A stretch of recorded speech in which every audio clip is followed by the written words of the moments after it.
之前，你不曾拥有姓名。通向终点的路很长，但谁也无法预知结局。有人前倾暗影，谋而后动；有人拼尽全力，克敌机先。没有对与错，只有速度是唯一的答案。奔跑吧，在到达终点之前。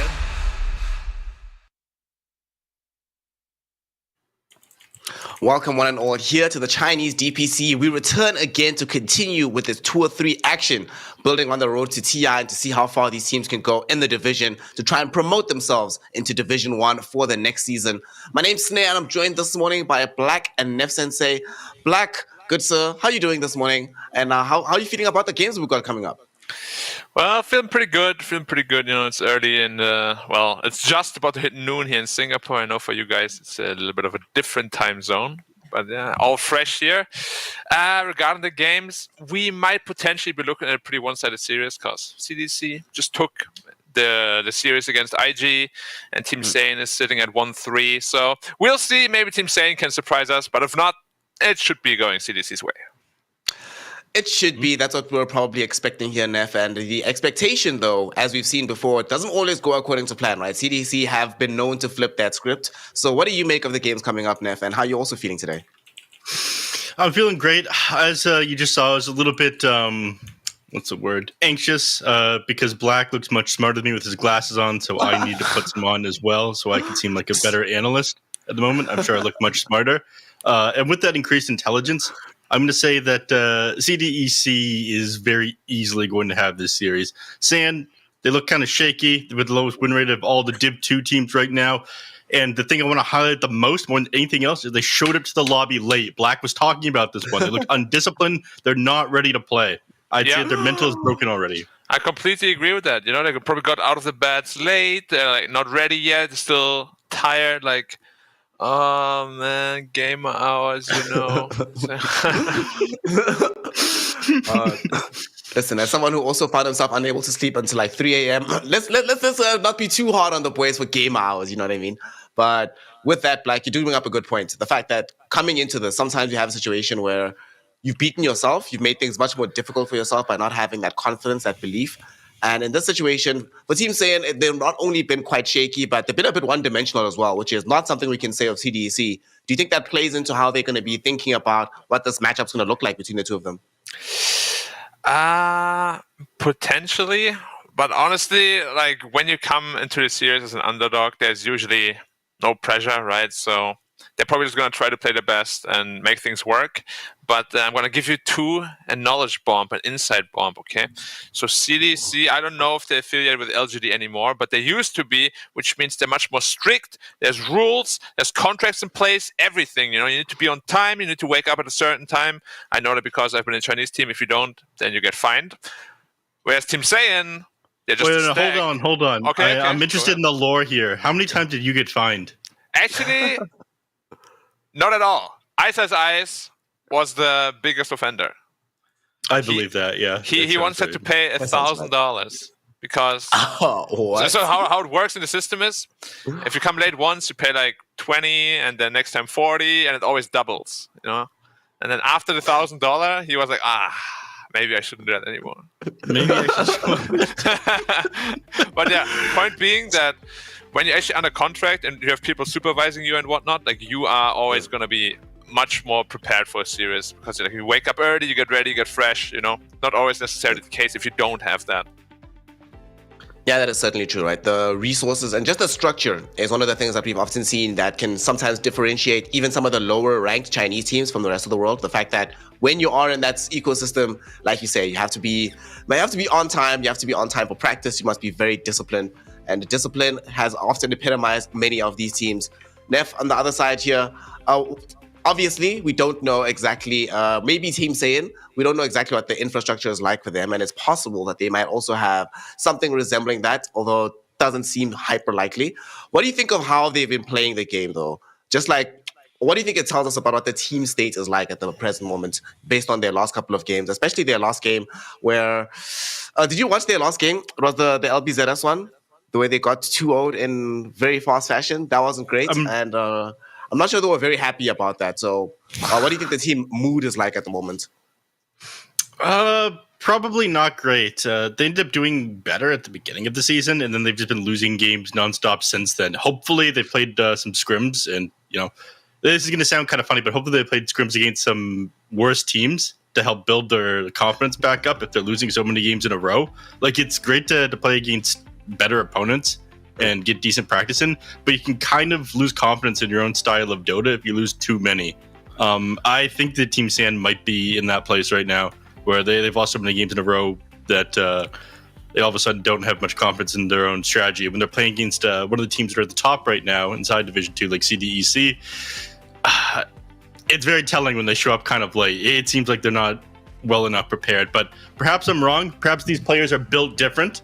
I know Zone has been in the scene for a while now. I've liked watching him. Same with MS. But he hasn't been in the zone lately. This guy. I still got it. Also, another question for you guys. They have Son Goku and Eren. How are they not top of the league? Double anime power? It's not working out. Maybe it's too much anime power up, It starts to backfire. Right. Their body is sort of like Kenpachi's Bankai. Their body can't contain it. So it's too much power. And that's why they've looked a bit shaky. I mean, talk to us about this, right? It's rare that we see a team that has such a low win rate, as Neff was telling us earlier, but that has also had such a higher variance in heroes being picked, right? They've picked a ton of different heroes, and none of them seem to be working out, Black. That's usually not a good sign in a team, especially when they're newly formed as Team Sena. Yeah, that's usually a sign of them not really being too sure about what they want to play, their play style in general, their drafting style. It's definitely very messy. It's not, again, if you are just like a quote-unquote pickup stack, it is super difficult to make things work unless you have like a very established leader already, which in this case is not the case. So yeah, they're probably scrambling to find answers, and it's really, really difficult when you play in a league like this. Absolutely. And especially when you have to play up against these up-and-comers like CDEC. QAQ there, we see coming up on the screen, has been very impressive of late. And, for a long time, we were despairing, Neff, about some of these new carry players in China.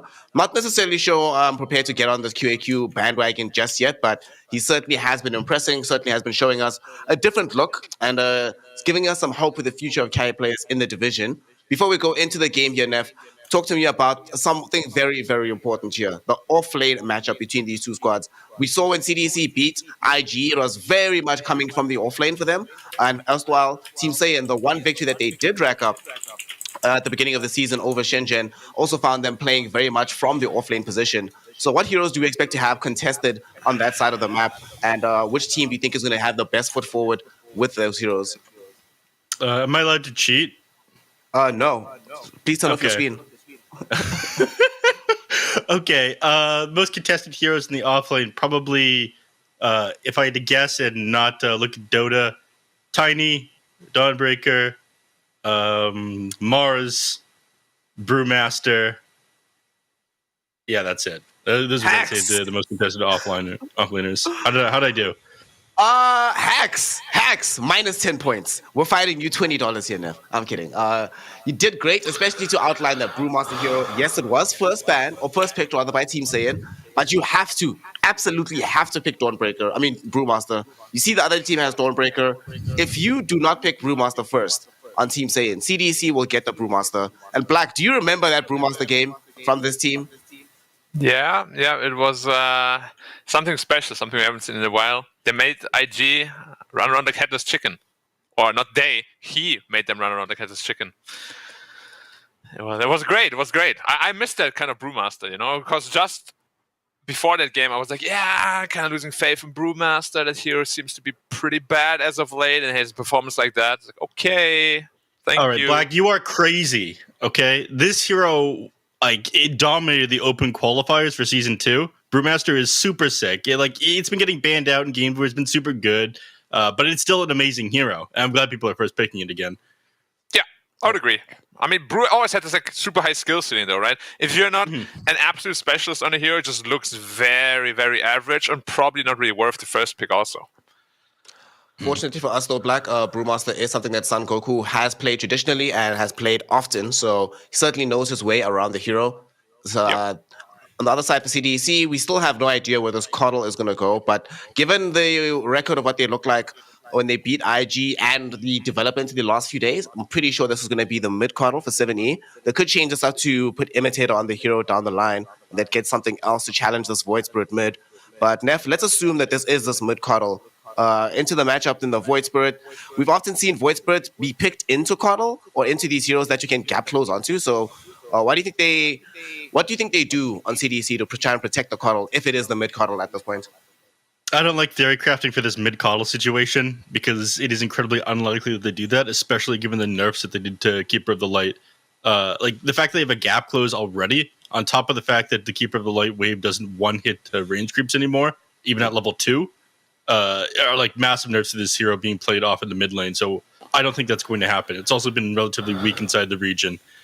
We had to come up with something though and talk about the save for the Keeper of the Light coming out next, I would say that he just saves himself. If you're picking a Coddle mid and then having to pick around it, you're better off picking something else. So maybe he grabbed himself a 4-staff in order to get away from the Void Spirit. I don't think you draft around protecting your Coddle mid.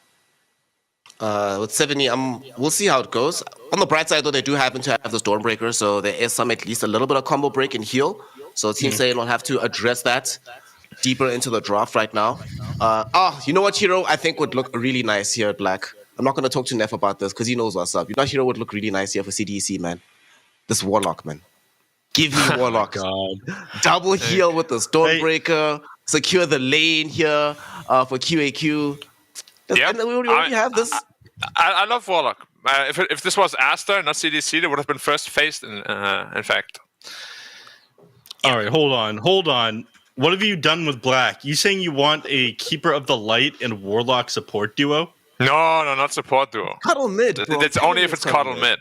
If it's not Cuddle mid, then I don't want Warlock, of course. There is no way this Coddle is the mid lane. Yeah, there's very little chance, unfortunately. Yeah, I'll bet you 2 generic energy beverages, Snare, that this Coddle is not going to be played in the mid lane. Generic energy beverages. All right. Who did we see on Coddle the other day? Phoenix played Coddle yesterday as well in 2 different games. Yeah. I'll take that bet. I'll float that action. 2 generic energy drinks. Here we go. Although now I'm feeling a little bit skittish about it since we see this Clockwork emerging for CDC. So that's the Undyne hero. This past 5 Clockwork, I've been loving to see it. Some kind of way to help in the lane versus the Brewmaster, but one of the more annoying heroes as well to prevent the split from coming out instantly if you can get a bead on the Panda at the backlines. How does it work now, the interaction with the battery and the split? They improved the split speed at some point. Is it fast enough now? No, it's not. It's not faster. So you just say 3 of me all the time?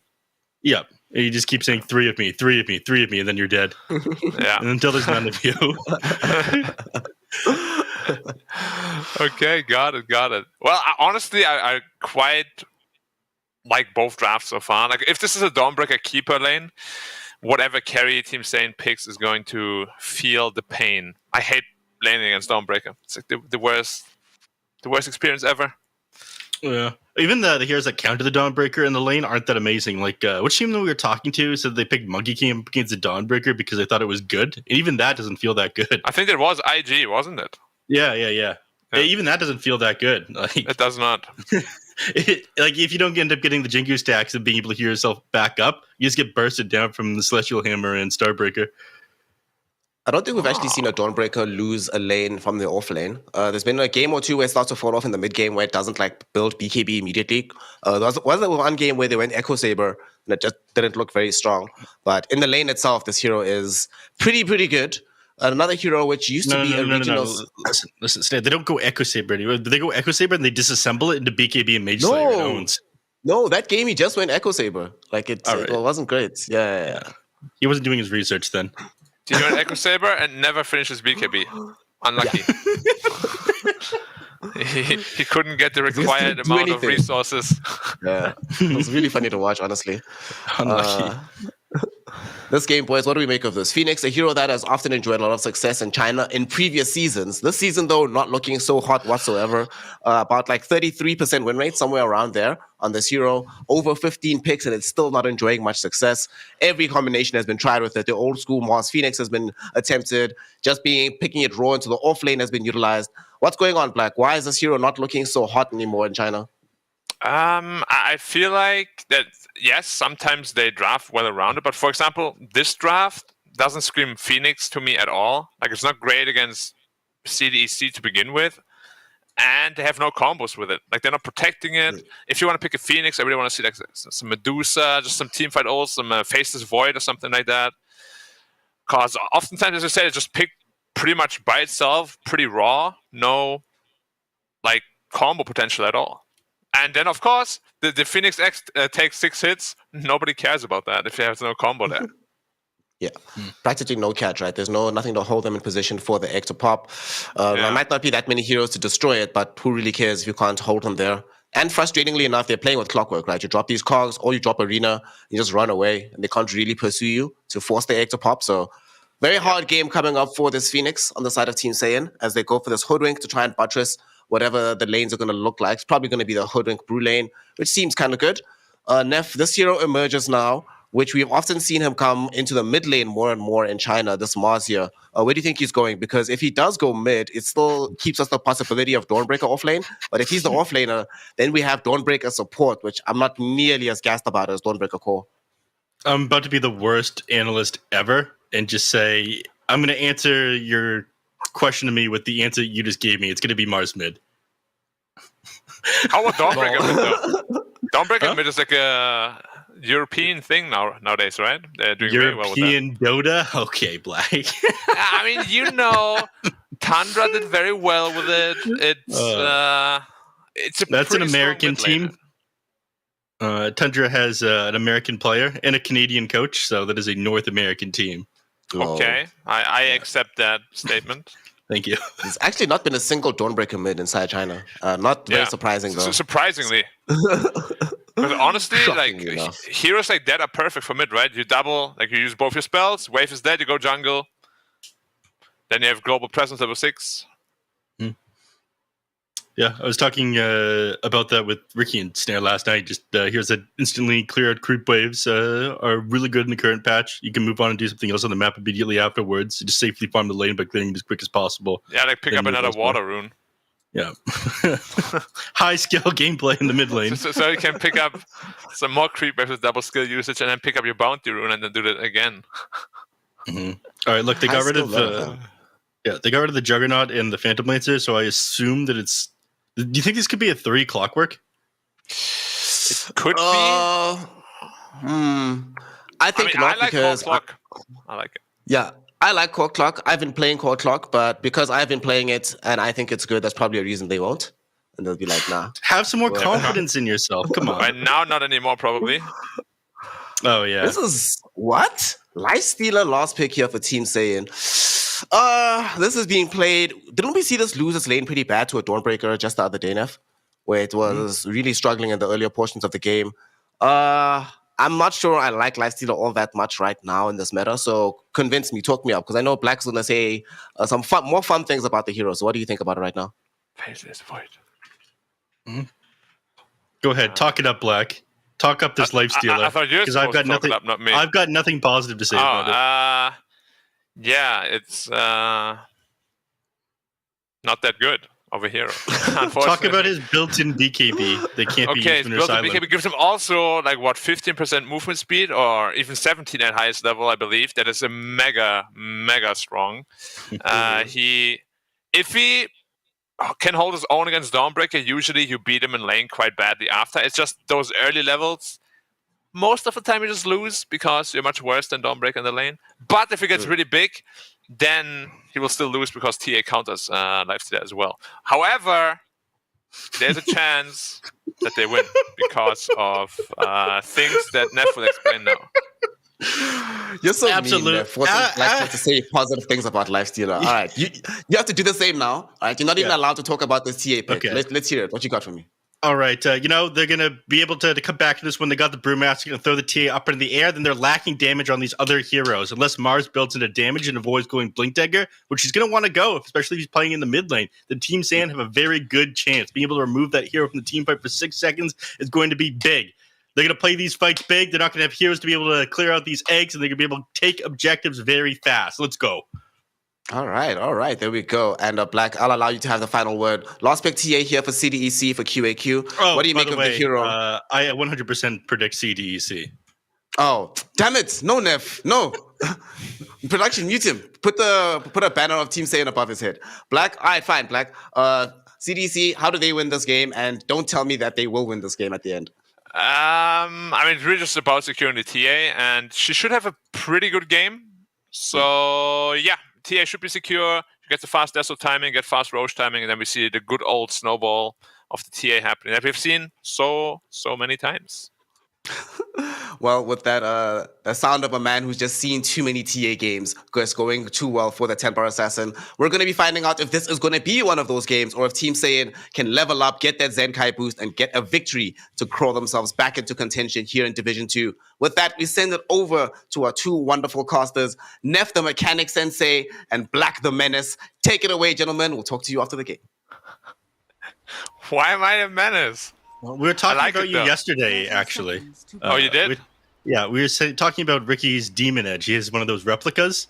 And, I'd said that you were the kind of person that, if you'd ask to borrow it, you'd never give it back. And Ricky, on the other hand, he believed that you would return it, but you would return it used.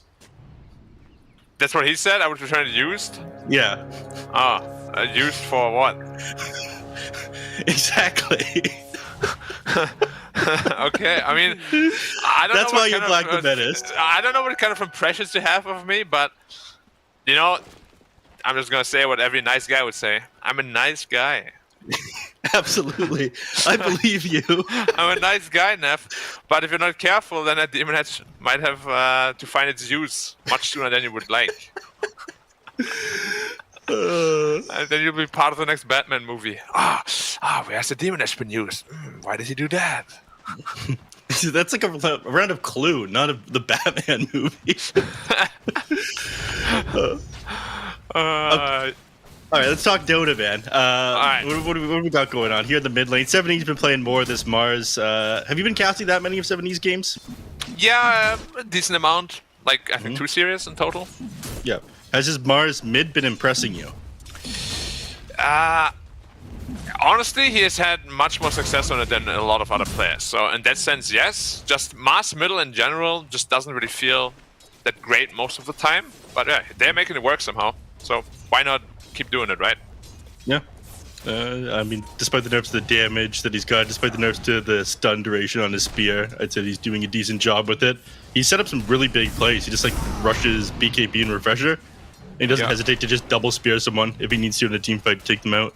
Let me ask you, Neff, is mid-Mars maybe preferable now because you need those higher levels to get a similar amount of impact? Because as you said, all the spells got nerfed, space damage got nerfed. I wouldn't say... I don't know, maybe it's preferable because they nerf BKBs as well. So being able to set up plays without BKBs is easier on Mars than it is on Spirit Heroes. So I think he's a little bit better for that reason. Can we talk about a TA and him not buying a single region item yet? No This flash, is the meta no right tangles. now. You just go stat items, magic stick, and they're punishing meta. for it. Yeah. I really like what they're doing. Both these heroes burn through refraction charges super quickly with Cinder Brew and Bushwhack. Yeah, and now he bought his own healing salve. It's just a little bit late though. Well, maybe his early game farm won't be as good as I thought it would be. So you're not impressed. I think this hero is incredibly busted. They haven't nerfed it enough. They need to rework the meld at earlier levels. Yeah, level 1 it's not supposed to 5. For what, 12 seconds too? How long is 12 it? seconds, yeah. You compare that to something like Gush. Gush is one of the best level 1 abilities in the game. Meld just makes it look bad. Yeah. It's definitely... I don't know why they didn't nerf it yet. Initially when they buffed it, I was like, alright, yeah, you want to get people to use it. But now you can tone it down a bit. They're like, nah. Yeah. Change to 3 or 4 armor, have it go up by 2 each level instead of 1. Yeah. I don't know. I mean, it used to be like 2, 4, 6, 8, right? Yeah. And then suddenly it's just 5. Like, okay. Okay, 80 damage at the beginning as well. 12-second duration. Cool. Yeah. Yeah. Good stuff. Hoodwink has been caught. It's a lot of damage from the clockwork. Fine, I think. Brewmaster is going to tank up part of this battery assault. Yeah. And look, he has 5 tangos. He didn't skip out on region. He's going to be back up to full HP in no time at all. Then see, this is a powerful move down here in the offlane. It is. Yeah, this clockwork didn't end up buying a headdress. All right, you're a carry player, Black. Do you yell at your support in lane to just buy headdress every game now that they've nerfed salves? Yeah, headdress and Bastos. I'm a big fan too. Hoodwink got caught again. Maybe this time he's in trouble. He's going to get pushed back in the tower. Not in trouble again. Looks like he's going to be fine. They're going to put a little bit of damage on the clockwork, but he's got more movement speed than them, so he's going to be able to walk away. But I think Headdress and Basilisk in general, they have mega value. Like when you have a CM in your lane with a Basilisk, you're never out of mana. Yeah, that I'm not sure if you saw it, but a lot of the players here in China have been picking up the Basilius Basilisk ring to just like supplement their mana regen instead of preparing out a bunch of clarities. Just get a casual ring of Basilius, 1.5 mana regen for like what 425 gold. That's super good. I would have loved to see that. Just the other day, there was a Tide Hunter always running around with 0 mana because he didn't have a Basi, no raindrop, no clarities, and he never died for like 25 minutes, but he was always on like 10% mana. He like literally never joined the team, but he was 0-0-0 at minute 25. Yeah, so he's never able to set up a what? play. What? That's not supposed to happen to a lifestealer in that lane. You counter-pick the Dawnbreaker Coddle. Yeah. Looks like he just got like blown up and punished underneath the tower. Starbreaker ended up fully connecting with him. Got stunned. The one more auto attack finished him off there. Got greedy without rage, huh? Yeah. Yeah, they're the classic. I don't think he had his, or no, he just got his Helm of Iron Will at the same time he went down there. So didn't have the armor for the beginning of it. Now he's gonna be able to stand his ground a lot easier. He's got the 6 armor, 5 HP regen. Even then, like this is supposed to be a counter to the Dawnbreaker. A Dawnbreaker like just Starbreakers into you and makes you lose half your HP. Yeah. This hero is so the health good in you the get lane. back from the luminosity is also. Look at this. Whoa, whoa, whoa! Careful. Man, this ability is just not fair. It's 55 bonus damage per swipe. Yeah, he got the cooldown reset as well because the chakra magic's here and he's able to spam out his spells. He double brace. Super toxic. I hate Dawnbreaker, I really do. I think he was way too good. Nerfed already. Well, you want to see it like Starbreaker tuned a little bit so it's not so good at the early levels and so it scales to be about as strong as it is again once you hit level 7? Yeah, I think so. Like level 1 and 2 especially just seems way too good. Like the swipe and smash bonus is every Starbreaker hit, right? Yep. Yeah. So what do you got? Oh, my... level 1 you just deal plus 75 damage with that, plus an auto attack. So you probably deal like what 300 damage just at level 1 Starbreaker. Yep. Which is triggered what the hell is that? He's just taking so much damage from this. They're tipping in right now. He just on the Hoodwink. Can he get the bushwhack off? Yeah, he actually ends up getting off into him. He doesn't have a quelling blade to cut that tree. They're gonna do decent chunk of damage to him, but yeah. He's just got face boots and double brace there. Man, if he turned around, I think they might have killed the lifestealer potentially. If they like threw in an illuminate there as well. Yeah. Well, going back to base first, almost level 6, and then we have the global potential, of course. Yeah. Arena comes out in the mid lane, spears the Void Spirit in. I'm pretty sure he's just gonna dissimulate out of this one though. Yeah. Yeah. That is never gonna work. Yeah, ambitious. Okay, make him feel the pain a bit.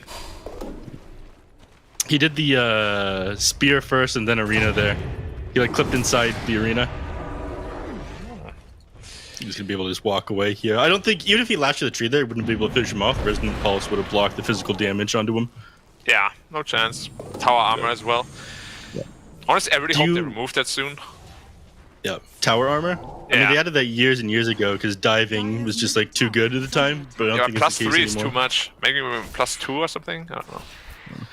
+3 is kind of crazy, especially for low armor heroes. Yeah, I want to talk about what the Mars just did. He drops his arena, doesn't get the kill onto the Void Spirit, then throws another one, like burns through all of his mana to force Zone back to base. Do you like the pressure that he's putting on this Void Spirit? Because he's shutting down his own ability to make plays by using arena.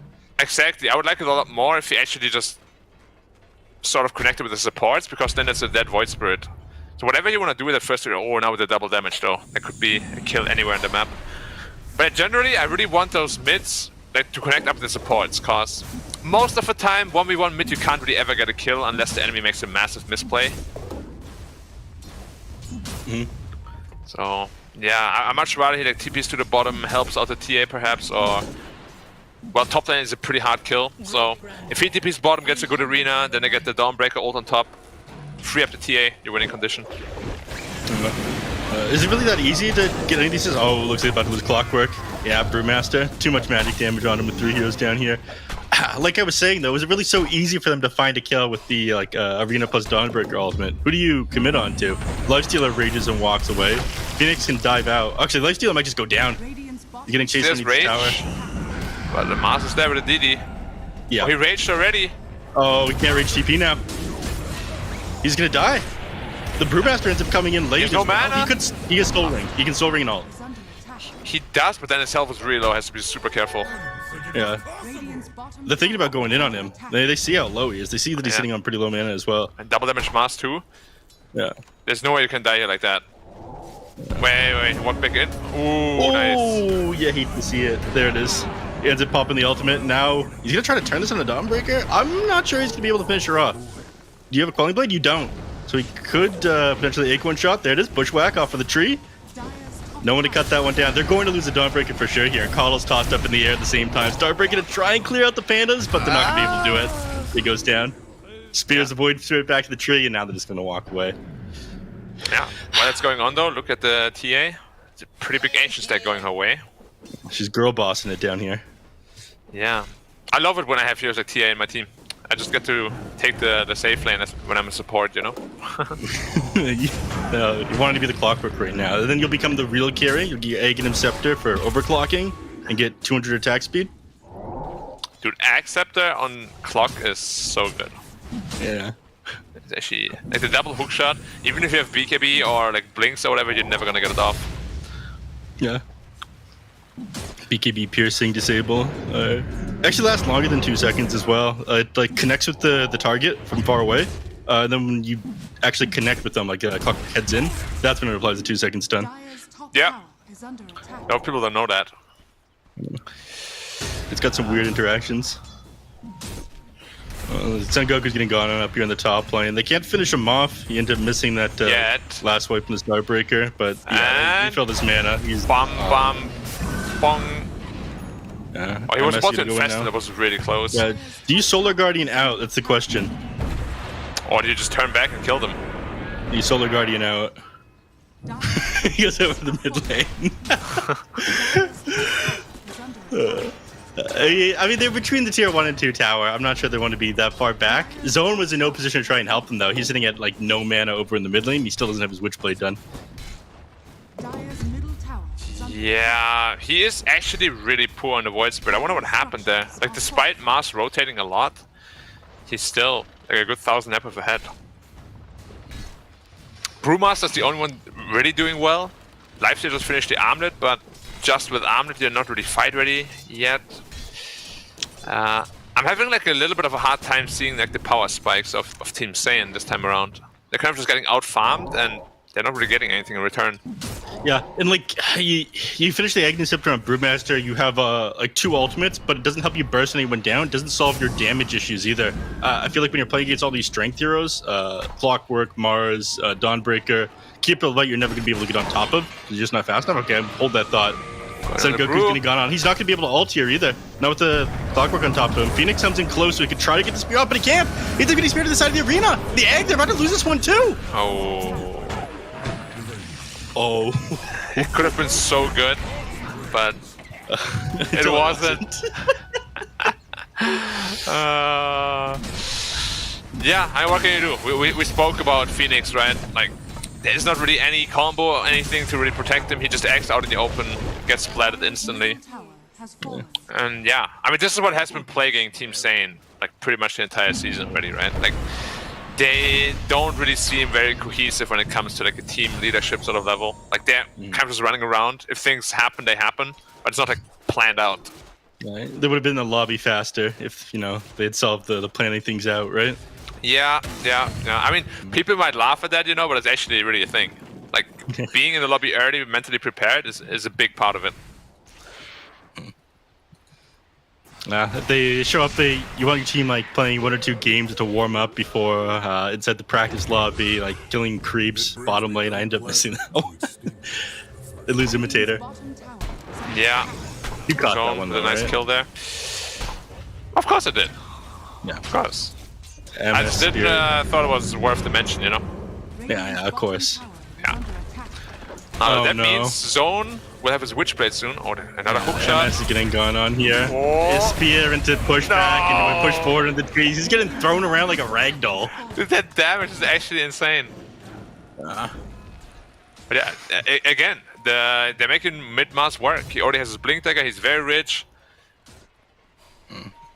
Now, you were saying before that you didn't like it when they pick up Blink Dagger on both the mid laner and the off laner, and thankfully here, Dawnbreaker, you're just going like double bracer into the BKB, so they're not going too much into initiation items. They're making sure that they have damage. Yeah, I love this also because it makes so much more sense this way around. Because when you go in on the Mars, you actually just have the immediate follow-up of the Dawnbreaker. And if you do like the other way around, then Mars goes in and Dawnbreaker's like, yeah, okay, I'm here. But it's not the easiest for sure. Son Goku, 1k away from his Acceptor, but that might even be before his level 12, so his split is gonna be pretty weak. Level 1 split with Egg Scepter. The enemy team's just laughing. Yeah.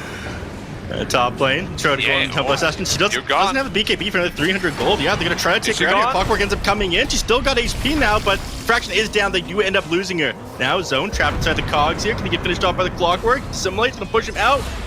But there it is. Comes in with the Gods of Ink to finish him off. Now Hammer gets dropped, but doesn't finish him off. As we get the Icarus dive away. Now it looks like both teams are going to back off. Yeah, they still have the DD on Mars though, so he could potentially just flatten the hero. Like that Phoenix can get one shot with the DD if he chooses to go in. Yeah, this Ring of Protection is not enough armor to save him. They're just getting massively trap slowed. Oh, that damage. Yeah. He can't split. Yeah, they can. Oh, he does end up getting the split off there. I'm not sure how he pulled that one off, and the Clockwork was beside him. Thrown up in the air now on Dawnbreaker, Undyne, dropping. Why he's dying on Get away! He does end up going down. The Brew, one more hit. Try to chase MS. Brew? Brew? Can he get away? It looks like they're not going to be able to finish him off. Oh, they get him. Yeah, and Dawnbreaker just TP's out to the bot lane, farming up more and more and more. Yeah, this game is looking, as they say, pretty dire for the Dire. They're looking at Zone as well. If you get speared, he's dead. Nope. There was no tree even close to that. I don't know what he thought. Maybe he hoped somebody planted Iron Branch. Yeah, maybe one beer too much last night. Yeah. Didn't prepare well enough for this one. All right. They're going to go into this one. Very cool. Double meld with the Keeper of the Light here. They even have time to take this one. I mean, they don't have Split, they don't have Supernova. It's very hard to contest at this point when you're already this far behind. Mars is kind of just bodyguarding it. Yeah. Doesn't look like they're even going to make a movement over there. Instead, they're going to try to take over the Radiant Jungle. Do you like this move from Sand? Is this the only thing they can do?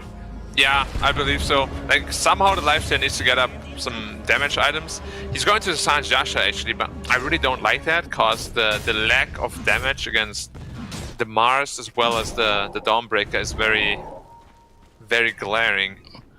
Yeah. Honestly, even just like Maelstrom into like Skadi would have been so good to get rid of the refraction as well. I don't like the Sanj Yasha too much.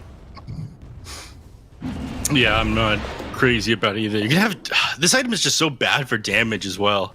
Yeah, doesn't really do much anymore. Like we don't really see Sanj Yasha on almost any hero. Yeah, there's a reason for that. Well, Dawnbreaker now picked up her BKB, so she's pretty much impossible to kill. They don't have the lockdown necessary to prevent it from going off. I mean, they're only locked down as well, like the Bushwhack, and then the Eighth Remnant, kind of, but you're always going to be able to pop the BKB before these things come out. Clockwork over in the mid lane, getting gone on. Sunray, wait, he's going to try to hook shot away. He's burning. Yeah, he ends up burning down. But you know that you're lacking damage if you can barely kill a +5 Clockwork. Yeah, I mean, man's got a fluffy hat. He's tanky, you know? Built different. Yes. Built warm. Dude, whenever I'm looking at Dawnbreaker, I'm just so amazed by her HP pool. Yeah, they nerfed it as well. It went down from 3.6 to 3.4, but her base strength, like the items she builds, are just all HP. 7E got on here in the mid lane. Sunbreak gonna try to finish him off. He still doesn't have BKB either. You wanna flatten It's the a egg? supernova here, yeah, but here comes the Dawnbreaker, heals him back up. They do end up getting the egg. Now he can try to finish off zone. They get him on the Dawnbreaker as well. Oh my god, the damage of this. 240 damage per swing times 3. He just deals 700 damage with one Starbreaker. That ability is so absolutely busted. Yeah, I don't even know how you would nerf it to make it balanced, honestly. Looking for Son Goku now, he has the axe. Might not even get it off though. Starbreaker comes in, he ends up getting just stunned up, goes down. Starbreaker stun ends up being enough for him there. Man. Yeah, the Coddle is the perfect partner in crime, of course, for the Dawnbreaker. Now this... Let's keep it light going forward. He's got, Spirit Got the Vessel. Vessel already, yeah. Nice hookshot on the Hoodwink too. Comes in, yeah, he is pushed back right into QAQ here. One more attack, they had to finish her off. Yeah. Nice heads up play too to push him away with the cogs, cause of course Hoodwink can just jump out. Yeah. If you're not too careful. Yeah, sharpshooter, hop out, and then like push back even further, and then you're separated your team from the Hoodwink between the cogs, and it slows them down. So there's a point there, Black. I think they need to give the tome to the Brewmaster. He needs his level 12. It's just way too important. Yeah, we are now at that point that we were joking about, where you have Agnem Scepter, but only level 1 ultimate. Spirit back here. So Goku's taking a lot of damage. He's just going to walk away here. They're going to try to heal him up, but the Spirit Vessel is stopping the Sunray from being that effective. He's got to go to base. Well, he's thinking about...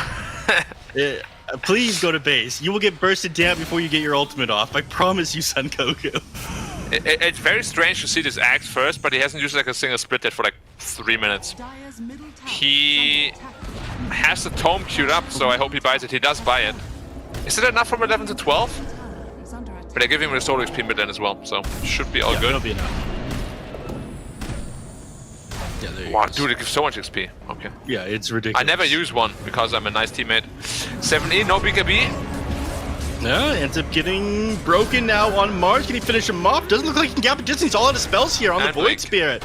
Yeah, Son Goku doesn't even end up committing his Primal Split to go in for that one.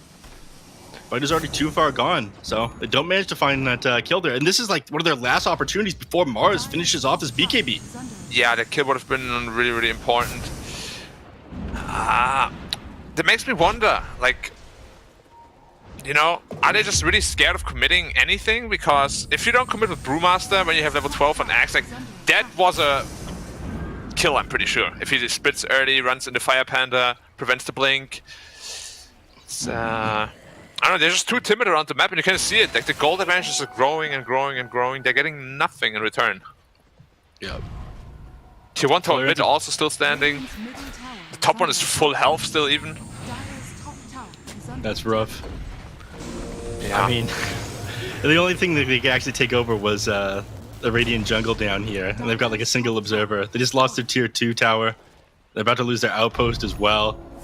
Aegis is expiring though. They could try to make a play now, but even then, I'm not sure how they fight into them. BKB is coming out pretty soon on QAQ, and your BKB is already done on 7E on the Mars here. Yeah. In these BKBs, you can't win a fight.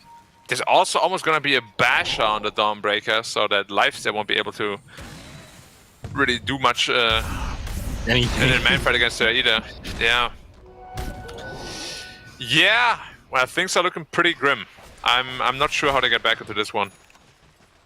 All right, I'm looking for a pathway back yet. I mean, again, Brewmaster gets like permanently disabled onto the QAQ, constantly in the tornado in the team fight. They somehow get a supernova off. But how can that happen though? Because he has his BKB already. They have 3 BKBs. Like you can maybe tornado up the Coddle at this point. I don't know. It does imply that CDEC are going to make a couple of mistakes if they're going to get back to this game on San Phoenix. They scout him out. Can he get the hookshot? Coddle standing in front of him.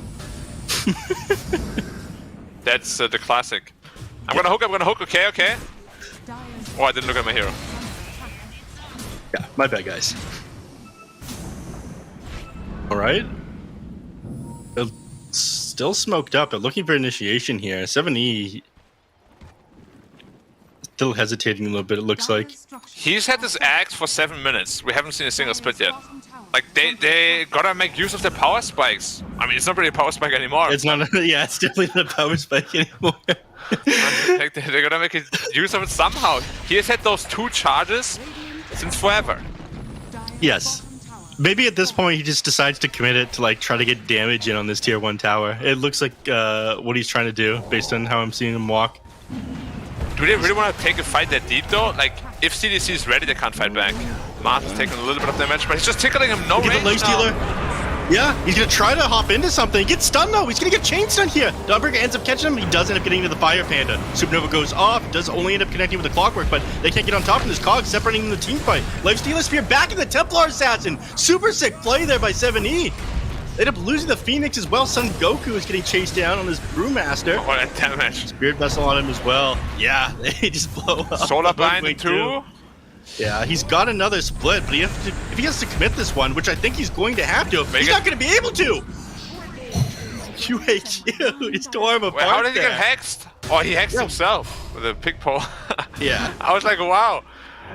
I feel like he could have definitely gotten a split if he wanted to. Then he gets hexed, I'm like, huh? Who? I was a little bit, I mean, we're 24 minutes in, I didn't see anyone building it up. Yeah, so I was same. concerned about the speed that they got a hex done. I was like, don't you want to split that to at least like buy time for the other heroes? Like get something back on the map? It's Maybe a little messy, let's put it that way. Yeah. I'm grasping at reasons here. Maybe he didn't want to use both splits and then just have CDs who run them over. I Maybe guess, they're worried about. But by the way you've been playing the last, what, like 10 minutes? You're gonna have 2 splits for like the next 5. Yeah. Alright, they've taken now all of the other towers, and I'm pretty sure they just wait for the next Roche, then after that, they go high ground. I mean, you can do whatever you want now in the CDC, right? You can literally just sit outside of base for like 20 minutes and make it a 50k gold lead. Yeah, it's a struggle to get back in this one. Mid lane, they go on to the Brewmaster. He's going to get chain stunned down. I don't think he's going to get the split off. No, he doesn't. The Clockwork. Battery Assault ends up doing the trick. Yep. Yeah, 3 of me. 3 of me. 3 of me? Yeah, also going into the refresher as we spoke about earlier on the Mars. They saw the Phoenix as well under the trap, so they know it's up there. 1 spear. Should be enough. And they spears into the wall here. You can finish him off. Godspeak. There it is. While TH is showing bottom. Like, you know that you're way too comfortable in the game if you're farming 3 lanes. Can the MS get out of this one? I mean, he can just TP. It's a great job. Place your bets. Black. Like, if he dies here, yeah, doesn't even rage. Yeah, that is risky. If there's anything there, you're dead. The Clockwork was actually like moving down there, trying to set up on him. He's gonna go on his zone instead. You hook shot him? There's no follow up. It looks like so. Doesn't bother committing. If he had the Mars nearby, then he 100% throws a hook shot off. Yeah. All right. You know what would have been the next double play? If he Dawnbreaker ulted preemptively on the TA because she has the Basher, and then lifesteal. They're gonna go on to TA. They jump forward on both team best, but yep, refraction works. It's great. Yeah. Great ability. Cool ability. Blink away despite getting initiated on. Now they're gonna hook shot in onto this Brewmaster. There's no way he gets a split off. Oh, He's no. got the battery assault on him. 3v3 ends him going down TA on the other side of the fight. Getting committed on. BKB off for 1 damage, second. though. There it is.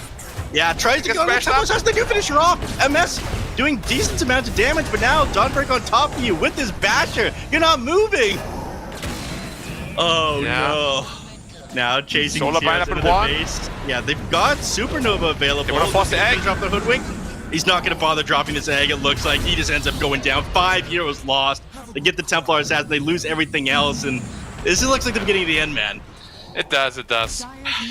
They do get end up killing TA, but yeah, like the other cores are also so farmed, so they are not really all that worried about that.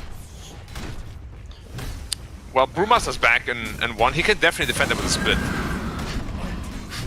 If he commits it. I have only seen 2 splits this entire game. I'm really worried he's not gonna use it. Use the split and defend your barracks. No. Alright. Well, He ends up hopping in. He blocks. Yeah, into the Remnant. He doesn't pop his BKB either. He's got to use it here pretty soon if they decide to commit on him. Yes, Spears. Doesn't end up connecting on his own, though. He's taking a lot of damage. Hookshot comes in. He doesn't end up connecting the cogs, but he's going to go down anyway. BKB, use it! Yeah, he does. The second flick comes off the arena, doesn't come off into anybody. Mars continuing to run away. Dawnbreaker now coming in. He's going to try to finish off these pandas. The wind and the earth one. They could just go down here. This one's sitting incredibly low. Yeah, Lex, you're looking to try to fight Dawnbreaker, but you're fighting into a Basher, my friend.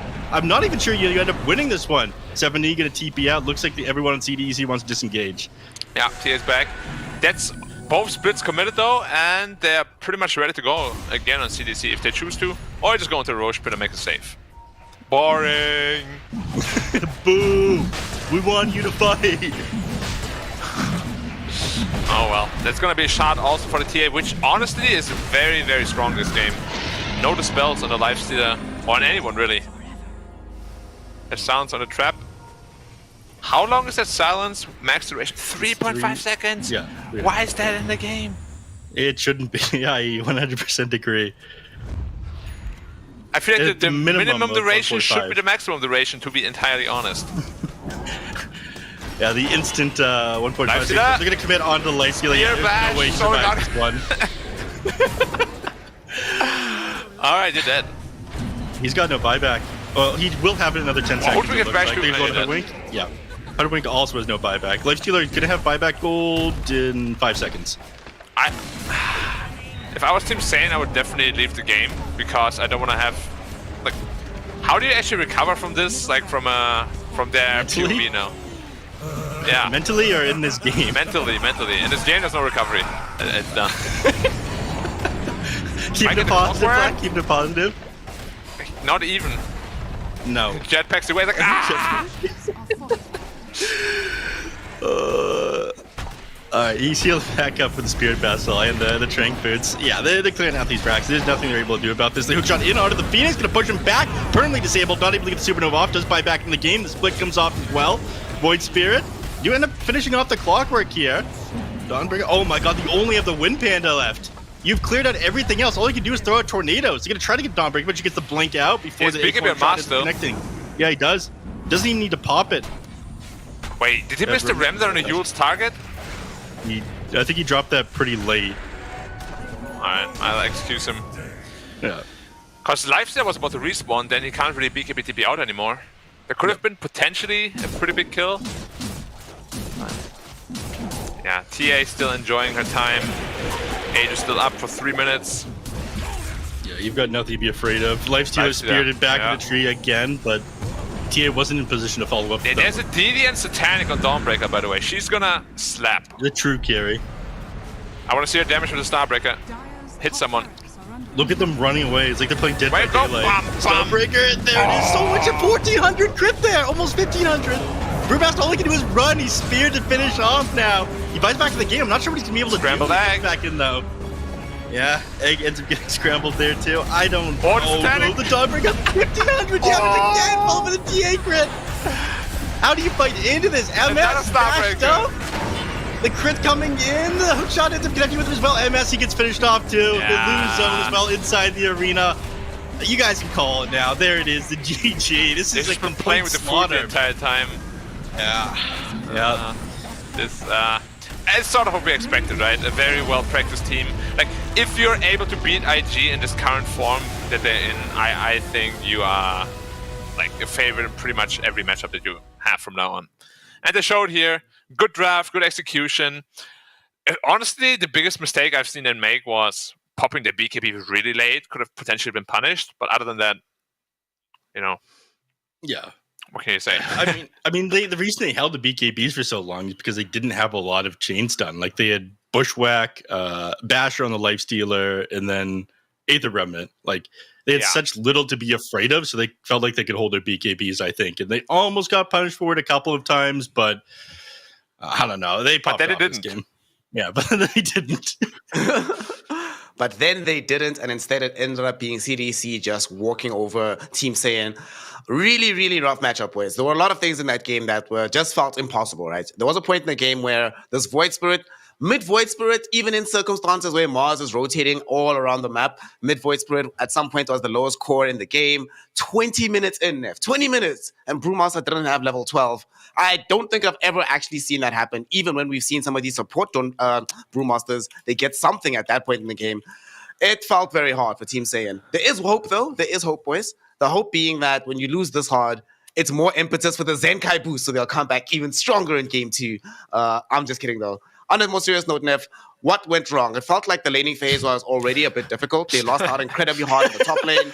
Mid was a bit of a clown show, and bottom didn't go well either. Can I rephrase that, Snap, to make it a little bit easier for Neff? Thank you. What went I know what you're going to say. right? What went right? Yes. What went right? Let's see. Lifestealer was an okay pick this game. I think a lot of other carries would have struggled more if they didn't have Rage or they weren't able to trade as well with the Dawnbreaker. That's one thing that went right. I think it was raging regardless, but yeah. Yeah. Okay, that's about all I got. The Hoodwink had an okay start because the Dawnbreaker didn't didn't have a Quelling Blade. There was that as well. That went right for them. That's about it. Honestly, I don't disagree with Neff. Like, even if I think very hard about it, like, they had so many timings they just didn't use. And again, it's just the very obvious lack of an in-game leader. Like, their movements are not at all synchronized. Like, he's here while the rest of the team is there. And he's like, okay, what was he doing there? He probably, honestly, didn't really know himself, There was no, plan that you were following. It just kind of happened. It feels like the entire series, whenever I watch Team Saiyan, it's kind of like the story of the game. We're here, we want to fight because it just happened to happen. It's not because we planned it out, Yeah, and it's a bit concerning and surprising, right? We spoke about it last time that we had Team Saiyan out, where despite the fact that they've had some of these names that have been in the scene for a long time, that doesn't necessarily translate into having the understanding of how to play a game together and leadership positions in Dota. It's kind of interesting, right? We talk about IG and the fact that CDC beat IG. IG, the transformation for this squad, they look way better when they have that in-game plan. They look terrible without it. And I think this game here, Black, is a good example of one team that has a complete idea of exactly what to do, when to do it. Other team just being like, well, pick your heroes and hope for the best, boys. Yeah. It's a little bit of a tragedy, to be honest, this game. Like, there's not really too much we can say other than that CDC executed really well. And Team Saiyan just looked completely out of the element against them. Let's talk about our Dawnbreaker here, though. Half these replays are going to be involving this Dawnbreaker, pretty much being a secondary carry Neff. This hero is ridiculous, honestly, but this offlane player from CDC has been playing really, really well overall. And this game, fourth fastest satanic timing of all time on this Dawnbreaker hero, fastest on this patch at the moment. Very good laning phase. Almost every item you got was at least 2 minutes ahead of the average. A great game and a great player, it feels like. Is this now first ban, first pick material if you are going to be dealing with CDC? It's a trick question, Neff. Careful. Yeah. The trick question is always a first pick, first ban material, regardless. We talked about got to a couple teams about this one. It owns inside the lane. It punishes people even more that supports can't buy salad for the carries because of how well it trades. It is too tanky to easily bring down. It provides global support by being able to come in with your ultimate. With how versatile it is and how good it is inside the laning phase, that is why no matter who you're playing against, it is always something that is going to be picked up in the first phase of the draft. Black, as long as Nyx is banned. As long as Nyx is banned, yeah. And I'm glad not seeing Nyx, if I'm honest. Black, this hero, we expected to do a lot better. First pick overall for Sun Goku on this Brewmaster. We've seen CDC wreak major damage with first pick Brewmaster themselves. For Team Saiyan, now what, right? Because you normally pick this hero expecting to do really, really well. Do they now just fall out of favor and try to pick something that's not as team-focused as a Brewmaster to succeed? I'm really not sure what the next step is for them here, because he actually had like a super early Axe Scepter and they just never came together and used it. And that's not like a really hero problem. I don't know what the team communication was like, but they just felt so scared to make anything happen around the entire map. I think at the end of the game, we see it here, they had one tower down, one tower was full HP and the other tower was half HP still. So you can just see the presence on the map wasn't there at all. They have been in their own half pretty much the entire game. It's there's a lot to be worked on for sure in that little break that they have, and I don't know if they can. Like CDC right now looks really good. Surprisingly, honestly, I didn't expect that at the beginning of the season. They look really good. Yep, definitely didn't expect this team to look as good as they do, but this is not a surprise at all. The MVP being our Dawnbreaker here. Somebody please take a picture of this item build here, post it on Reddit, and let's see the guess the hero. Blink, BKB, Bash, Satanic, everything looking super clean here. Going into this next game, obviously, Neff, they have the mental advantage from the side of CDEC, but we've often seen teams, and here in Division 2 as well, slack off once they get into the second game and end up losing the series as a result. So for CDC, what do you think they need to do to make sure that they keep their heads in the game and don't fall to complacency in the next game? I'd say go back for a lot of things that you did the previous game. Don't overestimate your Dawnbreaker so much that you end up letting Nyx Assassin through. 7E, he's been amazing on Mars. They played this a couple of times. I'd say continue to go back for this one. You could probably pick something different from the Keeper of Light, even though it enabled the Dawnbreaker quite a bit. Just don't forget about counters to these heroes, regardless of how well they performed, is how you go back for the second game. Actually, that's a good point about 7E. This was his fifth game on this mid-Mars. He is now 3-2 on the hero, looking hella solid.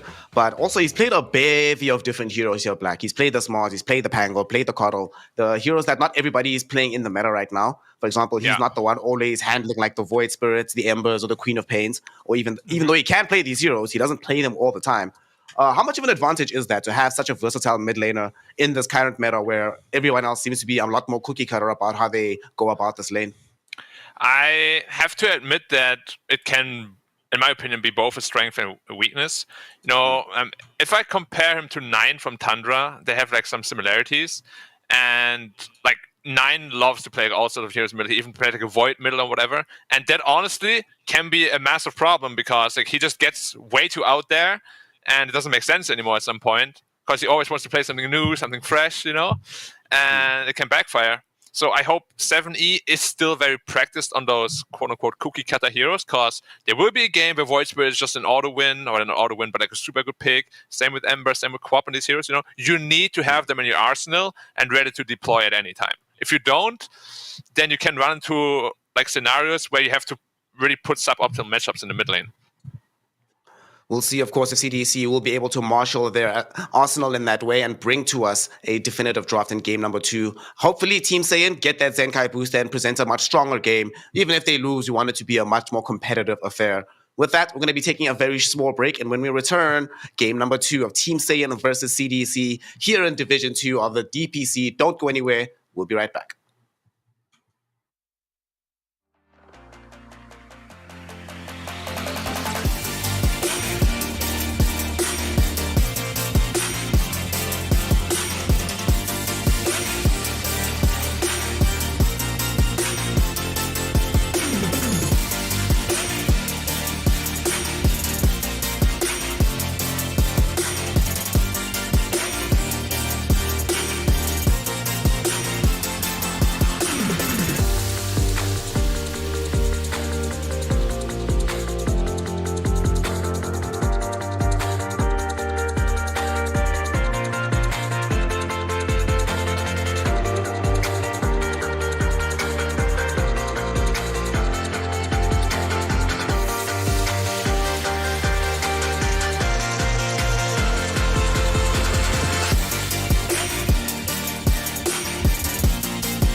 向终点的路很长，但谁也无法预知结局。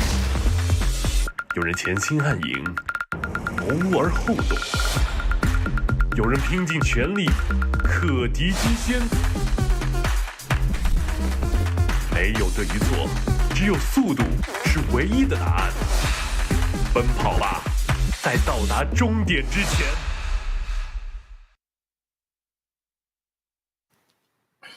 Welcome, one and all, back here to the Division 2. We're continuing with this Chinese Dota action, and we're going to be continuing with this series here between CDEC and the side of Team Saiyan. Game 1, of course, went very handedly in the direction of CDEC, so we're hoping that Team Saiyan went home, recovered, got that Zenkai boost, and will bring the strength in the second and deciding game potentially. My name's Sneh. I'm joined here once again with Black the Menace and Neff the Mechanic Sensei. And no preamble, let's get into the draft, boys, because we are already a couple of hero picks into this one.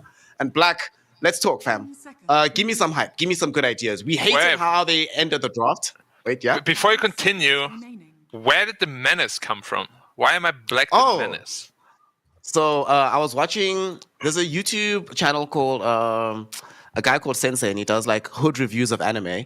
And one of the things he has is like a round table of Black Air Force energy, the menaces to society, the people in anime that are just like killers all the time. And every now and then when I hear you talk, you're always going to be like having the killer opinion against these squads or against like a particular hero pick. And I just think it sounds cool. Black the Menace, it makes sense. And I had a feeling you'd like it, so... Okay, yeah, like all right. I'm down now. I thought it was something different, something related to a demon edge, perhaps. I don't know wherever I got that idea from. But yeah, I have no idea. Doom is hype. Doom is easy to execute. Let's go. Like you Doom the Brewmaster, you're good to go. Now we have some easy pieces to work with. Honestly, the less practice you are as a team, the less of a leader you have in a team, the easier you gotta make it for yourself. So just pick these really, really cookie cutter easy heroes. Doom, love this hero. Neff, we used to see this all the time when Brewmaster was in the first pick, first ban material in the meta. You just pick Doom, or you'd have to ban Doom as that team. They did choose to pick it in lieu of getting some of these other heroes like the Dawnbreaker, in lieu of picking up Nyx to go with it to protect against Dawnbreaker in general. Do you like the Doom here? I mean, I like the Doom in principle versus the Brewmaster, but I'm not sure how much I like it in the meta right now. How do you feel about the hero? I'm going to go back to Black's point that he made and say that when you're not incredibly cohesive yourself and not able to play as tightly as a team, a hero like Doom that can disrupt the enemy's plans and mess up their coordination can pay off just as much as having a good coordination yourself. So this is one of the better things they could go for if it's like we say they're struggling to mesh together with good teamwork and have a cohesive strategy. I like Doom for that reason here. So I think he's one of the better picks. They did end up letting Nyx Assassin through, which is why neither of these teams ended up going for the Dawnbreaker. I imagine we'll see... I'm not sure if you want to go for Dawnbreaker now. If you already have Brewmaster and Mars on the side of CDEC, we'll probably see a Nyx Assassin ban come out from Team Sand in this next phase here, and then they'll go for the Dawnbreaker. How much do you boys like support Dawnbreaker, actually? Like, we know it's viable, it can work, but like, how good is it, actually? Like, out of 10? Yeah. I'd say 4 out of 10 as a support hero. Yeah. You pick it because it's a good flex, not because it's a good support. Yeah, exactly. And then, like, it's still very strong in the laning phase, but like, it leaves a lot to be desired, for sure, especially in the mid-game. It feels to me like the hero is okay as a support, but it's like, when it's busted as a core, why would you want to play it as support? It just feels okay half the time. I personally think you're more sanguine than I am, Neff, giving it a 4. I would give it a 3 as support. It's just like, meh. Whoa, Snare. This is so unlike the you. Spicy takes, Snare the Menace. Wow, the 3. A 3, wow. That's harsh. A 3 out of 100? Wow, dude. He's gaslighting him now. Yeah, okay. Speaking of actually 3 positions, this Mars pick does mean that there's some difficulty for CDEC because now there's 2 heroes that can occupy the off lane, 2 heroes that can occupy mid. The question I have for you boys, though, now that they've seen that this is Doom coming out, are they going to maybe relegate this Brewmaster to a support position so that he's not as integral to their teamfight lineup? No. Yeah. I like that answer. Because honestly, it's not easy to Doom Brewmaster. Especially the way he plays it, like he always preemptively splits before running in. Yeah. Yeah, so there's almost no chance that he can get doomed. Yeah, I think it'll probably be Mars in the mid lane again, the Brewmaster off lane, and they're not going to be that concerned about the Doom being dropped off onto him. They just need good information heroes, Nick Assassin would have been a great information hero, but, like I did mention, they ended up banning it out. They're very likely take it on Team San as their first pick out of this next phase here, if it doesn't get banned out by CDEC. Yeah. I do actually like Dawnbreaker as a counter to the Mars. It does very well dropping the ultimate into an arena. Yeah. Do they have the same AoE? Yes, I believe so. Or maybe it's like slightly low, but you can't really notice. But yeah, I also think Dawnbreaker is a pretty good answer. And then you also still have the option of running the Doom middle or the Dawnbreaker middle. Mm-hmm.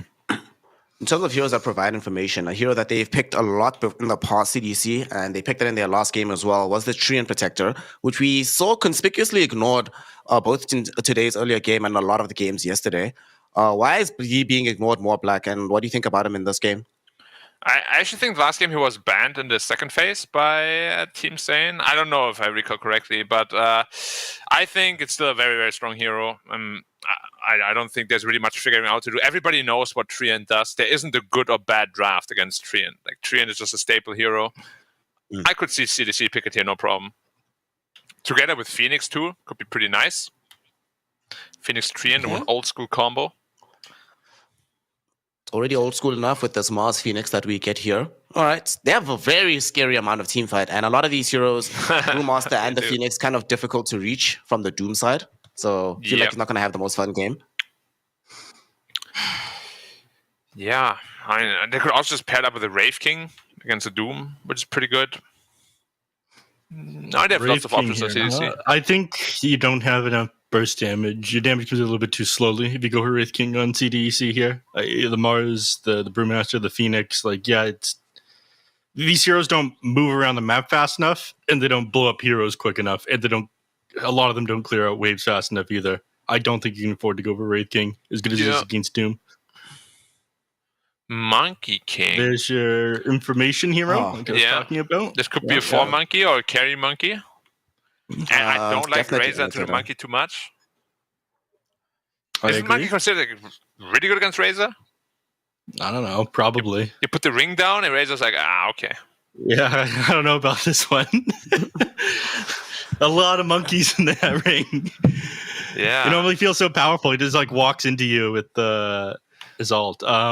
Somebody incorrectly said that any damage you steal from the Monkey King is stolen from the Stone Soldiers as well. That's not how it works. Of course not. That's not how it works at all. Someone incorrectly said that. I forget who it was.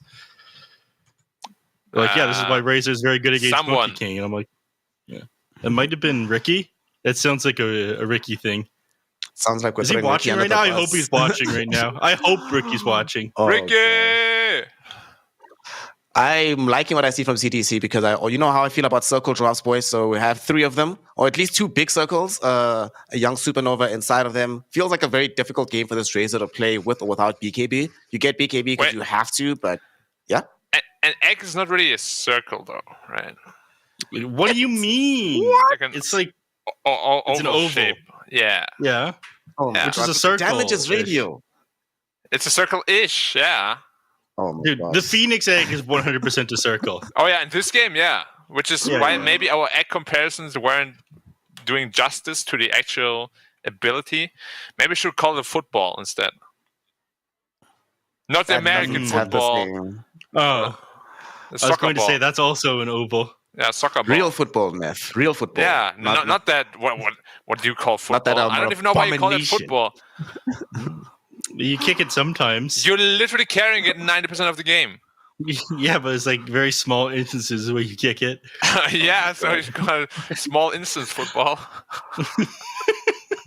So back to Dota, boys. Back to Dota. Away from that abominable game. What do we need for the safe lane here for CDC? It is possible that they can play this for QAQ, the Monkey King. He has played it in the past, but I'm also with Neff that I would prefer this to be the information hero. And the past for Monkey King has seemed pretty strong of late in China. So I'd hope to continue that tradition. if that is the case, Black, what would you want to play for QAQ if you're him right now? Terrorblade. Terrorblade doesn't care much about Doom. You destroy Razor.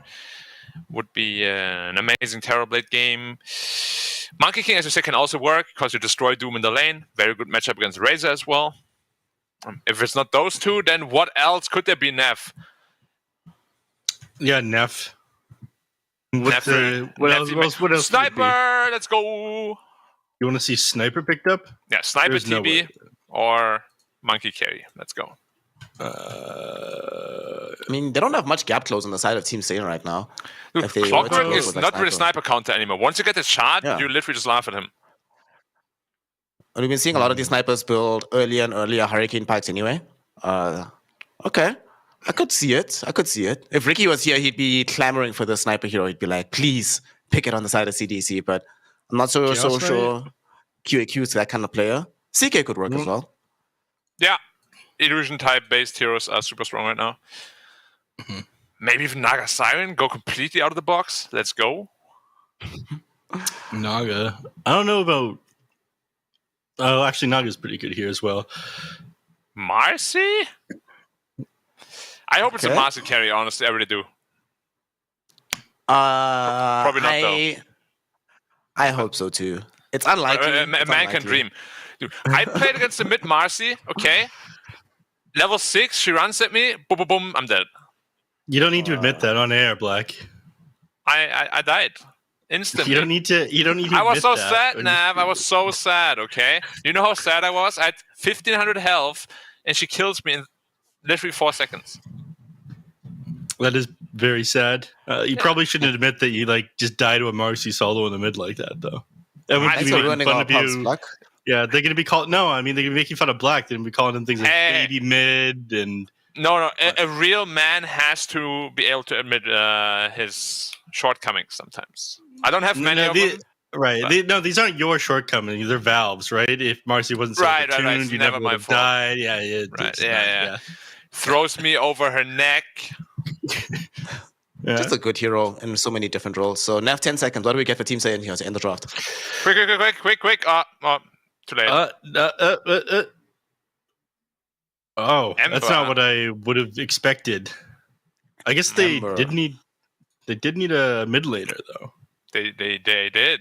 Carry Razor, not the greatest against Brewmaster. It's a Marcy 4. So boring. This was 100% always going to be Marcy 4 for Imitator with QAQ. Once they got the Marcy, it was unlikely. Having this Ember Spirit now from the mid lane, so there's some of the reach that Team Saiyan needed. It's a hero that in this game, once he gets BKB, does feel very good about himself, so he can get a lot done, it feels like. And it's one of these heroes that can show up. I think that's what they were sort of lacking in the last game, that sometimes the Void Spirit would show up for some part of the map, but then even with spell usage, they're like, well, how do we actually kill these heroes? This game, they do have some mechanism for killing these heroes now. They've got some more damage on the lineup. The question I have for you, is it enough, though, to bring them back into this one? Yes, I'm gonna say something really crazy, and Black is probably gonna make fun of me for this one, but I think Saiyan have a better team here. You mean better draft? A better draft, yes, a better No, draft. I agree. Actually, I was going to say the same thing. Okay. What? I'd put us on there for how do they win this What game do- on the side of Team Saiyan? What are they going to be doing to get this dub here? I think that they have Marcy on the position 4 in CDC. This hero needs to abandon whoever it's with inside the safe. But I don't think it's going to be that easy for the Brewmaster whatnot to be able to exist on its own. Or Marcy makes these rotations. Not to mention Clockwork is going to be really crazy setting up kills for your team. Ember Spirit usually pops off. You don't need that many items to come online. Meanwhile, I think Monkey King is going to need a BKB plus 2 other things. And they rely a lot on these really big cooldown spells in CDEC to ever take fights in the sand. Well, they can dive in and out of fights with hook shots, remnants on Ember Spirit, Hoodwink being so elusive. Get back in afterwards after they commit Primal Splits, Arenas, and Supernovas. I think it is way too hard for them to take consistent good team fights with their big cooldowns, and the lanes are also superior on sand. What about you, Black? How does CDC figure out a way to take this 2-0? What do they do to deal with this much more high-tempo draft that Team Saiyan have in this game? I do think they can match that tempo, especially early on, because Doom is not going to be the strongest outside of the Doom cooldown. So I do think they have quite a lot of windows to exploit themselves. And just basing on what we saw in Game 1, they should be superior when it comes to team movements, which are going to be very, very important this game. Team movements are going to be very important. Team fight spells and cooldowns are going to be very important in this game. And of course, for the side of Team Saiyan, they need this game to try and avoid that relegation battle at the bottom of Division 2. To find out if they can do so and take us to a deciding Game 3, we have Black the Menace and Nev Sensei, the Mechanic Sensei himself. Take it away, boys, for game number 2, Team Saiyan versus CDC. See you later. Oh my god, Nev, it's starting. 34 damage permanently stolen from Static Link. Permanently stolen. He's never getting his damage back. Little adjustment here. Do you like it? Mars offlane, Brewmaster mid. The players are not accustomed to these lanes. That could be the downfall, Nav. I think it matters more about what your hero specialty is. I'm going to be real with you. All right. Rather than lane specialty. All right. That's Great my anti-hype. opinion, though, wow. Yeah. Cool caster. Thank you. All right, well, I'll hype this game up for you. Look at him. MS now running down 70 with the Static Link. Then the battery cell coming off to him. He's stuck in place. There's no way he's going to get away from this. 34 damage. It was stolen permanently, and he's down. The LWW with the first blood. It is insane. The And what did crowd it is just going tell wild you? black. The role, not knowledge. This knowledge, unknowledge. What is even the word for that? Whatever, I'm just creating my own words. He didn't know. If your phosphor pulls the creeps, you have to be careful. Lack the critical information. We talked about this at the beginning. Marcy, he doesn't want to be inside the lane soaking up XP. He walks around, he goes for ganks and whatnot, leaves the heroes by itself. The reason they swapped it around is because Marcy's supposed to deal with being by himself a little bit easier, but it's dying anyways. This is a disaster. How do they recover from this one, Black? I think it's irrecoverable, to be honest. If I was them, I would probably GG out, not too far into the future, but maybe they have a play left here. The bot lane, how's the Monkey King doing? Only 5 CS? I think it's over. It just might be. I mean, do you use the remainder of this game to discuss strategies for the next one? Yeah, I think play? So. Yeah, where did we go wrong? Monkey King carry, perhaps? Actually, they're aggressing him. Yeah, they're getting aggressive on the bottom line. Oh, he's healing back up. QAQ, he's got so much health down here, and Son Goku's getting zoned out. Look at him, 100 HP. Now, he's having tangos pulled to him. No salves available. This guy's going for the bracer strategy with the. Oh no, never mind. It's already he's got queued up. I don't know what I'm talking about.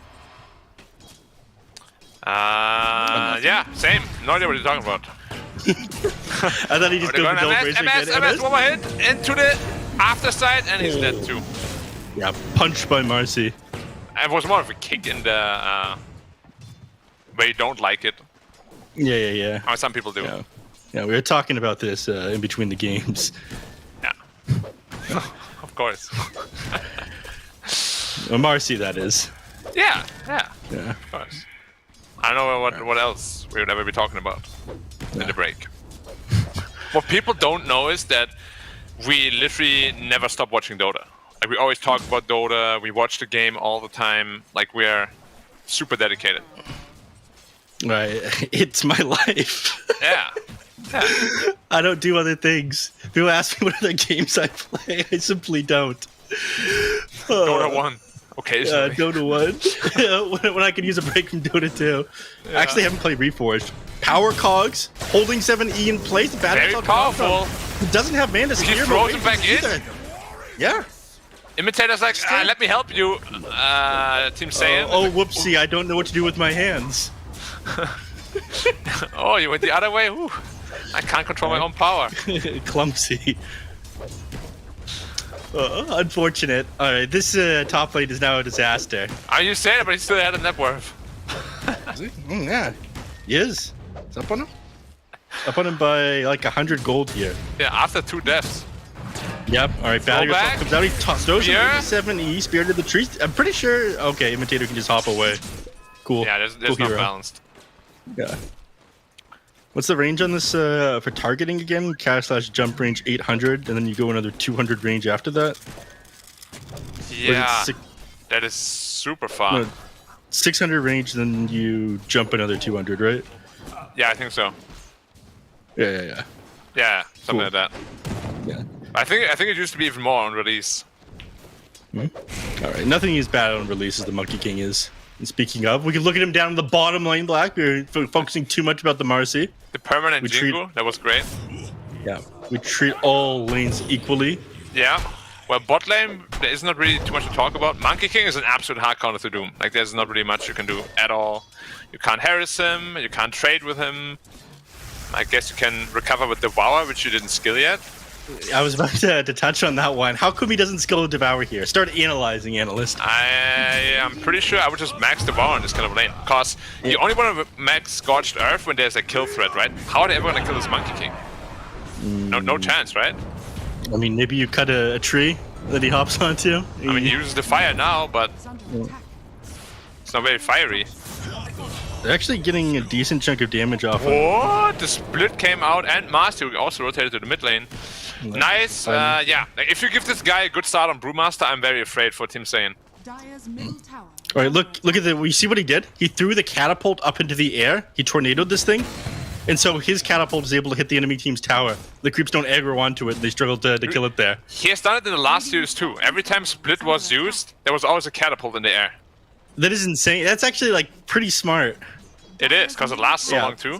He's aggressing on him now though, but yeah. Yeah, he doesn't have enough movement. Like, he's so slow that he couldn't commit the fire remnants onto him. Otherwise, they wouldn't have gone anywhere. Fire remnant looks pretty cool though when it's really slow. I would have done it for the show. Maybe if you had like egg shard, that way it does the 45 damage a second while it's like moving. Oh, I missed the slide actually. Careful. I'm gonna be fine. Tranquil Boots also on the mid lane. Very unusual pickup, but of course for Brewmaster, he likes it quite a lot. Alright, why is that? Because you don't generally run up to heroes and hit them. You just cast spells all the time. You like the extra region it gives with the Soul Ring. You wouldn't really buy Bracers on a Brewmaster, right? Kind of a waste of gold. Yeah. Does anyone ever buy Boots of Bearing on Brewmaster? Or is it not a thing? I did when I played. How was that? How did it feel? Underwhelming. Yeah, probably not good. It's very expensive. You can't use the active. Yeah, that's a lot of money. The Mars? Yeah. Japanese getting run at here. No man to use anything either, and he's just dead. Yeah, but Clutch shot there by LWW. Yeah, and then he's gonna get better. Oh man, no, if he got stunned there, he's dead. That was so risky. 100% dies. No doubt in my mind. He won the 50-50. Yeah. That's scary. It's very scary. Some people call it scary, other people say calculated. Yeah, calculated. Knew which one it would jump over to. You know, did like the pseudo-random number generation, ran the odds, and like, yeah, it'll probably not hit me. I probably have a 50% chance to make it out alive. It's not too bad. Honestly, depending on what kind of experience you've had in your life, 50% is very high. Yeah. Like when I play video games, if it's 20%, I take it, because I'm a daredevil. No, we're talking about that between series as well. Brewmaster actually rotated top. That should be an easy one. Bang! Yeah. That clap deals so much damage if it's maxed. We just generally don't see it maxed, but in the mid lane, of course. Yeah, you want to use it to clear it creeps as quickly as possible and, you know, trade with your lane opponent. Razor to Pete bot. There's no Doom available just yet. He needs one more CS, and it can maybe aggress onto the monkey. It's not an easy kill, though, if he has strength threats, which he doesn't right now. It's not an easy kill if anyone TP's down there. Marcy is there are 3 down there, though. He's gonna do the hand thing soon. Alright, here comes Brewmaster as well. He's got split available. I'm pretty sure they're just gonna go on to Zangoku here. That's exactly what they do. Get the Doom off, he does. Goes onto the Brewmaster, stop him from splitting. Clockwork coming in, as is the Razor. He's gonna get run down here. Clockwork's already on top of him. He's doomed. Just as I said and praised how he was gonna split before he runs in, he just runs in and gets doomed. Without Blink Dagger even. Yeah, I just walks right into the tomb.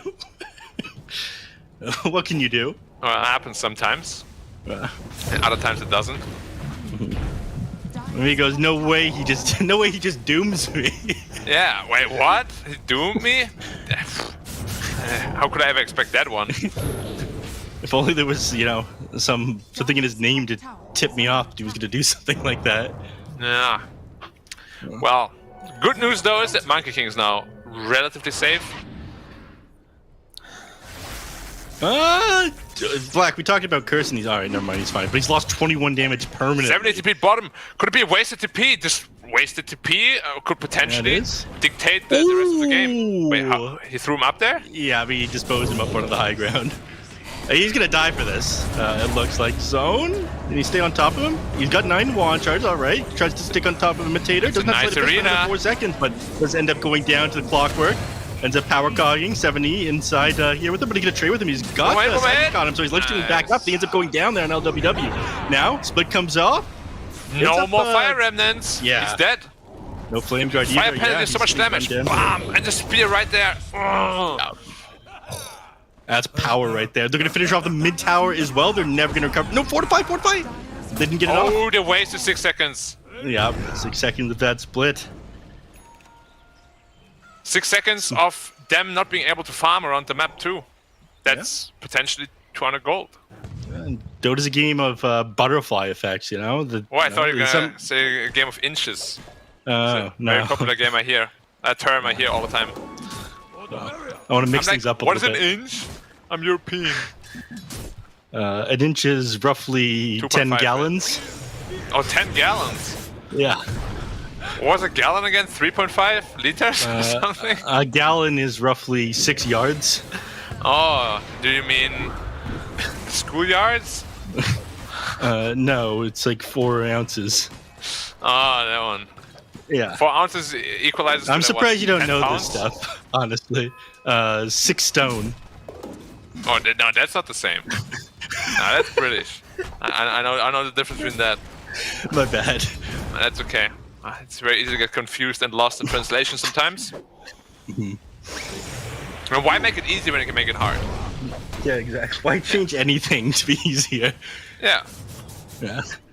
You could just leave things the same way. Well, 2k gold lead amassed so far. Not as one-sided as last game, but that's because the Brewmaster doesn't have his axe yet. I think they actually went for Blink Dagger first. Okay, so taking more of an active role.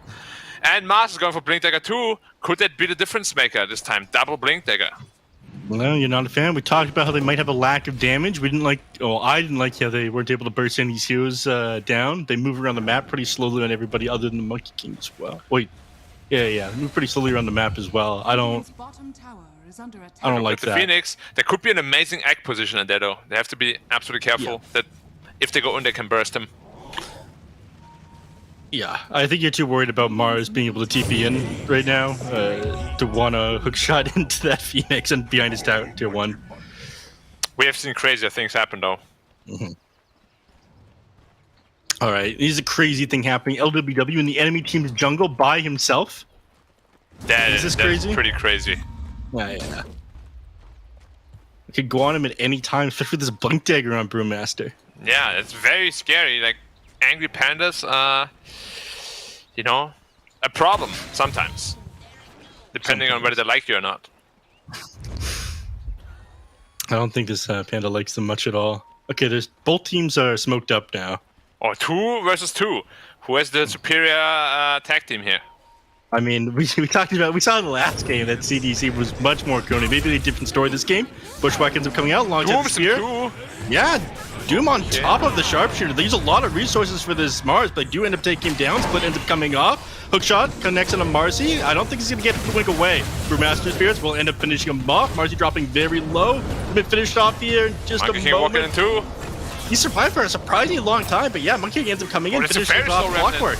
Yeah, Zone isn't going anywhere. He finally ends up making a way, but he's all out of remnants now. If they chase him down, they continue to top of him. Gonna walk out of that Monkey King. Blink Dagger and 1. Yeah. Here's beer in your eyes. Yeah, and it ends up proccing the fire and the Cinder Brew. Ends up finishing him off, so MS ends up going down as well. What a violent hero, throwing beer at you and igniting it. Yeah. Remember when it only got ignited by fire-based spells? Yeah, it was great. That You had was to lay an awful. Ogre Brewmaster. That was awful. And it wasn't even like all fire spells either. Yeah. It's just like most of them. Dude, when Sticky Napalm first released, I always thought like Ogre Ignite stuff did extra damage. It was never the case. It'd be But too it definitely good. said fire-based damage on it. Yeah. But apparently only fire-based damage was Bat your own Rider. fire. Bat Rider based damage. Yeah. Could also say Bad Rider's damage is getting amplified. Right. Battlefield up on Monkey King, so he's scaling. You know who's not scaling? The Razor. Do you know who has bad matchups this game? The Razor. I mean, we saw how he ran with his tail between his legs for that Monkey King ultimate last time. Yeah, and then he died anyway because there was beer in his eye. Didn't want any part of that. His eyes were hurting. Yeah, he's like, I'm out of here. Back to fountain. Need to wash it out.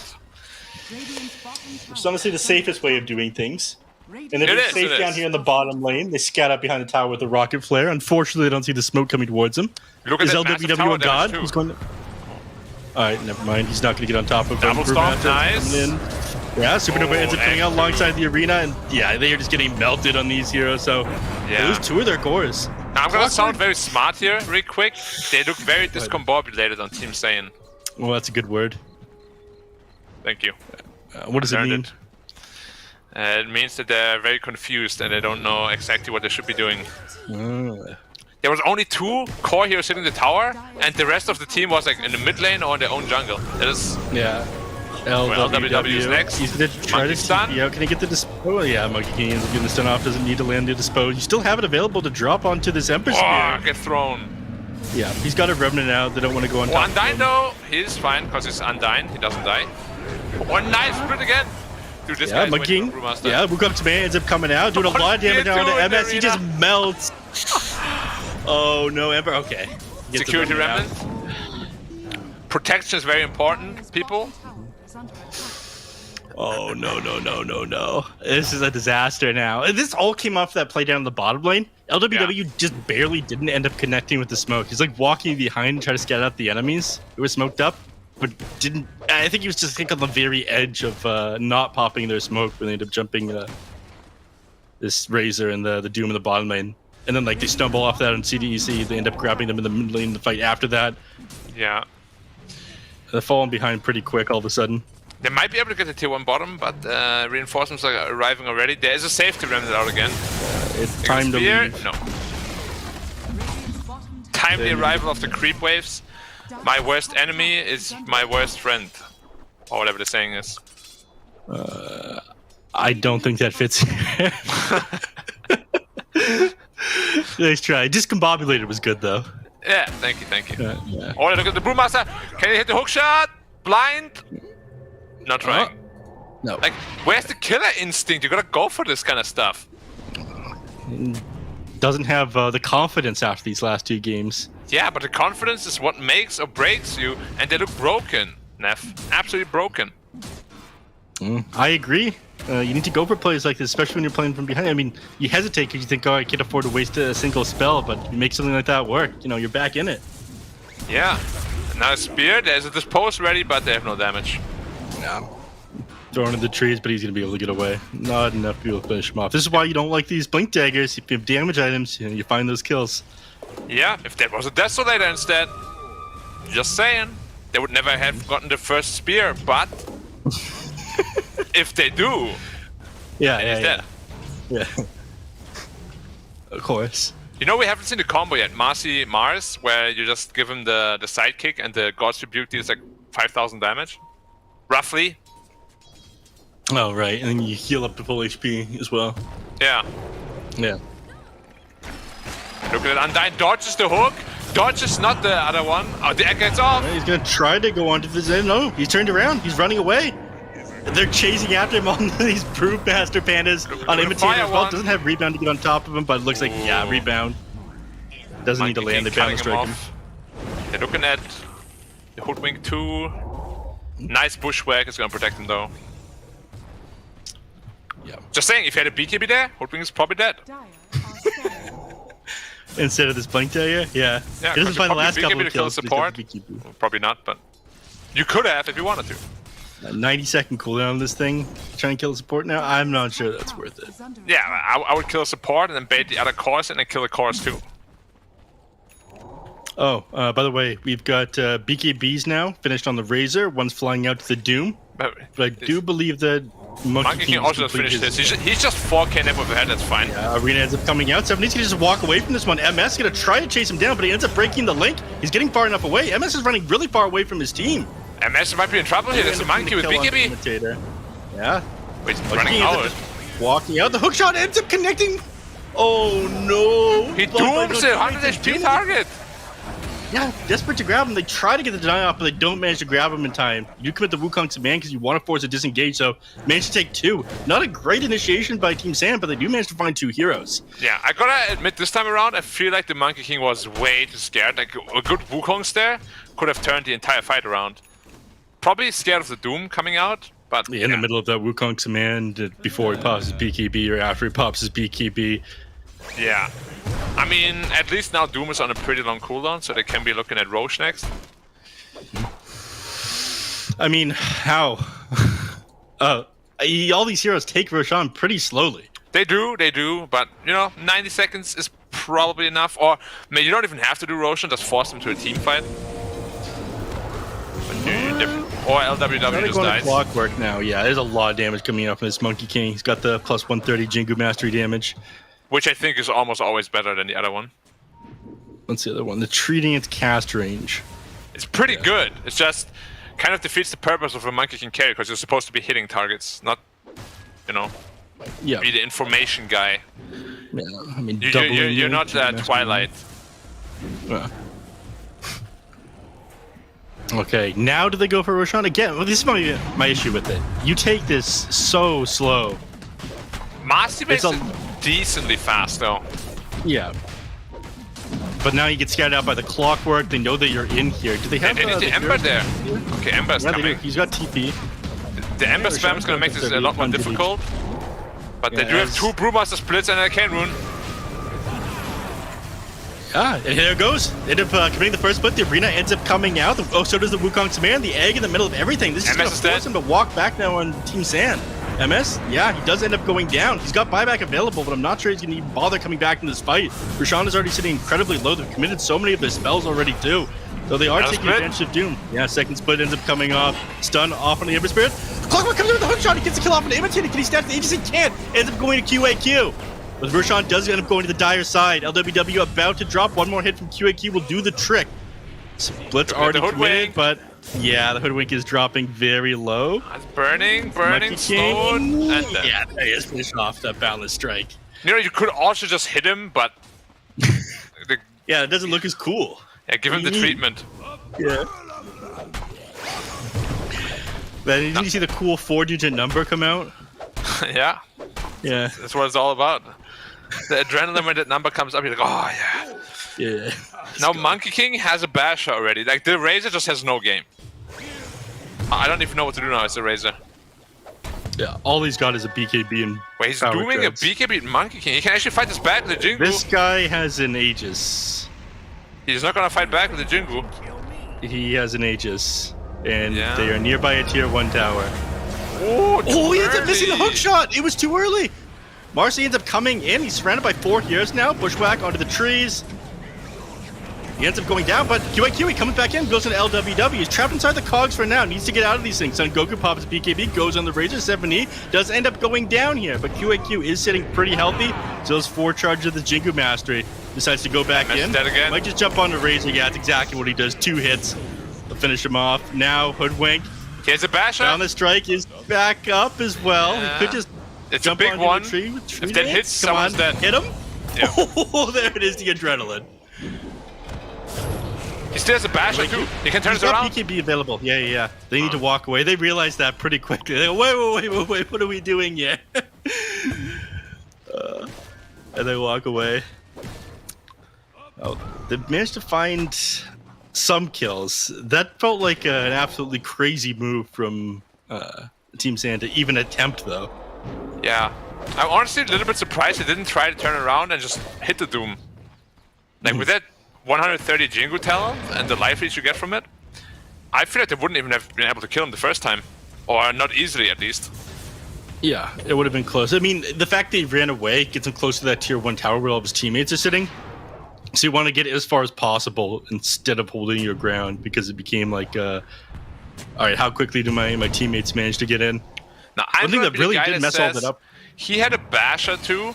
I think the Doom would have either ran or he would have died. But he definitely can't keep up those like infernal blades over and over and over again.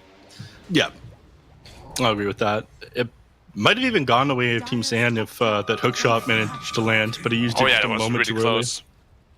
He tried to do like a Mirana arrow. Doesn't quite work like that, unfortunately. No. Mars really needs to speak a bit though. Is what we saw from those fights. Yeah. 70s. He almost has it. Yeah. All right. So, how does Team Sand recover from this one now? Well, they're smoked up right now. They have Doom available as well. Doom a prime target. Oh, Undyne is in a really good spot though. But only if they actually smoke there. If they don't, then he's not in a good spot. All right, they Brewmaster's ping this actually one out. bottom. Yeah, they see 7E.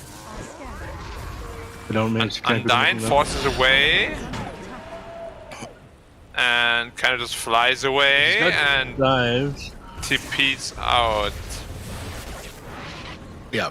He's Alright. I mean, Clockwork had a TP. He could have TP'd there and stopped that for sure. They're not playing proactively at all, it feels like. what did he hook shot just now? Some cooldown. I missed it. He used it just now, right? Yeah. I do not know. Alright.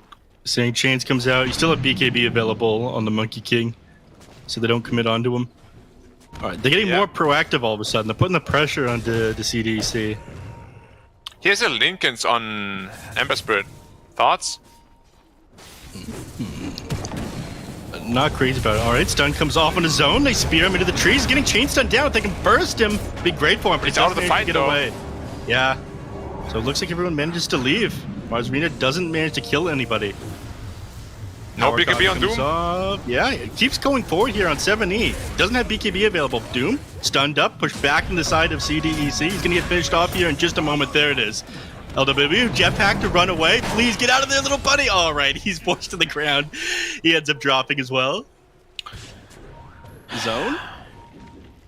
All right. Stun doesn't end up connecting with anyone when he throws out that to spear. So it looks like everyone else is going to be able to walk away. I am so surprised by this Lincoln's purchase. They have like one targeted ability, which is Dispose. I mean, there's Tornado. I guess. Oh, Brewmaster, 70 is also 7E. dead. Yeah. Oh! Well, please kill him. Okay. And Phoenix might be dead too. He has an egg though. Yeah, he does. All right, dropped in the middle of all these heroes. They get oh, there was such a huge boundless strike, and they finish it off. They do manage to get a QAQ stuck in place for a couple moments now, but he just stands his ground. He's flanking up pretty fast. But he does end up going down. All right, doesn't looks even like try to about to lose remember. zone as well. Yeah. I'm gonna say it right now that Lincoln's is a grief. What did you think the logic behind this one is? Are they just that I really concerned don't about the know. Dispose? Like, if you get stunned off screen by a Boundless Strike into Mars follow-up, you're dead. This Lincoln is not going to do anything. If you want to get tank in this game, Kaya Sanj and the Shiva's God is definitely the play. Yeah, I don't quite understand it either. I guess they're just that afraid of the single target setup from Marcy. Maybe, but like, if you can't react to a Marcy running at you with this pose, then... She's got a blink dagger. Like, I don't know what to say. Or she does have a blink dagger now. Yeah, but even then, they have even better stunts than a Marcy this pose, this game to worry about. I feel like this pose is the last thing you should worry about. Yeah.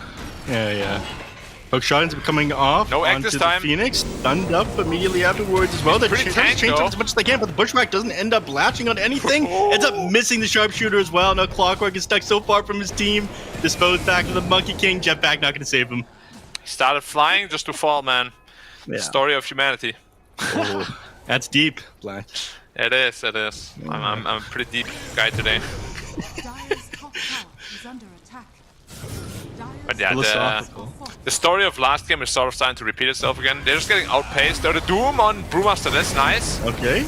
Yeah, he had 2 charges of his Primal Split available. Can they finish him off with this, though? Looks like he's disposed up onto the high ground. He ends up going down anyway. Zone manages to finish him off. 70 down to the low ground, but ends up committing the arena, trying to time that with the BKB expiring. Was slightly off the mark. All that ends up happening, though, is that the arena expires as well.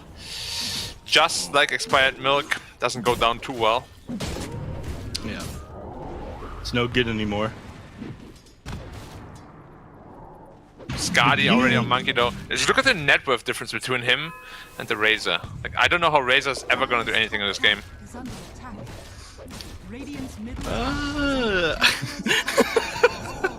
He does have it kind of rough.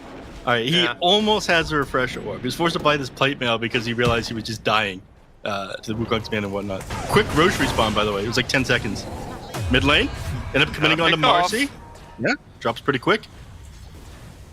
The gold lead is dwindling. Slowly but surely. So they have no Doom available. That should be a free Roche, right? Yes. Alright, MS getting chased down right now. He does a lot of damage. It doesn't matter if you're draining his damage. Yeah, he bashed you a single time, you're just dead. He didn't bash you at all. He got kind of lucky there on the Razor. Again, like, what is his business down there? They just got to pick off mid lane. No one's showing. Like, he had to have known that they were coming for him. Yeah. Or at least there's a high chance they would. Yeah. You know, they just free dance. Free off him. Spraying, they get on top of you with a blink dagger. Yeah, for the hoodwink, it's a lot of damage. That's way too much damage.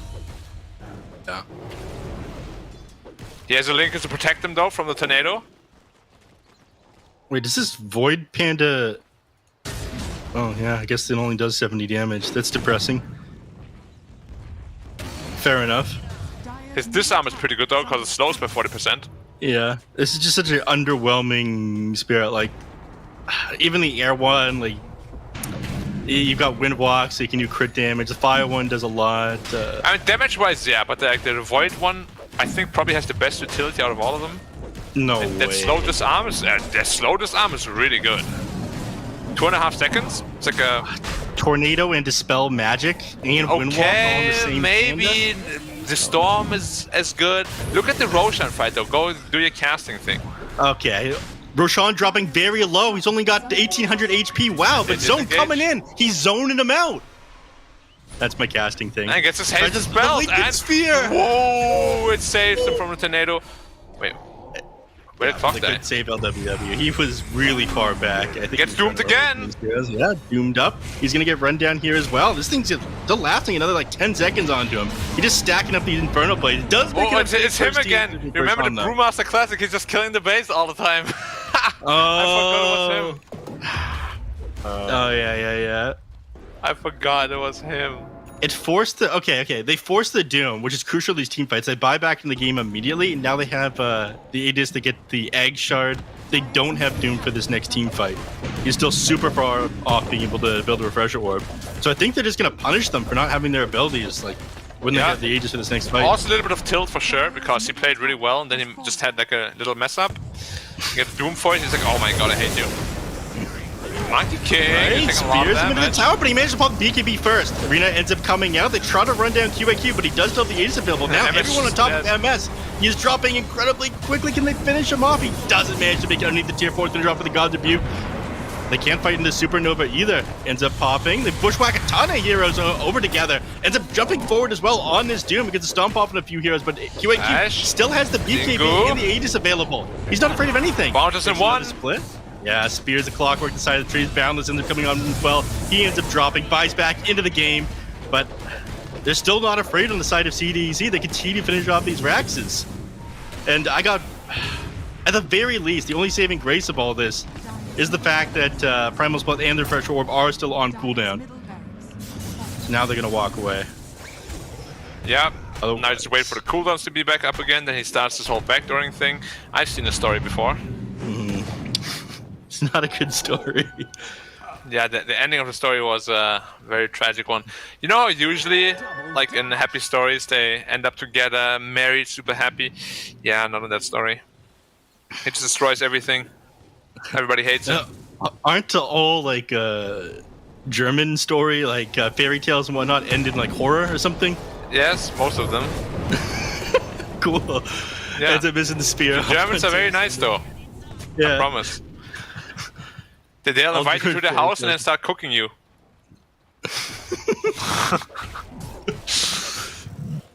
I'll just end in disaster. That's the only thing I know about like German fairy tales. Yeah, German fairy tales are great, man, especially for kids. But the thing is, in the kids' versions, you never tell them their actual ending, you know? You leave that part out.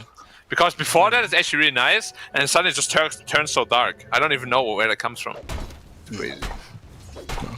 We'll do like a content segment. We'll do German story time with Black.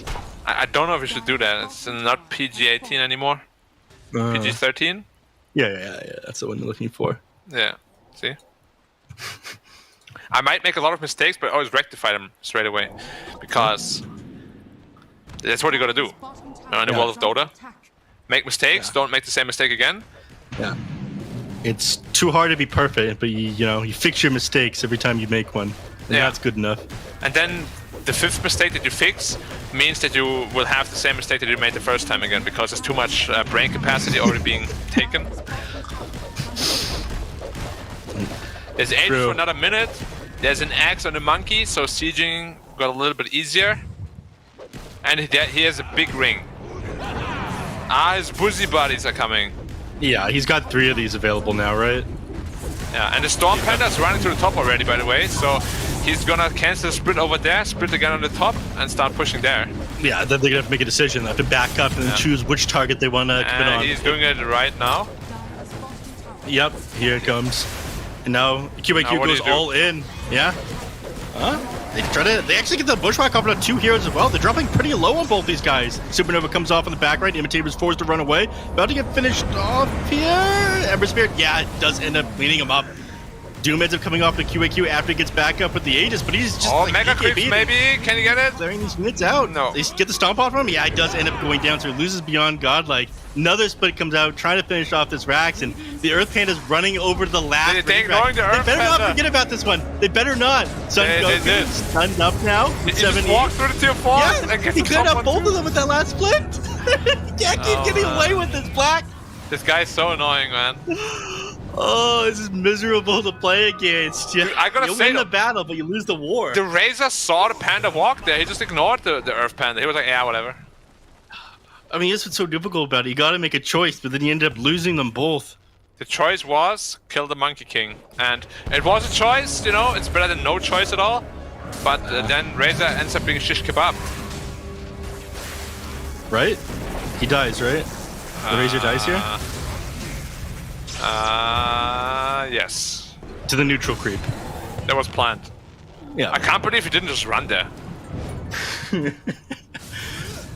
Like, he definitely wanted to try to stand his ground. The point was proven.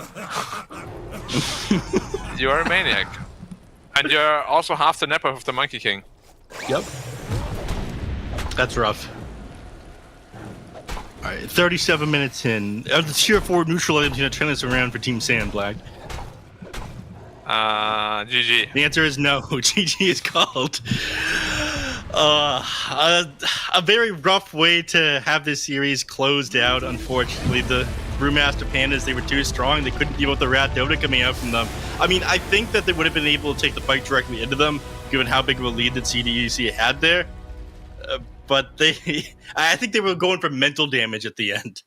Oh, yeah, for sure. I do know they wouldn't have ended the game straight away. He would have waited for like 4 brew splits, sent the Earth brew here, the Lightning brew, the Storm brew there. Make it really slow and painful. Teach them a lesson, Make them quit, make them tap out. Don't end it. Make them end them. Make it end it themselves. Mm-hmm. The lesson that's been learned here, Black. The lesson is when you're playing against CDEC, for the love of God, ban Brewmaster. Do not allow them to first pick this hero. Otherwise, you are certainly going to be struggling in a game like this. And unfortunately, for the side of Team Saiyan, they struggle too much, and they go down 2-0 in this instance. Great game from CDC. It looked more promising at the beginning, Nev. There were some signs of life, Black told us that there's never going to be a time we can doom the Brewmaster. Got doomed early on. It's like, okay, maybe things could start turning. Yeah, so many times.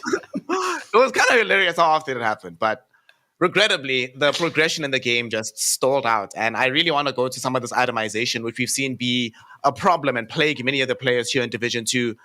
No BKB on Ember Spirit, only the Lincoln Sphere. Talk to me about this, Neff. What was going through his mind when he made that decision? I think he was just afraid of being thrown up in the air and singled out in the team fights by the Brewmaster. He probably got a little bit in his own head, but you can deal with this problem the exact same way just by building yourself a BKB. And then it's kind of on your terms. You don't have to worry about anything. Because they have a lot of magic damage from CDEC as well. Like, I think that BKB would have been a superior choice here, especially given that Lincoln Sphere did end up getting nerfed for the most recent patch. Not worth going for, especially in a game where you're just barely losing as well. I feel like popping off, the enemies have some great single target spells. Sure, go for the Lincoln Sphere, but really wasn't what they needed here when the game was so difficult for them to begin with. Yeah, I mean, a reason why Ember is also so strong is because you get that BKB, you get the 15 Flame Guard talent, and you just did like 100 DPS around you at all times. He even went for the Syrian Chains talent. He didn't even go for that really strong Flame Guard talent. And yeah, I'm not entirely sure what his idea there was, but it didn't really feel impactful. Not at all. I know you hate Lincoln Sphere just in general, Black, so you were definitely not going to be happy seeing the item come up. But it also sort of hampered how they could approach these team fights, right? It required them to have some very crisp execution to go get these kills. And because he lacks the BKB, half the time he'd go in and have to immediately retreat, leaving poor MS on this Razor. I mean, we thought he was going to have a hard game, Nef, but my God. It started just becoming impossible for MS. He'd pop the BKB, be the only one remaining, and everybody would just aggress onto him from CDC. Although there were some signs of hope, but this fight is sort of an example of what we're talking about here. Look at MS. BKB up. He's like, yeah, boys, we can do stuff. You know, we're going to kill 7E, but as soon as this BKB is down, and QAQ and the Brewmaster are playing together, suddenly everyone else has to leave. MS always getting left behind. Feels bad. You can't play Razor under these conditions, can you? No, now we're getting run out like this. The Brewmaster, I feel like, is decent against it. The Razor wasn't amazing. The Razor wasn't amazing against like any of these heroes. Ian Black was talking about that at the beginning. Like, one can deal with it pretty well, just due to how much damage you end up getting from that Jingu Master and the Stone Soldiers. You don't want to fight into that ultimate. There's so many issues for this Razor, man. Like that last fight that we saw before this one, maybe they could have come back in the game off of that if the Clockwork's hook ended up connecting Monkey King. But these tiny mistakes in the game that's already pretty difficult ends up costing you everything. Yeah, Black, unfortunately, that is true that we've got a lot of execution mistakes, especially out of this Clockwork. A lot of missed hooks. There was some missed sharpshooter hits coming in from Wenhao here on the young Hoodwink. Just a lot of the lack of crispness here on the side of Team Saiyan. Like, outside of just leadership issues, that's starting to me to be one of the key problems that I see with the squad at the moment. Yeah, but it gets amplified by not having like a proper idea, right? Like all of these individual errors just look so much bigger if there's just no team cohesiveness at all, because you are very reliant on that like individual performance if you don't have that planning ahead, right? So I agree with you. It is definitely an issue, and in this game it played a massive role. But yeah, they're just not quite up to the task. Like, CDC is just another level compared to them. Yep, CDC 4-1 right now, demonstrating that they're not just on another level compared to Team Saiyan, but they are trying to get themselves into another level entirely by leaving the division. This was an open qualifier team here, Nef. This might be the second season in a row where this happens. Some OQ team comes in, dominates the division, heads up into Div 1. The way they're looking right now, I don't actually think there are any other teams that are as good as this in Division 2. What do you think about their relative strength at the moment? You are such a Ponlo hater. This guy was talking up Ponlo so much in Division 2. Team Fusion's the next big thing. Now he's completely abandoned them after they lost 2 matches. Snare, gotta believe in your boy. Listen, not I believe it. I believe in good Dota. And CDC just look better. What can I do?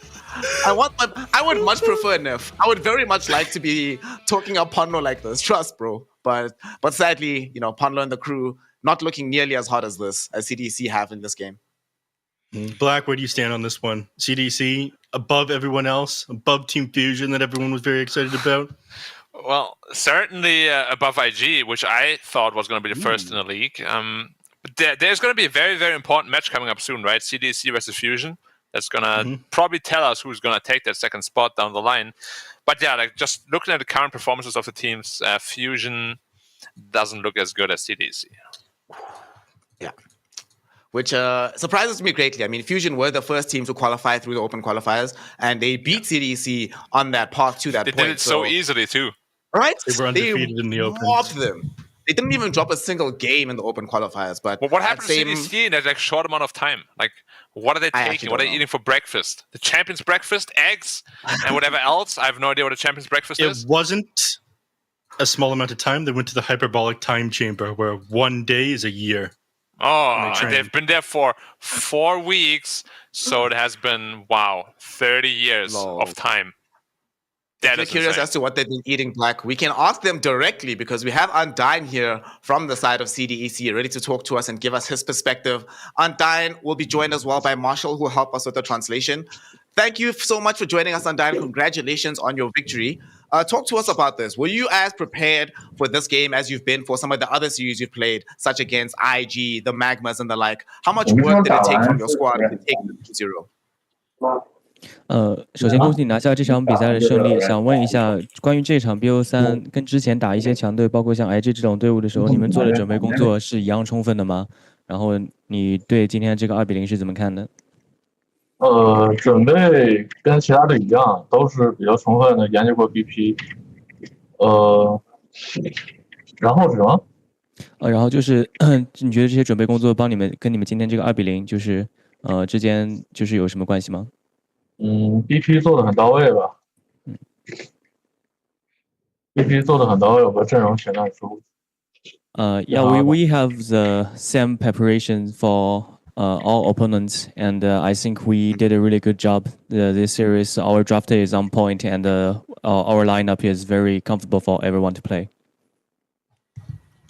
Speaking of that comfort, actually, something I've noticed about your game so far in Division 2 is almost every single series you've been playing has been slightly faster when you win than the previous series beforehand. And right now with this victory, not only is it your fastest games just yet, but it's your fastest games, the fastest games in total here in the Division 2 DPC.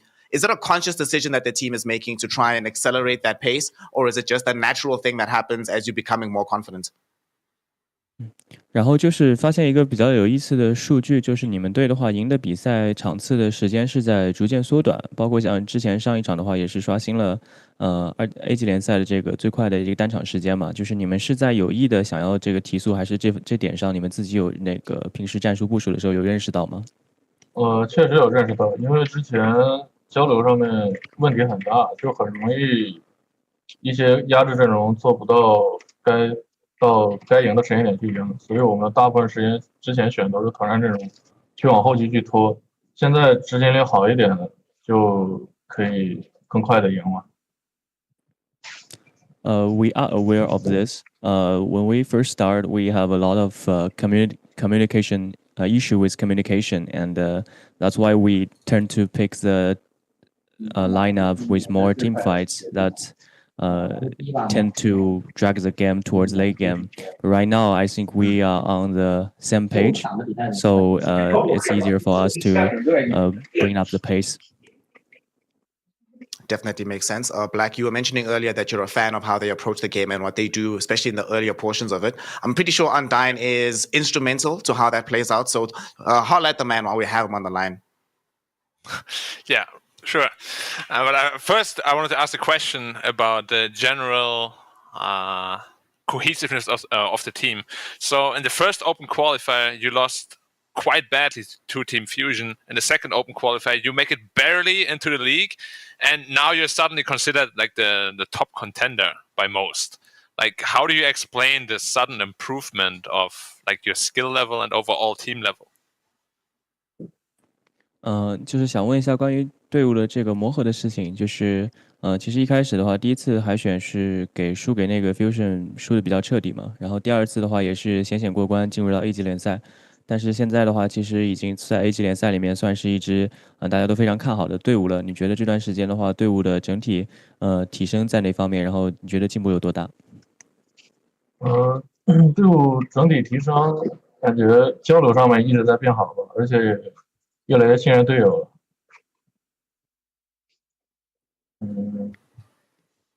差不多就这样。Yeah, I think like I mentioned before, our communication is getting better, and we trust each other way more than before. That's why we're getting better. Okay, and then one more question just about you and Imitator. The two of you have had massive improvement also on an individual level. Are you guys going to be the next legendary duo like FY and Fenrir? 就是再想问一下你跟 Imitator 的这个组合嘛，就是你们两个其实个人的表现，然后包括你们整体的表现，也是这个进步了很多。你们有没有这个立过小目标，比如说像成为这个 FY 跟分队那种比较经典的辅助组合？确实有过。是比较享受。Yes, I hope one day we can become as good as they are. Okay. That day might not be that far off. Neff, we have the man here. I would want to probe his brain while we still have him on the line for a little bit longer. Sure. Very simple question. Are you enjoying this patch and the position 4 heroes that you get to play on it, like Clockwork and Marcy and things like that? Does this patch suit you? And are you having fun with it? 想问一个比较简单的问题，就是你对这个版本4号位的现状还满意吗？就是包括像看到选了发条或者马西这样的英雄，你个人而言的话，你喜欢现在的这个版本吗？我还比较喜欢吧，因为这版本比较对酱油比较友好吧。I like this patch a lot. I think it's a very friendly patch for support players. Fair enough. That's all I got. Makes sense. Before we let you go, Undyne, I still have 2 more questions that I just want to quickly ask you. The first one is, how do you look at the team now? You're saying that you've been getting better, communication is improving. Obviously, your goal is not just going to be doing well in this division, but you want to be promoted to Division 1 and do well in the TI qualifiers. Where do you rank your team right now in general at being able to accomplish those goals? 像你之前说的队伍交流这方面成绩都在变好，但是我知道目标肯定不仅仅是变好，就是包括可能后面想要去打那个 SC 的比赛，包括可能要备战那个 TI 的预选赛。那你觉得现在整个队伍对后面的这些目标，你觉得有这个能力去完成吗？还是在一个什么样的这个状态？我觉得有能力去完成，但也需要一定的完善。Yes, I think we are capable of doing all those stuffs, but we still need to improve many aspects. Last question here. Tell us, we've been speaking about this patch a lot. Do you want a big change after TI? Do you want some massive improvements or redesigns to the game itself? Or do you want it to continue in the same state it's been for a while now? 就是打完 TI 之后的话，如果版本再去改变的话，你会对这个版本新的，就是可能的话，对新的版本有什么比较想要做的改变吗？有什么比较大的改变，还是你更倾向于就是继续保持现在这个小改动的风格？也比较期待大改动吧，小改动玩时间长也会腻的。大的改动就是有没有特别想过？这倒没有。加强一下屠夫。加强屠夫。速度屠夫可能。Yeah, I'm looking forward for some big changes. I mean, small patches is good, but it's kind of flat. So I wanna see some big changes. As far as what's gonna be changed, I have no idea. But probably we can buff patch again. Oh my god. Patch is already strong enough. Thank you very much. So, Undyne, thank you so much for your time and congratulations on your victory. We hope to see you continue to play Dota as well as you have. And yeah, good luck further. Good luck. 感谢你接受我们的采访，希望你以后能好运。谢谢。Thank you. All right, that was Undyne joining us there from CDC with Marshall on the translation. A man of few words. Few words, but prescient words, right? Because one of the things he mentioned is something that we talked about on the previous panel. Trust and communication. You can see it in this one squad. And not only is it present in the game itself, but he has isolated that Black as the key reason why the team is better. Didn't talk about tactics, didn't talk about it, understanding the meta better than anybody else. He's just like, I understand my teammates better than anybody else. And now we're flying. What do other teams need to do? How do you try and engender that particular form of communication if you aren't there yet for the other squads? I mean, that's what I tried to tickle out of him, right? Like, I was like, how do you explain that, like, massive improvement over, like, what, a month? And he's kind of like, yeah, our team plays better, which, of course it is, because otherwise you wouldn't be here. But, like, he didn't give us the secret sauce, He's like, we're better. I'm like, yeah, we know you're better. But why? I was like, tickle, but he didn't budge. He didn't budge. The secret sauce is not coming out anytime soon. It's like the recipe to Coca-Cola. He's keeping it in the vault there. And I feel like maybe we should have touched on the war crimes they're committing on the Brewmaster. That kind of slipped by. I forgot about that one at the time. Nah, we'll get the chance once we talk to the offlane gosh, player. that We'll be like, yeah, Brewmaster. what are you doing with the Brewmaster, bro? Why do you They're do not this gonna to? tell us. Why do you let bad things happen to good people when you're playing this Brewmaster? Yeah. Honestly, I'm not even sure why they want Pudge to get buffed, because he already is like, Pudge is whatever, but Brewmaster is already so crazy that I think that's going to be the number one hero for every team that goes against CDC. But Black, do you remember that guy, Air, who used to play on Hyperglory team when he was on this Brewmaster? Uh-huh. The way Yeah. it feels like I haven't seen somebody who understands brew to this degree in a very long time. And it feels like CDC just in general understand how to play around it better than even some of the teams that we'll see in Division 1 at this point. Yeah, I'm pretty grateful for the series, to be honest. Just to like see the stark contrast of Game 1 Brewmaster and Game 2 Brewmaster. Like it really is a hero that gets amplified indefinitely by understanding of the hero and just knowledge overall of the hero. I mean, to make that contrast even starker, right? At 15 minutes in game number 1, Brewmaster on the side of Team Saiyan, Son Goku played it, didn't even have level 12 at 20 minutes, and it just barely eked out an Aghanim Scepter. Neff on the other side, game 2, at 20 minutes, level 15, Blink and Aghanim Scepter very much complete and just being a menace to society all across the map. CDC, I feel like they are untouchable with this hero. How does anybody stop them? Or do you have no option but you just ban it every game? Well, I mean, you stop him by dooming him before he gets to split off. That's one way, but I think a lot of times he's going to ban it out against them until people find a better solution for the hero. Just don't play against it. It's that easy. I don't think anything is so broken right now that you're super afraid of it. You need 2 bans. Maybe, if you're banning out Brewmaster first every game, you make sure that you're taking first pick. So you're able to deny the end up being like 3 different heroes. So I'd say that's what you probably want to do against them. That makes sense. So we've been talking up CDC. They're now going to be challenging at the top. Obviously, the upcoming game against Team Fusion is where the rubber really meets the road. But there's 2 things we still need to talk about. The first is Team Saiyan now being down in the dumps. They're in this relegation scrap. Fairly difficult to see how they're going to find themselves coming out of it with the score that they're looking at right now. Black, are they already starting? You've been in this environment before, playing with some of these teams in China. Are they already starting to think about who to replace in the squad because of how poor the results have been? It's always a possibility, especially if you're not really bound to any organization or anything. It could also just be like a flat out disband if things don't go the way they want. But, it's not over yet. They could still possibly eke out 6 spots so they can at least stay in the league and figure things out after that.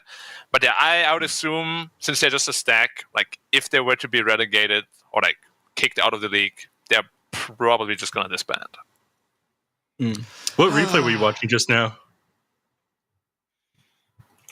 Me? Yeah. Oh, one of my juicy Ember games. Dude, hey. You're watching one of your own replays right now, Jake? Hey, if pro players are allowed to analyze their own replays during an interview, I'm allowed to do the same, okay? I'm just saying equal rights to everyone. Lol. You gave yourself away by... I could see the reflection of your replay in your glasses. Yep. Yeah. But you're not my supposed evil to anime snitch, glasses. I'm always up to something, dude. Lol. All right, boys. Before we close this particular part of the show out, one final thing we need to talk about. The upcoming series of the day. Now that we are done with Division 2 and we're going to be going up into Division 1 for the rest of the day's proceedings, also some very important games, right? The first one, though, is the one I really want to talk about, given that it's quite possible that this ends up being a relegation battle as well, Black. eHome versus Aster Aries. Both of these teams are 1-3.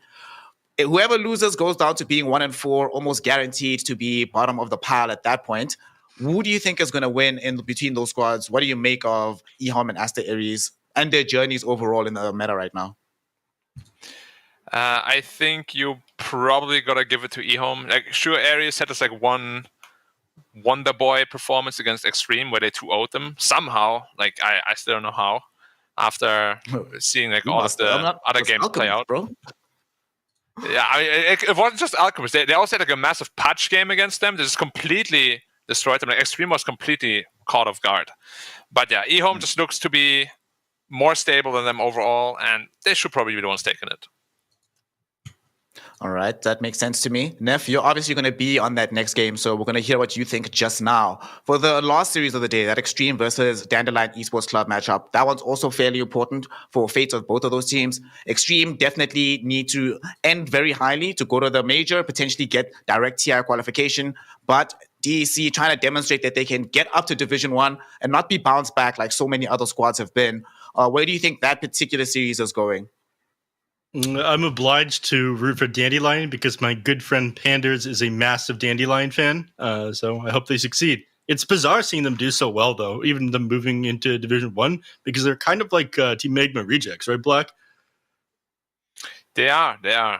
Yeah, and I mean, we'll see how they end up or where they end up. Again, these inconsistencies with a lot of these teams, I have such a hard time predicting. Like, are they going to beat LGD next, or are they going to lose to Aster Areas, or what's happening? I have no idea. The Chinese region is the most fun region to watch for that exact reason. You legitimately have zero idea who's going to win a game before it starts. Sometimes it does go as anticipated, but more often than not, it goes in surprising directions. So we're going to be hoping, not necessarily for upsets today, but more entertainment, more competitive Dota, and some more hype for the day. And with that, we're going to be closing this out here in Division 2. When we return, Division 1 action will be live. Black, Neff, thank you so much for your efforts, gentlemen. And everybody at home, please go ahead and thank them on the social medias. We'll post where you can find them in the chat itself so you can go and give them your adulations. And thank you also for the time that you spent with us. Go hug someone you love. Let them know you love them. And we'll see you in about 40 minutes for the next series of Dota. This is the Chinese region. This is a Dota 2, and this has been the DPC. We'll be right back with some more action. See you in a bit. 成为英雄之前，你不曾拥有姓名。通向终点的路很长，但谁也无法预知结局。有人前倾暗影，谋而后动；有人拼尽全力，克敌机先。没有对与错，只有速度是唯一的答案。奔跑吧，在到达终点之前。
之前，你不曾拥有姓名。通向终点的路很长，但谁也无法预知结局。有人前心暗影，谋而后动；有人拼尽全力，克敌金仙。没有对与错，只有速度是唯一的答案。奔跑吧，在到达终点之前。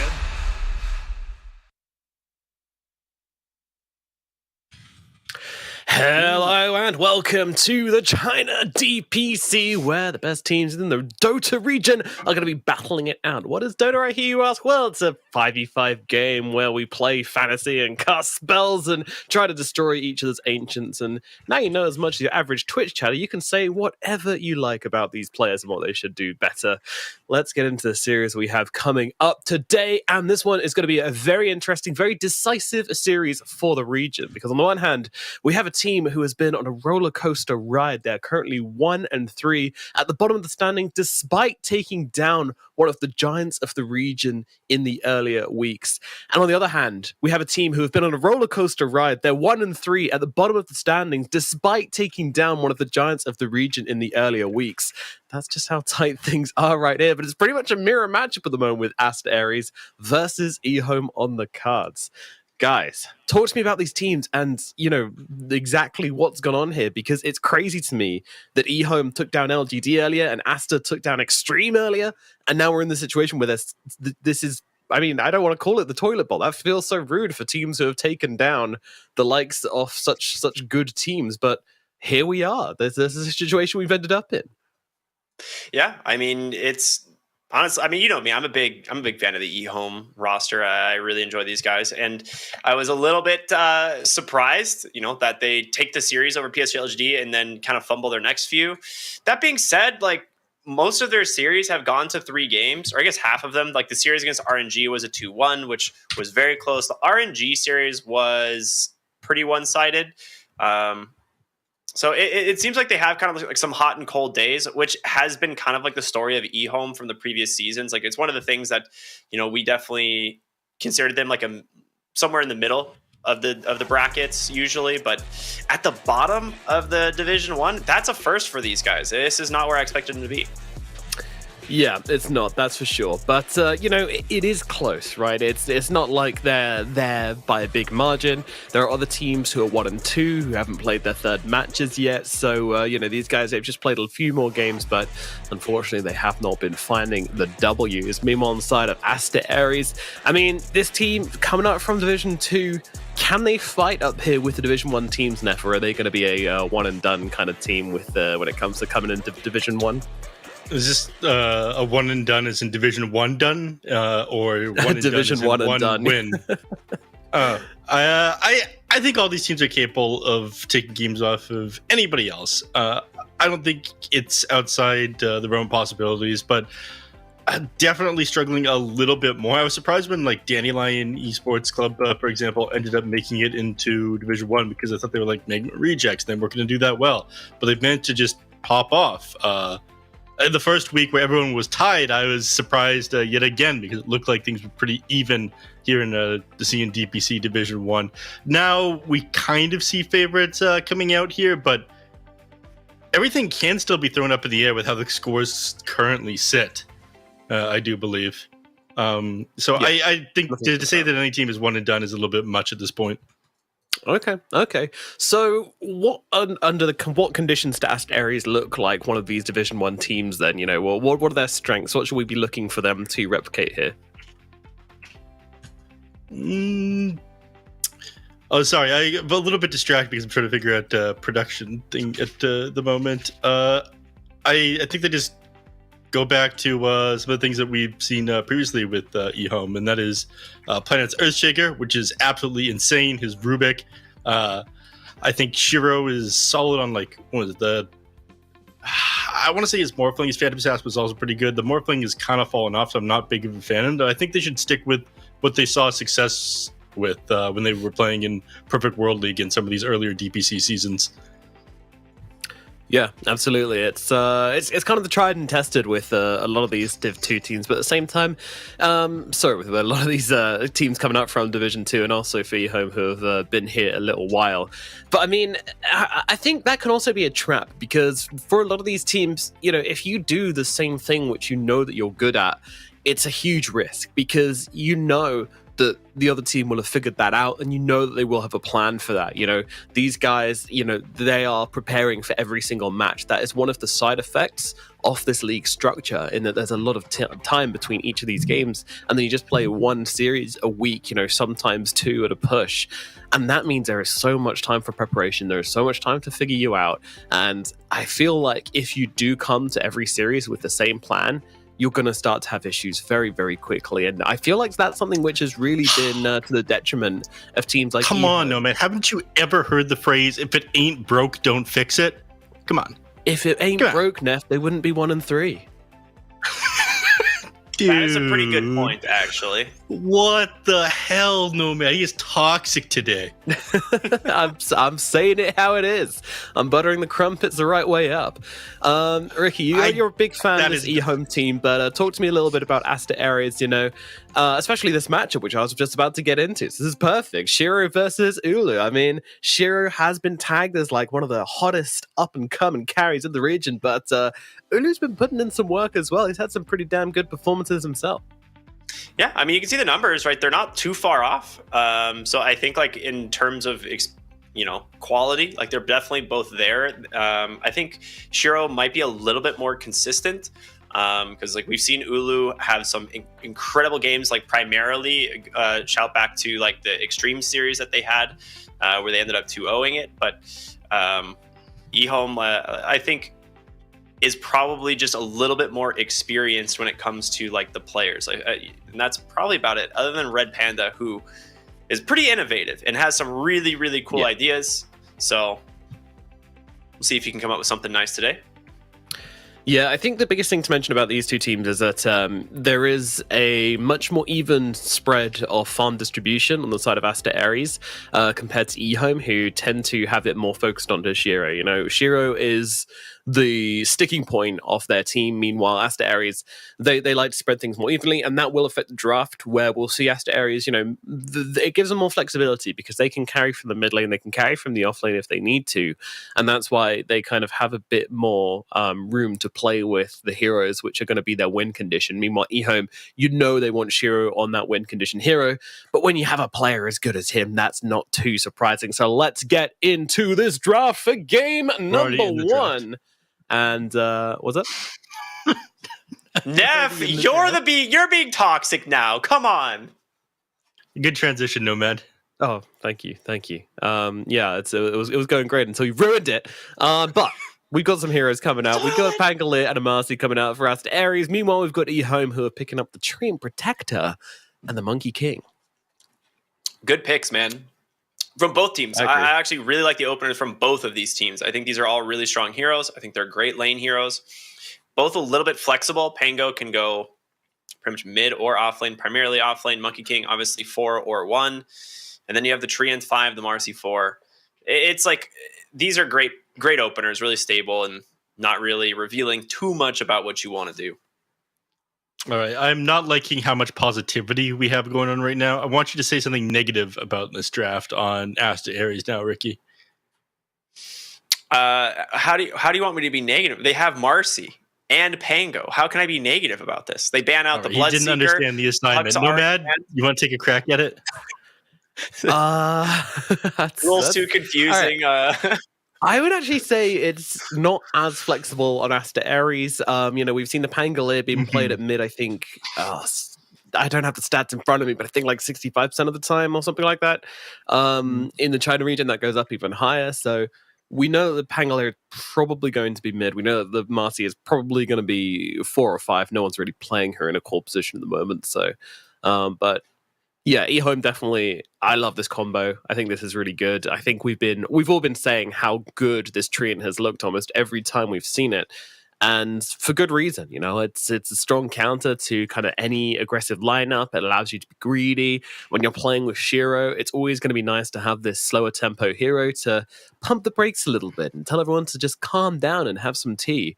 And Treant is exactly that voice. If that guy says, "Come on, everybody, let's have some tea," in his deep, booming, sexy voice, then everyone's gonna have some tea. No one's gonna fight with that guy. Are you crazy? Yeah, that is a very sexy tree. Thank you very much, Nomad. I couldn't have said it better myself. Yeah, he definitely do. Okay, what is most surprising to me about this draft is the fact that Dawnbreaker has become first ban material. Yeah. This was not the case before. Teams have kind of accepted Marcy making it through, even though I think this hero is incredibly broken for the setups you can get in the early game. It just the shift from Tiny and Dawnbreaker ended up making it through to being banned out, and then Marcy being picked up instead. So people really don't think this hero has the same amount of setup that it did previously. Yeah. My only concern is that this hero, you want to have it moving out of the lane, so you need somebody that's able to exist by itself inside the laning phase. I think that Pangolier is a decent answer for that as a position 3. I'm not crazy about the Phoenix and Marcy support duo, though. Yeah. That feels a little bit underwhelming. I think it's a little bit of a whack pick. Maybe their idea is to pick with like a Medusa or something, just because you just plant the Stone Gaze underneath the egg. But I feel like this Phoenix egg is really susceptible to being countered because there's really nothing to protect it with these two heroes. It's just Rolling Thunder, really, which it's not enough. So I'm curious what they end up doing. You also have Monkey King, which even if played in just a support position, pretty actively goes for an Orchid, which makes Phoenix's life pretty miserable. So I'm not 100% sold on the Phoenix. A little bit of info on the Tiny, though. I think what this comes down to is the fact that teams are maybe a little bit more worried about playing into the Tiny because they're more familiar with it than, say, Marcy. And as a result, like Tiny has a much higher win rate in China as opposed to the Marcy, even though like on outside of the CN region, it's about even. And so I think they're just a little bit more kind of like gearing towards what people are familiar with and what has been winning, rather than just like banning who is arguably definitely more overpowered, which is the Marcy. Well, you say that, and then we have a Magnus, which is definitely not a hero which has been popular and been winning. I mean, I'm not even sure have we had a Magnus pick yet? I don't recall. I believe we have. There has been 4 picks. Which games? In the China region, though. So, wow. All right. There's been 4 picks across all regions, not in China. Yeah, that's crazy. It has not been picked in China yet. Yeah. Okay, just very quickly as well, the Pangolier, he's been played 72% in the mid lane, so 13 games in the China region in the mid lane, and only 5 games in the off lane at 27%, or 28%. So, that's that one for you. People really loving it in the mid, and Yi is an incredible Panga player in the mid. But Magnus, I mean, what is this hero? What does it do? Is this going to be the old Magnus Lena lane, which we used to see in times of old? I highly doubt it, but who knows what's going on right now? I certainly don't. Thanks, analyst. Really earning your paycheck here, bud. I know nothing. My guess is that this is a mid Magnus. I actually wanted Magnus to be really good after the rework this patch. Or not the rework, but like the pretty substantial buffs to his Ags this patch. But unfortunately, it is bugged and it is terrible. So that is a real problem. If it wasn't bugged, I think Magnus, like the Aghanim Scepter build, would actually be very viable. But right now, it does not affect ancient creeps, which is a huge issue because that is how you farm on this hero. Yeah. So, there's not much you can do about that. No, there is not. Good Ursa game, Neff? Is it ever a good Ursa game? I feel like this hero has continuously disappointed us. Has a 50% win rate. I should probably build on that a little bit, but Ricky doesn't like Ursa. I used to love Ursa, but my heart's been broken too many times, and I'm not a man who easily trusts again, Nomad. That's understandable, but it's also important to open up and allow yourself to heal. But in a game like this, I don't see any reason for the Ursa pick. At the same time, I don't see any reason not for the Ursa pick. I don't know. Maybe we would have preferred something a bit more kind of on meta, but sure, I guess. It's You I guys think do I you. know. Oh. I think I figured it out. Okay. I think it's Shiro Monkey King in the 1 position, and we're going to be seeing just like the classic Mag and Power Monkey King, and they want a hero that can fight inside Wukong's command. And so they pick the Ursa, who just has like Enrage and can kind of just stack up those Fury Swipes to try and kill the monkey. Then we'll fail because it's physical damage. The Monkey King has too much base armor, plus even more in Wukong's commands. We won't have the opportunity to blow him up, and it'll be a disaster for Aster. That's kind of where I was going with it, yeah. Okay. That was like the train of thought. I was like, maybe that's the idea. I know Shiro is really good at the Monkey King, but it's also something Planet has played, so I'm not 100% sure where it's going. I doubt they're saving Planet's hero last, right? I don't see like there's no hero here that like screams like designated off lane from eHome. Yeah, it's Could be Magnus. I'm not sure. I'm not sure either. I'm just I'm just here for the ride. I'm not going to try and overanalyze things. Figure out the tracks. I'm just going to enjoy the fact that eHome are taking it on this drafting journey, and we'll see where it leads. But yeah, I mean, I'm absolutely fine with the Monkey King carry this game for sure. I'd like to see them. I think this Lena's going to be mid. I don't know where the Mag is going. I'm assuming position 4, as you mentioned, but grab themselves an offlaner now. But like, look at Aster Aries' bans. So many different things. Yeah, Monkey King. Aster Aries has no idea what they want to do. What do they do? Monkey What are they King picking? 4. I don't know, dude. Just ban faces void. I don't care. Yeah. I think they need to pick up a carry here. Okay, so you think it's going to be Monkey King 4? Yeah. Why not Juggernaut? Make it a Juggernaut. Go for it. Yeah, I don't Maybe want they're looking at PA PA. so much. PA could be. That is a very groovy. strange looking Juggernaut. All right, yeah. I Juggernaut think he's sick. he's a bit purple, but that's okay. There's going to be a Bane coming out for eHome, meaning it's going to be the Monkey King carry, and probably Magnus on the off lane. Very interesting here from eHome. So keeping it spicy, but keeping it interesting. And Shiro looks cool, calm, and confident as always. Aster Aries, their turn for the final pan here, and they just need themselves an off laner. It's very straightforward for them.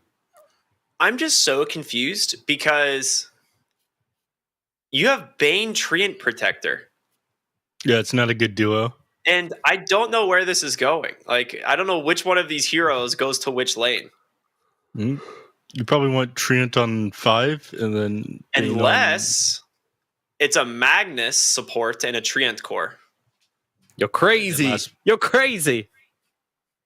But it might just work. All right, it was crazy. It was. I wanted to throw it, but. Alrighty, we're gonna have a Warlock last pick for Aster Aries here now. So they're also running the Phoenix offlane by the looks of it. Yeah, they've done this a few times actually. Should have seen it coming.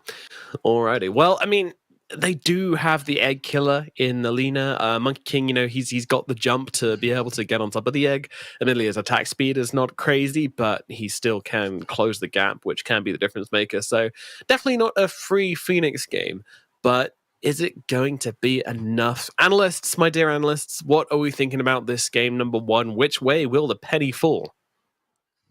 Break it down, F. Okay, I'm thinking eHome for the sole reason that I hate this Warlock pick. I think Ursa's been underwhelming. My heart's been broken too many times. The Magnus is going to be able to easily control this Ursa and push him out of team fights. RP is incredibly useful against him. They're never going to be able to take towers that quickly because this Train Protector, it's been too good at slowing down pushes, so they're not going to be able to snowball properly on Aster Aries. eHome have this easily. Echo is going to pop off. Let's go, eHome fans. Okay. Alrighty. Convincing. That was a lot of words. I am just going to say eHome have this. Main reason being no good tower hitters, and you have Magnus Monkey King. That's it. That's all you need. I think that's going to be the nail in the coffin. Shiro is going to be enormous going into late game.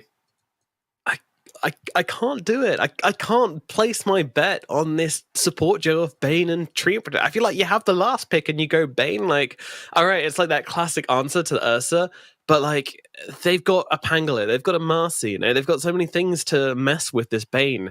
And with, if you're going for this kind of greedy 3-in-1 position, and then Alina as well, she can't exactly make plays happen by herself. You need a support duo who can actually do something. They don't have that on eHome. I think that is going to cause them a lot of issues in the early mid. And I think if Asta Ares have woken up on the right side of the bed, then they can take advantage of that, and they can really start to ruffle eHome's truffles here in game number 1. But let's find out how it goes, guys. Let's get into it. Game number 1 of eHome versus Asta Ares, starting right here, right now. I really don't like it when Nomad says all these like really good points that makes me feel like eHome might Oh yeah, I not win. liked where he said buttering the top side of his crumpet or something like that. That was an excellent point that he made. Good stuff. Yeah. Glad that we have a British panelist alongside us. Oh my god. We are paused for a moment here, obviously, before we jump into the actual action. For those of you who don't know, Roshan is alive, 6,000 HP with an Aegis. In case you're wondering. Thank you. Yeah. Could be used. I was worried that he wouldn't be there. I can't wait till he gets his Christmas hat back. Mm-hmm. It's summer. It's not going to happen for another 6 months. Okay. I still can look forward to it. There's got to be something in my life to look forward to. And it's the Christmas hat. You're a simple man. That's it. That's all I want. And when Ricky comes back into the meta and stop being like, arguably the worst hero to exist in Dota in the last 9 years. But hey, that's not too much to ask for. Is Ricky really the worst hero? He's statistically like the worst hero in competitive Dota over the last decade, I'm pretty sure. Huh. Stats You guy might be just right. jumping in here to say that Ricky had a 100% win rate last season in the DPC. Oh, right, the major. At the major. DPC. He was Sorry, 1 the for 0. He was 1 for 1. Yeah. That is true. Yeah, Ricky, you're full of shit. Damn it. Get to the bin, Ricky. Thank you. Yeah. This is why, the Valve people aren't, I think they don't really talk to casters because they've got bad opinions and they make things up, I don't blame them. Thoughts, Ricky? I don't know. I don't really have those. True. They're hard to come by nowadays. All right. Okay, pause. Coming out. I'm looking at these lanes now. I see Zeal on this Magnus. This is the most unusual pick. We can talk about this one a little bit. The main thing that you're concerned about against this Magnus is just being pulled back into the tower, right? Mm-hmm. So you're going to be doing weird things with the creep wave on Planet, on this Bane. He's going to be pulling it a lot like you see Earthshakers and Earth Spirits do. Just so the wave is as close as possible to this tier 1 down in the bottom lane. And then, of course, he's going to try to Shockwave plus skewer the Ursa back in if he ever tries to play aggressive onto him as it sets it up for him. So I imagine it isn't going to be incredibly easy for Ursa, which is kind of crazy because it never feels that easy for Ursa, even though it's kind of how the hero is supposed to be played and how it's been historically. It's like this hero owns the laning phase, but it really doesn't these days. No, now you just farm on it and then own in the late game. That being said, one thing they do have is Planet's Nightmare is so strong at helping set up for skewers, right? What do you do? If you're Red Panda and you're caught slightly off the lane and you just get Nightmared, you're going to end up not where you want to be on a Warlock, and that hero is quite squishy. Well, the only thing I would say against that point is, unfortunately, they don't have much follow-up. Your follow-up is pulling him into the tower, otherwise you're not doing any damage after the Nightmare and Skewer. Maybe you rotate one of your heroes in, but that's not until Lena finds herself a bit of farm. Probably won't see her make a rotation out in the bottom lane until the 5-minute mark. But it's Marcy that you always want to follow in the early game, Ricky. You know why that is? Because she kills people? Because she kills people. And you know why? Why? Because she has Rebound, which repositions her hero, does damage, and slows people. And she's got Dispose, which repositions enemy heroes and stuns them and does damage. This hero is way too good and is way too much just at level 2. So this is the hero that we want to watch, as I'm pretty sure she's going to be having a hand in First Blood. Most likely. I think that's probably a safe opinion. Echo mid lane could make something happen on the Lina for sure. As it's not a super easy lane for the Pango. He's just going to take constant spams from those Dragon Slaves, but Fiery Soul so much easier to keep up nowadays. So he's just going to be able to main at What? What? That's subjectively false. What? What do you mean easier to keep up? It lasts 18 seconds. Yeah, and you can't keep it up if you don't hit any units with it. Yeah, but there's a whole creep wave and a hero there. All right, whatever, man. He just has to not miss his spell, and then it's like always up, you know? Or if, like the wave isn't around, or you're trying to push a tower and you clear out the creep wave, then all of a sudden you aren't able to have your 5 resource stack. I don't know. They definitely nerfed this ability. I'm really curious, I'm not sure if you saw it, but TK actually TP'd mid, hoping, as soon as he got level 2, to try and, get a rebound dispose on Echo underneath the tower. But Echo had already peeled off, and I'm assuming a little bit of communication being like, oh, hey, he's not here anymore. Meanwhile, bottom lane, that's your Nightmare into Skewer combo. Yes. They pulled him super far back. I do believe... I don't think they pulled him underneath the tower, unfortunately. Nah, it was just in the river, I think. Yeah. No, they just pulled him too far back for Ursa to be able to get over there. But this is what you're concerned about, right? The wave being dragged this far back, so they have a lot of space to be able to run you down. Yeah, This is what I was talking about early on. So you need to do a little bit better job at controlling up your creep wave and making sure it's closer to the tier 1 on the Radiant side down in the bottom lane. And what's Seal going for this game? Right, you've got Gloves of Haste queued up. I imagine he's just going to go for multiple bracers and whatnot here. But the wave is exactly where Zeal wants it to be. Meanwhile, over in the jungle, playing shenanigans, running over for this bounty rune. Red Panda slipping a little bit.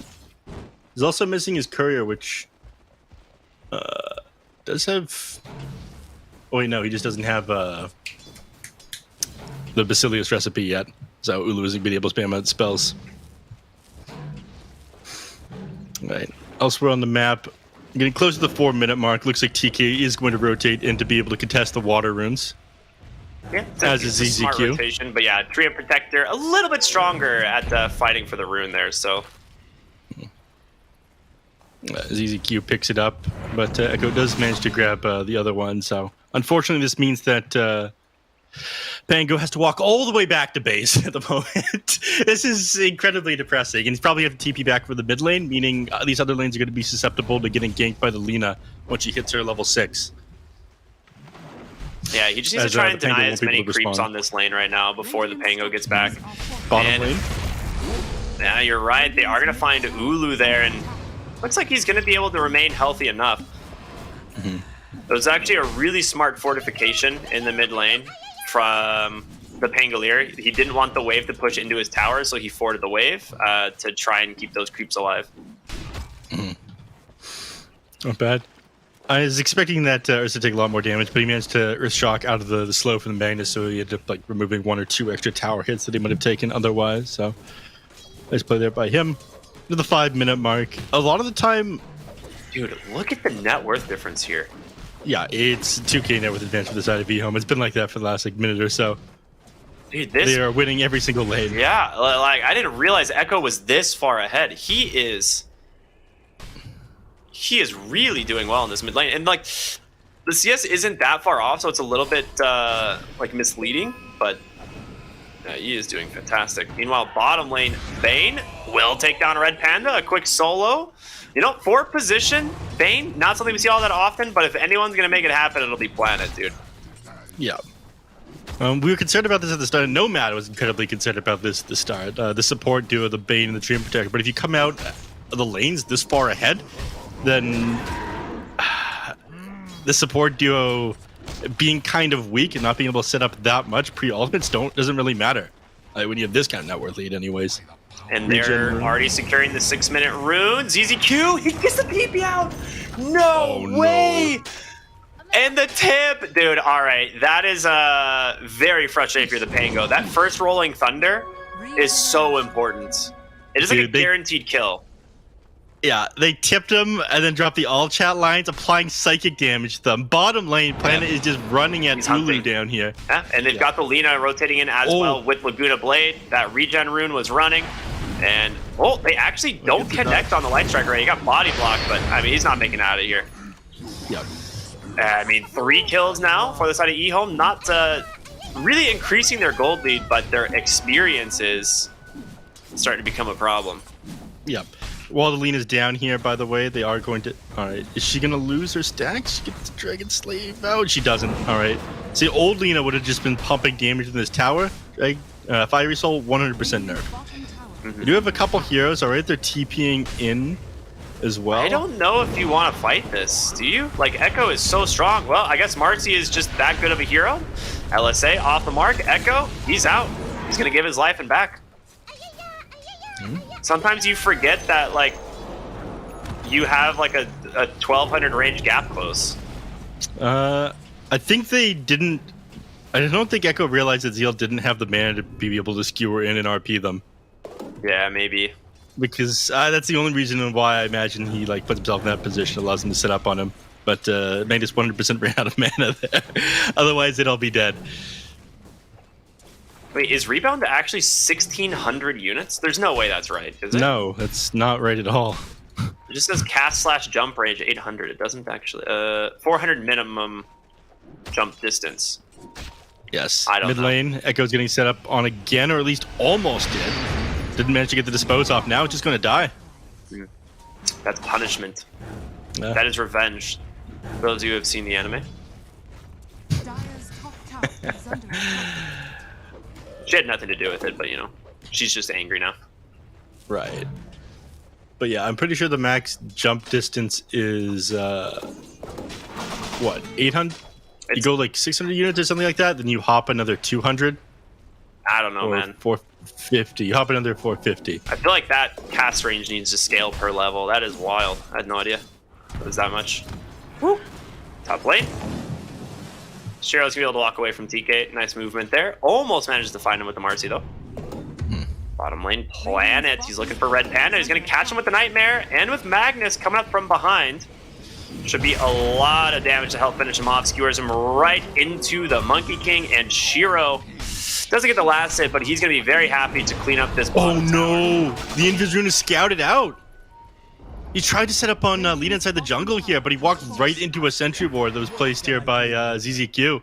So he ended up just losing half his HP instead of finding the kill off on Alina. Oh man, that's rough. Yeah.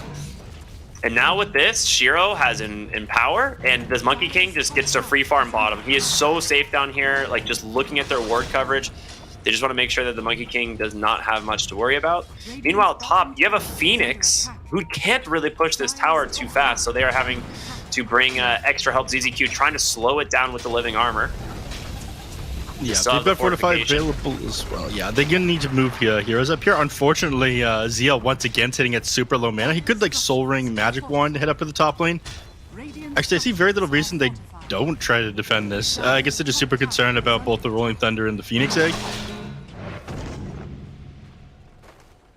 They're spending a lot of time down here bottom while they lose the tier 1 top, which again is surprising given they have this Dream Protector and they're committed for it on the side of Astra Ares.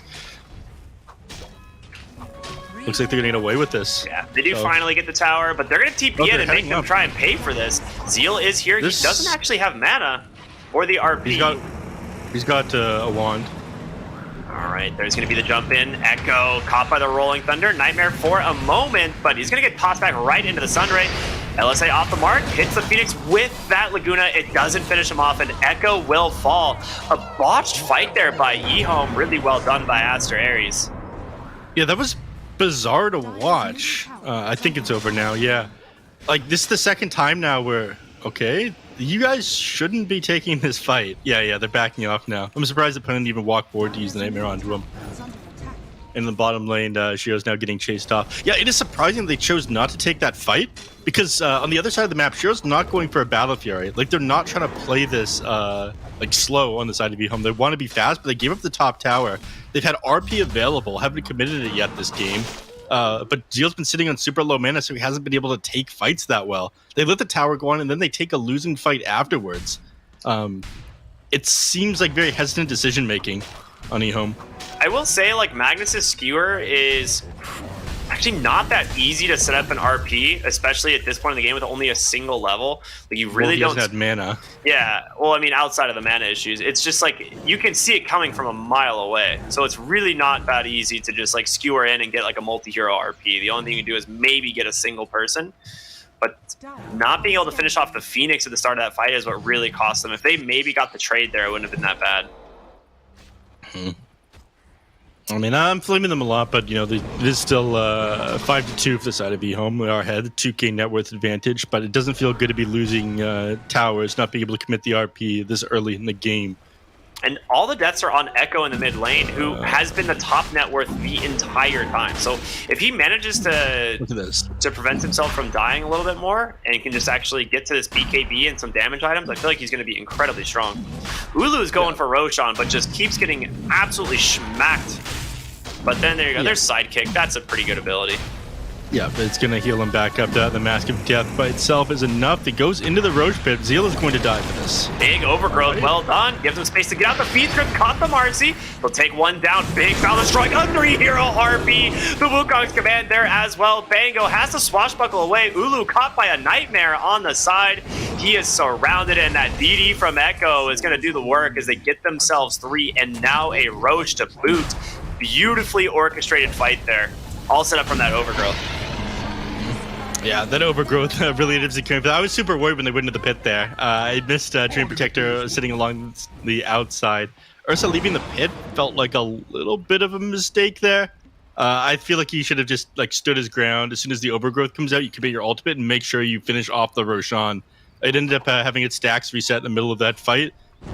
And at that point, like, you'll heal up through all the damage between Sidekick and the Mask of Death with how many stacks of Furious Whips on Roshan.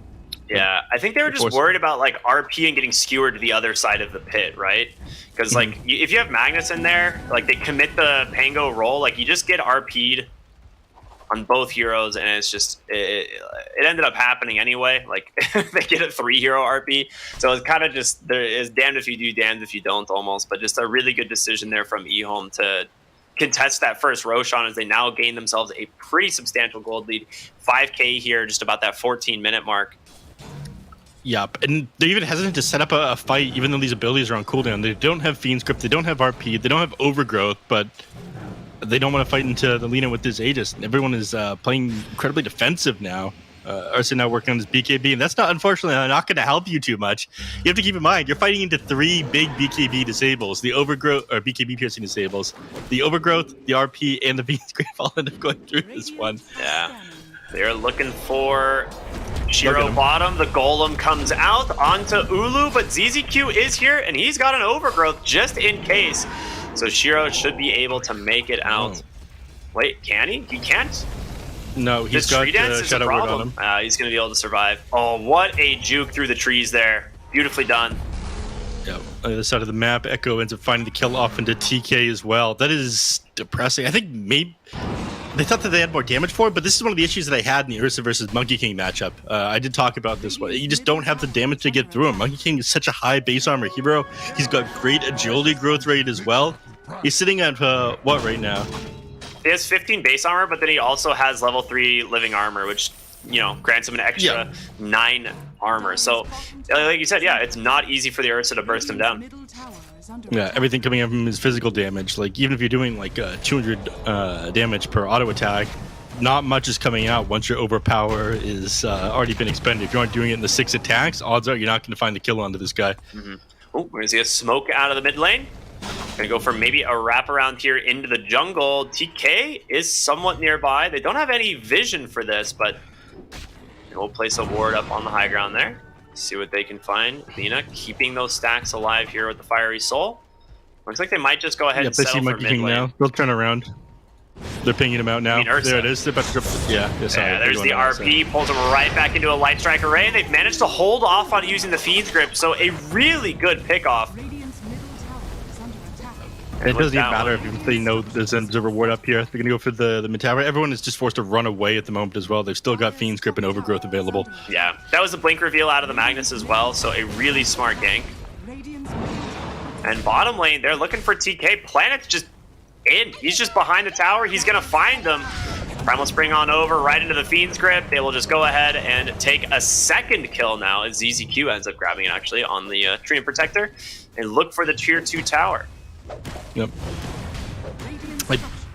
Alright, they're gonna slow down here by dropping the ultimate. 1 second. Or rather, dropping the fortify. bottom tower is under attack. Dire's top tower is under attack.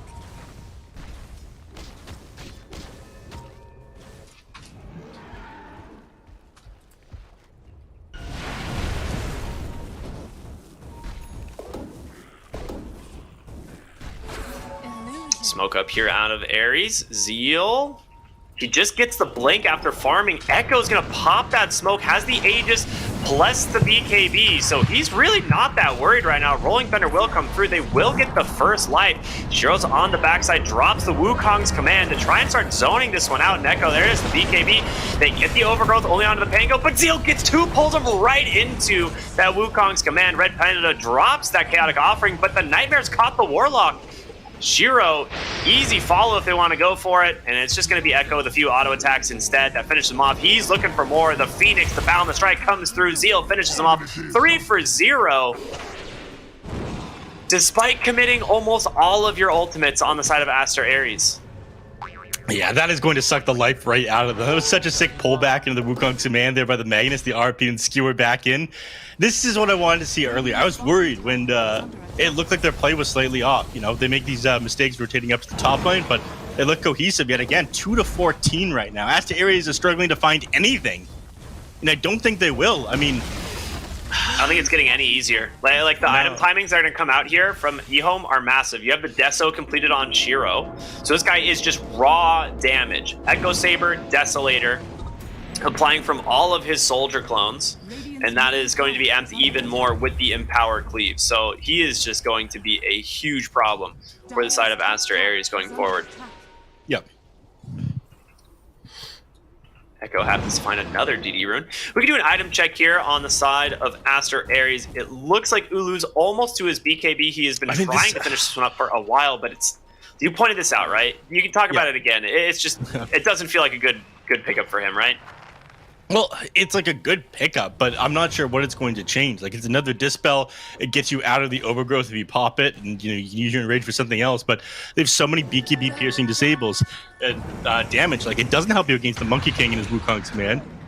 Rolling Thunder from the Pango, able to find that tree and protector. Overgrowth going to get canceled there, so they do get the pick off, but they are looking to continue the chase here. Zeal, he's got the blink, doesn't want to commit it. They know about the ward now. ZZQ pings out. He's like, there's got to be a ward over there. Yep. And then we'll clear that one out probably once Tree Protector returns. They do have control over this area. I mean, they have that shrine there. So, as soon as he, outpost. They have the outpost there. As soon as he respawns, teleport over to that thing, and he will clear out that observer ward. And they'll lose the little bit of map control that they have on the side of Aster Ares.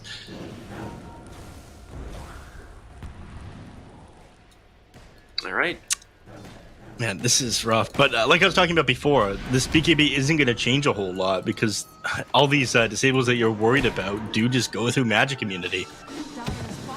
Now, we haven't really spoken about the offlane Phoenix, though, but they have a Midas Spirit Vessel trying to get to that level 18 as fast as possible.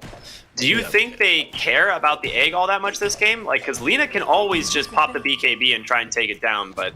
Well, that's what the Heaven's Halberd is for, my friend. He's got that one queued up next. So I imagine that's a solution. They had a Midas to give him gold to go towards that, and he'll probably disarm the Lina, then just pop the egg right beside her and force her to walk away from the fight. It'll be kind of difficult, though. I mean, if you go in and pop the egg and try to Heaven's Halberd her and she gets the BKB off first, then you are in a lot of trouble. I'm most interested about... All right, 0 second. All right, it's going to be another minute and 15 seconds. What is going to decide whether or not Aster Ares gets back in this game, I think, will be this next Roshan. If eHome end up getting this, it goes over to Echo. Echo is just going to be able to hit buildings without a care in the world. I think that's how eHome closes this one out. But if you can sneak it yourself, I think Aster Ares still has a chance. Dire are scanning. They're smoked up, but they're just playing behind the Ursa. They're so convinced that eHome will try to make a play with their cooldowns, but given that Echo's sitting at like no meta at the moment, I think that actually they are going to go for it. Fight. I wonder if this will work. Smoked up. They're going to find TK. Counter-Strike actually gets used, and Phoenix is ready to go on the low side. There's a big Rolling Thunder in. There's going to be the overgrowth from ZZQ, though. Try and split the fight. A nice chaotic offering comes through Shiro, though. Oh, no. The big RP catches 3. All 3 cores. That's not as bad as it could be. Zeal kind of having some fun there, shaking Shiro's tree down, but that is an absolute disaster. And then the GG drops immediately. That was the best possible initiation you could have had that game on Ares, and thwarted by Zeal's Magnus. Can't say I'm surprised that they GG'd out after that. I mean, it had to have been incredibly depressing. 4-18, that 3-man RP, when you're trying to make a last desperation smoke. I don't really think they had a plan for coming out of these lanes this far behind. I mean, we looked at the support duo. I think the expectation was, okay, this Bane and Treant Protector pre-level 6, that short period of time, they're not going to be able to accomplish anything on the map by themselves, but they lost every lane on Astra Ares. All 3 heroes at the top of the net worth. As early as like 4 minutes in the game, there was a 2k net worth advantage of the side of eHome. It was just too much for them to deal with. Dude, Echo, like, really impressed me this game on his Lina. Granted, he had those, like, 2 deaths that were a little bit kind of awkward, but still, like, he managed to just top the net worth chart the entire game, despite his 2 deaths. He just absolutely crushed it here. That he did, young Ricky. That he did. Yeah, an amazing performance from eHome there, coming out of a smacking laning phase.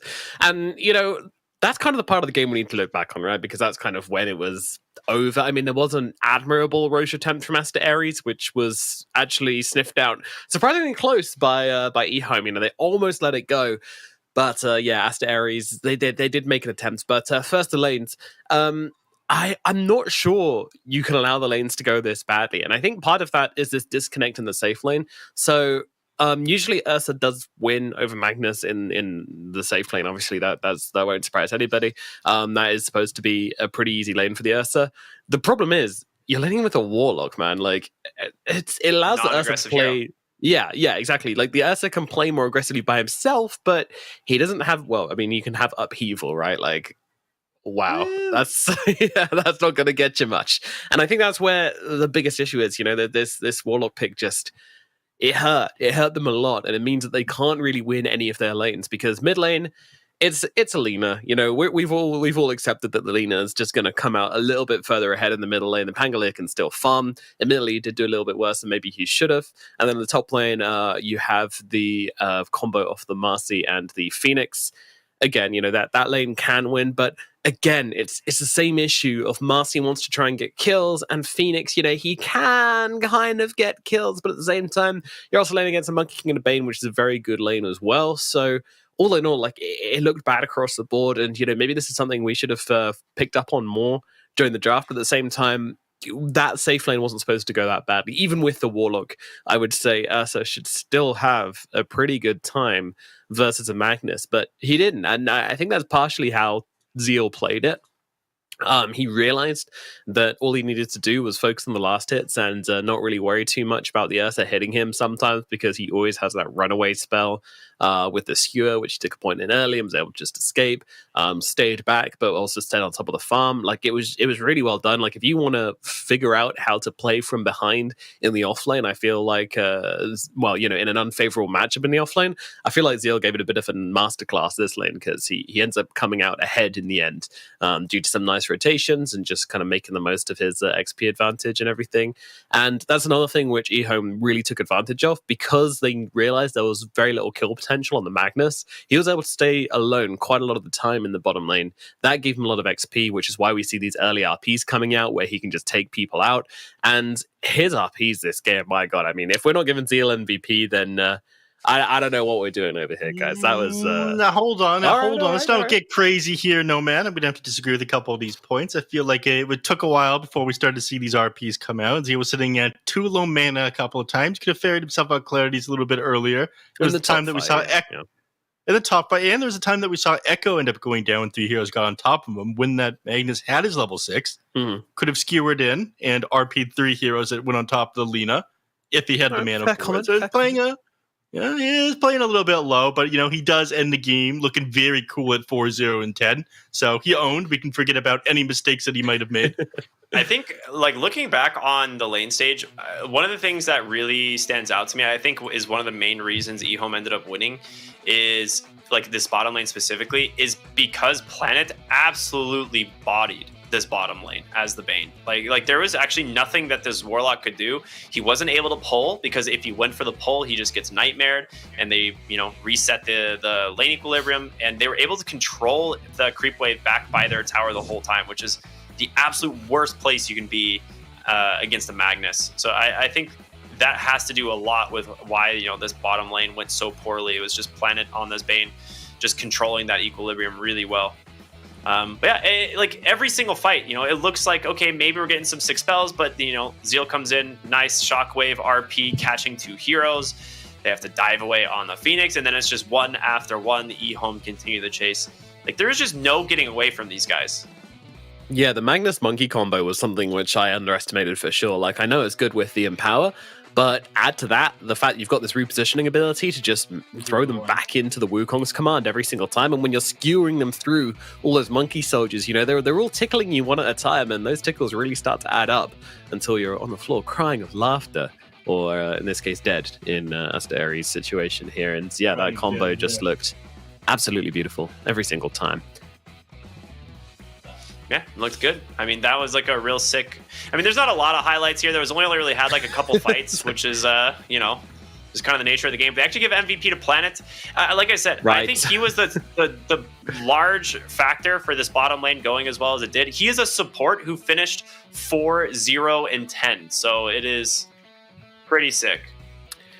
Okay, all right. I mean, I guess. I always feel like the supports need a little bit more love in these MVP selections, so I'll relent this time around. But yeah, one thing I do want to talk about as well is the fact that I said at the start of this game that I thought the support duo was too weak on eHome, but of course, that goes out the window when you have such a good laning phase. One of the most important things about a support duo is that the idea is that they can make plays together, or with a slightly less powerful hero on their side to bring them back into the game, to play tempo, to get pickoffs, to make objectives happen, and to make the map bigger, right? That doesn't matter if you win the laning phase this much, because it means that every single one of your heroes is going to be ahead of the other heroes, which means they all become more powerful, and therefore you don't need that powerful support who can do a lot with a little amount of gold. So yeah, that's just me kind of desperately backpedaling here and trying to regain a little bit of don't worry. I mentioned it during the game, Nomad. I agree with that point. Yeah. They came out of the laning phase and they weren't at that awkward position where the supports are the Bane and the Dream Protector were like level 4 or 5, where they weren't able to do anything. They won the lanes hard enough, they were far enough ahead, and then by 10 minutes they started making plays. They had their ultimates, and then it wasn't a weak support duo all of a sudden. Yeah, absolutely. Yeah. And we should talk about that Roche fight as well, because, that was a point in the game where they tried to come back into it on Asteris. They were so close to bringing down the big boy, but unfortunately, I love the gameplay from Zeal as well. Like, he very literally just said, "Oh, hey guys, what's going on in here?" Just walked into the Roche fight as if nothing was going on. Just kind of, "Oh, you guys doing Roche? Mind if I join in?" They're like, "No, Zeal, you weren't invited. Go away." You said you couldn't come. You always do this, Zeal. Turning up when we didn't want you here. And then he just goes, you can't keep doing Roche when there's a guy with RP in the pit. Like, you can't just pretend he's not there. Very much the elephant or the Magnetor in the room, I guess. The Magnus in the yeah. It's like a bull in a china shop, but it's Magnus in the Roche pit. Yeah, he really is. And he's just sitting there, like, he didn't even RP them. He just literally standing there going, "All right, well, go ahead, finish this Roche." And they're like, "Oh, we actually can't anymore." And then that gives this team time to get in position, and then you get the Wukong's command. You get a spicy little RP on top of that as well. Nice 3 men inside the Wukong's command. Very, very nice indeed. And yeah, that will segue us nicely into game numero dos, as we're going to start things off with the same bands this time around, but with a Monkey King taken out by Asteris instead. So they are rattled. I love it when a team changes up their first phase bands in respect. Yeah. That's the mental damage right there. You love to see it. Psychic damage applied after the previous game, and they go for Marcy a second time. So they don't think anything is wrong with what they were doing. Okay, I just don't want to see that Monkey King again. That was the number one issue. Get it out of here. But the Marcy, I felt like it did find the kill on the Lena, but other than that, I feel like it had a relatively low impact. I don't necessarily think that was a result of the Marcy, though. I think some of it just came out some of that was just like a result of them like having a worse matchup in mid and the off lane going as bad as it did. Like there just wasn't a lot that this Marcy could do. And top lane, Monkey King's actually like pretty happy to play into a Marcy. I don't think it really cares all that much. Like if you go to commit onto him and you can't burst him before he gets the Jingu stacks, like he's just going to turn around and kill you. Yeah. I mean, give me a kill lane, right? Like surely after this one they're thinking like, right, we just want to have a lane where we can smack some booty. Give me the Marcy Visage. That's what I want to see. Absolutely. Oh my god, I can't believe they're doing this to them. Nyx Assassin and Nature's Prophet. Yeah, I have a list of 10 heroes that I hate playing against. These are 2 heroes in the top 10. Wow. Yeah. Nest hate list. Yeah, and they open with these things. Do you have one of those for people as well? I do. All right, I'm not going to ask. Number one is just, British. Wow. Yeah, what can you do? What can you do? You're okay, though, Nomad. Let they go for the Treant Protector in response to Nature's Prophet. I like this. This is absolutely what they should be doing. I talk about this counter a lot, how annoying it is playing against Nature's Prophet, the chip damage you can get, especially once you complete this Aghanim Shard on the hero. There's just no dealing with it. These Treants are going to do like 100, 200 damage every time they end up getting to your buildings. Treant Protector is the only hero that can deal with it and stop his ratting that comes out from the NP. Not to mention it does a decent job at keeping lanes split pushed as well. Just throwing out Nature's Grasp under Look the wave. at the size of those headphones. Jesus. Whoa. Those are huge. What does he need such big headphones for? Those are massive. He can hear everything. My God. You try to go for a Look at them. Look at the glow on those things as well. Jesus. Yeah, dude, those things probably consume more power than my computer. Yeah, I think so. I think they have to have their own power source, surely. Mall Ninja shit? That's definitely something like the headphone equivalent of buying a katana from your local shopping mall. You know what I mean? It's the same vibe. Yeah. Yeah, Jesus, readjust those things. You can't leave them in the same place. They'll dig a hole in your head. They kind of remind me of chopper headphones, like on a helicopter, where you just that's what they remind me of. Maybe that's what he's doing after the game. Maybe he's going to go. He's ready to go fly a helicopter. man. Yeah, Jesus. All right. Yeah. Well, that was a pleasant distraction. What's the glowing light for though? No, I'm not done. What's the glowing light for? Why do you need those on a headphone? They might as well just put LCDs in the sides of them. That would be way cooler. Yeah, but there was a lot of light coming out of that thing. It's like a microwave. Significant amount. Do you reckon it's warming his ears? I doubt it. The last thing you want is your ears to be sweaty under your headset. Which is Unless, why you should always get open backs. True. Or earbuds. Did I tell you about when I went headphone shopping with Ricky? You didn't, but I'd love to hear about it. He went off and off for hours about different nuances of headphones, and I just bought the pair that I bought last time. This is when we were over in studio. Nice. He's like, these are really good for this reason. This sounds like this, blah, blah, blah, blah, blah. You went for the ones with cat ears on them, didn't you? Last time. I did. I'm just out here trying to help a friend, I've spent a lot of time looking at audio, and he's just like, yeah, whatever. These ones have a red X on them. I like you. I'm going to buy them. Yeah, this is, very similar to the ones I already have. If it ain't broke, don't fix it. Let's go back for these again. Mm-hmm. That's about as far as my brain goes. You know what else? If it ain't broke, don't fix it. What? The Treant Protector. It's a staple, man. It's just so good. I want to point out this hero has an almost 69%. It's very close to 69%. Let me double check. Nice. I was going off about it just a moment ago. I think the hero is incredibly good. 63. My apologies. It has gone down. Oh, it was at 68 something the other day, but it's fallen to about 63% win rate, which is still very good considering it has been picked in a lot of games. Yeah, I mean, in the China region alone, that goes up to 64%. Oh, 1% increase. Blimey. It's powerful. powerful hero. And they're going to pick up the Void Spirit to try and deal with it. So what I'm seeing here from eHome is like ganking, They're gonna run at you. ganking, and also a bit of pushing. But yeah, this is like a mobile lineup which wants to just be everywhere, do everything, and it's if you fall behind against this lineup, it's going to feel really bad. You're not going to feel safe anywhere on the map. I mean, you already don't feel safe anywhere against an Assassin Nature's Prod, but this is actually just miserable to play against. Yep. They go for a Templar Assassin in response to this. Good answer, maybe. Dude, if I'm eHome right here, depending on what this pick is, I am 1000% picking a Pudge offlane.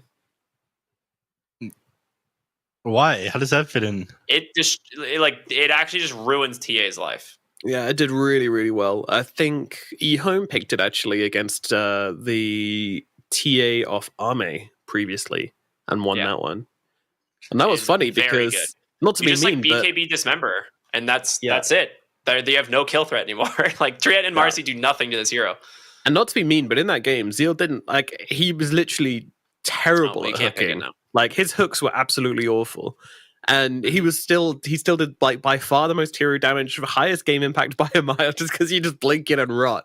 Like you don't need to hit your spell. Yep. You just literally like the hero is not about the hook when you get to that Aghanim Scepter. It was pretty funny though. Watching back over that one. Yeah, you just play Pudge like he doesn't have hook, like primarily. You use it as like a backup spell. You know, if someone's like out of position and they're like close enough, you can just be like, oh, this is good. That's an easy hook. That's how you know a hero is overtuned, when a spell that used to be his best ability is a backup spell. You couldn't buy a Blink Dagger on Pudge because it was too broken to use with the hook back in Dota 1. Well, that's because you would It was just cliff a banned people. item. That's because you can cliff people, but now you get free walking after hook. So Yeah, and that and being able to like instantly reposition when the enemies already knew where you were, that and clipping people. Like it was just not allowed because it was too good. Yeah, same with Venge, right? Alongside the meat hook. Yeah, exactly. well, they also slowed the hook projectile speed quite a bit over the years, so that's another big deal. They filed it down. It's not as wide as it used to be. It's an industry secret.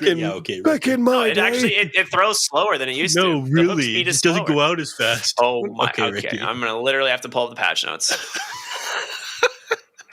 Have you guys seen his Pudge tattoo?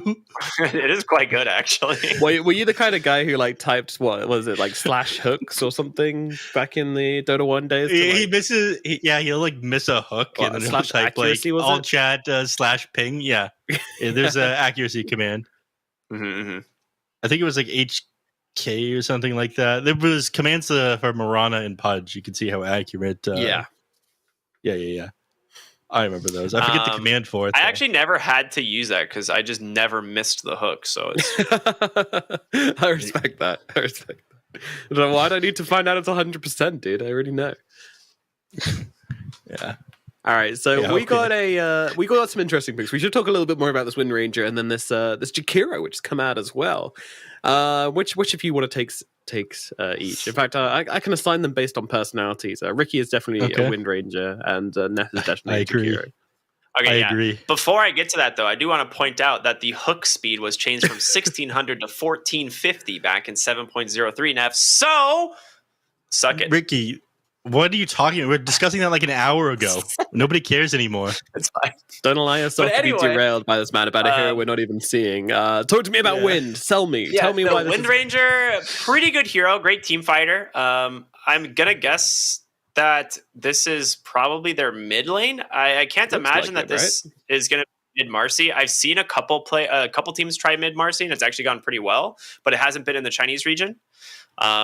But yeah, Wind Ranger, decent into the Void Spirit lane. You can actually just farm pretty easily. He doesn't really have any kill threat on you. So that's going to be my guess.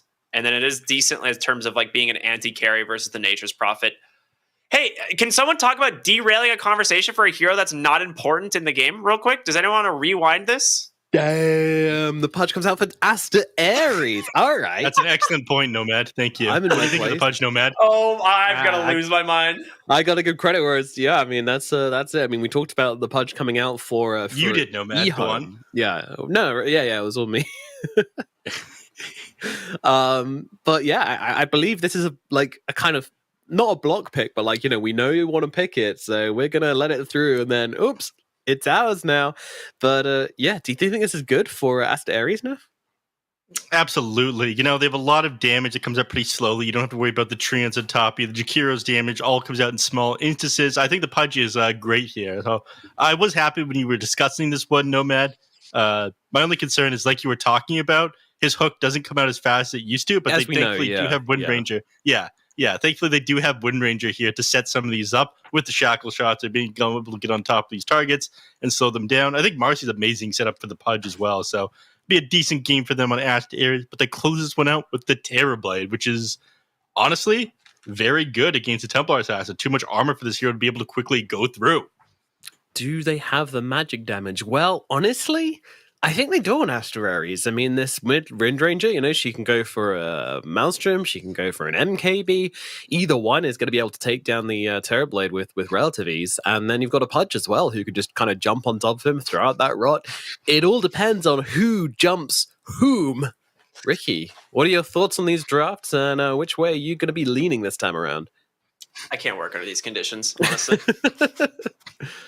I thought about walking away and like not being on camera when we came back, but I thought maybe not. I'm very unprofessional, Ricky. I expect much more. I'm gonna say I actually think this Pudge pick is not good, and so I'm going with eHome. All right, care to elaborate on why the Pudge pick isn't good? No. Okay. Because Neff's going to tell me I'm wrong, and then later in the game when I'm right, he's going to claim it for himself, and I'm not going to let him do it again. I see. Keeping your cards close to your chest. Neff, which way are you leaning for this game number 2? You know, I'm really liking this Pudge last pick come out here. I'm just concerned about, you know, the global potential, the jump potential of this Void Spirit, the Nyx Assassin, and as good as the True Protector is going to be at dealing with this global threat, I'm going to have to go with Eom for game number 2 here. Alrighty, well, I will lean in the way of Aster Ares, as I mentioned before. I think this TB, you know, it's going to be one of those games where we're like, oh no, TB's so scary. He's got so much net worth. He's so far ahead. And then he's going to die twice. And then the game's going to end. And we're all going to be like, oh, well, why has anyone picked TB? And I reckon it's going to be one of those ones. But who knows? Well, nobody knows. And that's why we're going to watch the game with our casters of Ricky and Nev as we jump into game number 2 of Aster Ares versus eHome. I don't know how we ended up here, Neff. What do you mean in general, or? I don't know. Okay. Well, we got a game to cover. It is going to be an interesting one. I'm not 100% sold on the Pudge pick here. I do think that it's going to struggle a little bit, but main reason being it typically, you know, doesn't do very well against high physical damage, which is what eHome is bringing to the table here. So, yeah, see if they'll make it work. So you do like the Terrorblade coming out last here. What sort of items would you say that they should get on this Pudge to be able to deal with the physical damage? Does it go like early phase boots? It goes Vanguard. You go Vanguard this game. You actually don't bother going for Hood of Defiance. It's a little bit useless this game. So you definitely go for like there's the phase boots Vanguard and rely on like your physical armor plus the damage block to try and reduce the damage that you're going to be taking from this Terrorblade. Mm-hmm. All right. Do you turn it into a Crimson Guard? My other question. Probably not. It's a lot to get to the Crimson Guard, and I think Pudge like really needs to get to like a Blink Dagger, a BKB, or an Aghanim Scepter. Like all 3 of those items end up like changing like fundamentally how you can play this hero. So, but Crimson Guard's more of just like I'm dying too fast. I need to stop dying, and I think you know that's not a great way to play the hero. Yeah, it's not the great way to play most heroes. True. So we'll see. Shiro's Terrorblade, absolute beast on this hero. I'm curious to see how he's going to end up skilling it. So he does go 1 point in the reflection early to help contest the lane, which I really like as opposed to going for the mirror image. But he's just going to be able to dominate the CS charts for now, as Pudge doesn't really have much threat on him at all. Yeah. All right. So in the bottom lane, are you expecting big things from the pause from this Marcy here? Oh my god, it's 1 position Marcy. Yeah. I feel like you already saw this. Ricky, you can hide the fake hype. You knew it was position 1 Marcy all along. We're expecting big things from this. I actually think Marcy is a legitimate core. I've been seeing people play it in the mid lane recently and have been absolutely owning on it. If you're this is the thing though.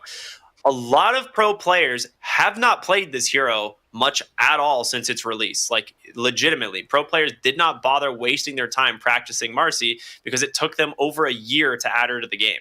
So it's one of those things that, like, Ulu, unless he's just been spamming this hero in, like, pubs and scrims, needs to be a little bit careful because this hero does have a lot of nuances in terms of, like, you know, playing it correctly. So well, he is level 0 on Dota Plus, so it means he has not played this hero in a pub before. Top lane, TK getting ran down by ZZQ, pops the stick, does not have Windrun quite yet, but the bug is a little bit faster. Impale in 6 seconds. It looks like he's just going to be able to regen it off. Oh, Pudge loses his courier next to the secret shop. Yeah. So, Gonna quickly jump in here and just share that Marcy, out of 125 games, Zeal down at bottom. He's actually gonna die for your first blood, and Planet's trying to run away as well, but I think he's gonna get that's a out. good kill. Yeah. But yeah, Marcy on the carry position has won 1 game and lost 0 games out of 125 picks across the DPC. Yeah, makes sense to me. I think this hero is like a really strong like lane hero, and in my eyes, like Ursa last game, very underwhelming. Marcy this game, doing well. You know, it's like, why pick Ursa when you can just pick a Marcy? Like, they kind of just do the same thing. 1 and 0 is a pretty small pool to draw some stats from here, but 100%. 100% win rate. You can't argue with it. The stats don't lie. You can't argue with the numbers. Yeah, Ursa is at like what 30 or something. His win rate is abysmal. But All right, so you're hyped. You're talking up the pause one, Marcy. You think Astro Ares is going to win now, Ricky? no, I don't. But I like the first pick, or I like the position 1 Marcy more than what we've been seeing. Like, I think position 4 or position 5 Marcy is still the best. But in terms of punishing the Nature's Prophet here, like, we see just massive amount of gap close onto the NP. He just dies a second time. Red Panda just doing so much damage on the Treant Protector as well.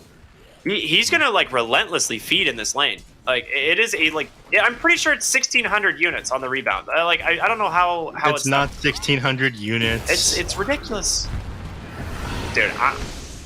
It really looks like 1,600 units. I don't know if you just saw that. He just went for like 3/4 of the lane distance. Yeah, I'm pretty sure he just went half the map right there with that rebound. We're gonna have to look into this one later. It's like 1,000 units. You jump 800, then you go. I think a minimum of 450 afterward. Yeah, 450. Minimum of 450, up to 800. And it works in a pretty interesting way. Did you hear Trent explaining it? Massive nerd, Trent, by the way, but you know he's pretty smart with some new mechanics. Apparently, there's a projectile that pulls Marcy alongside it. And that's how she gets on top of the targets.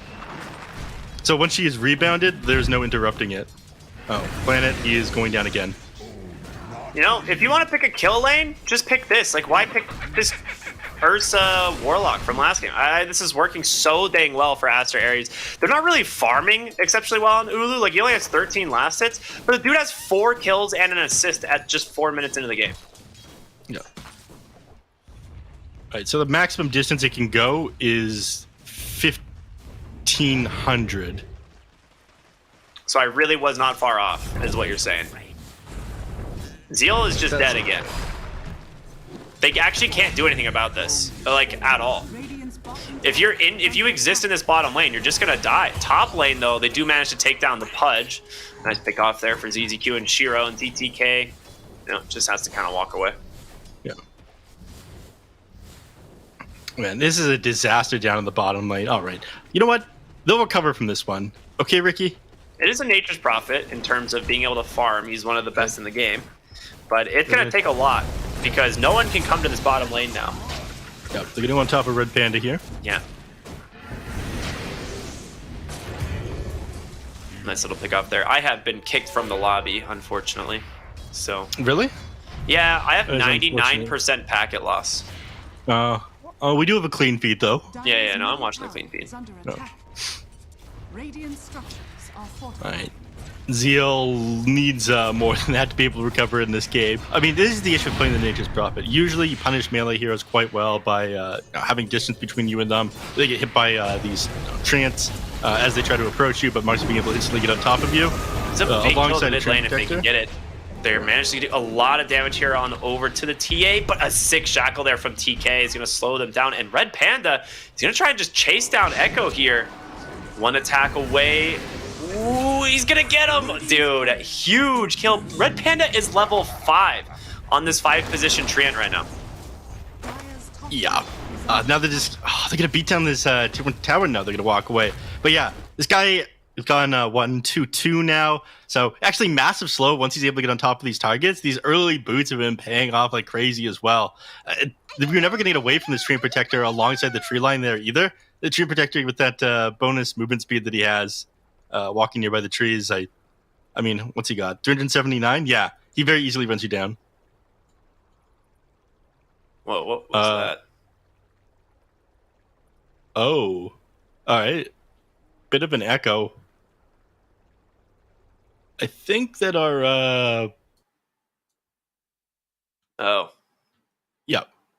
Yeah, I think the server just crashed because I also got kicked out of the game. Yeah.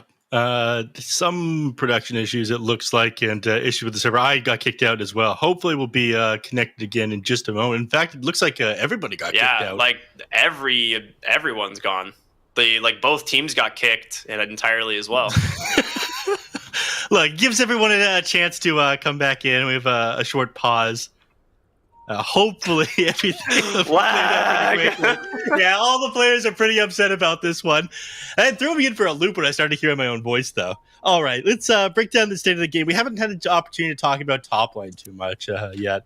We do see Pudge up here. He is actually sitting near the top of the CS chart. He's tied, or just a little bit behind his Templar Assassin.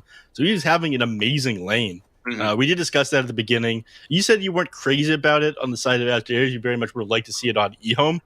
But I'd say that he's off to a solid start so far, and they're in pretty good position.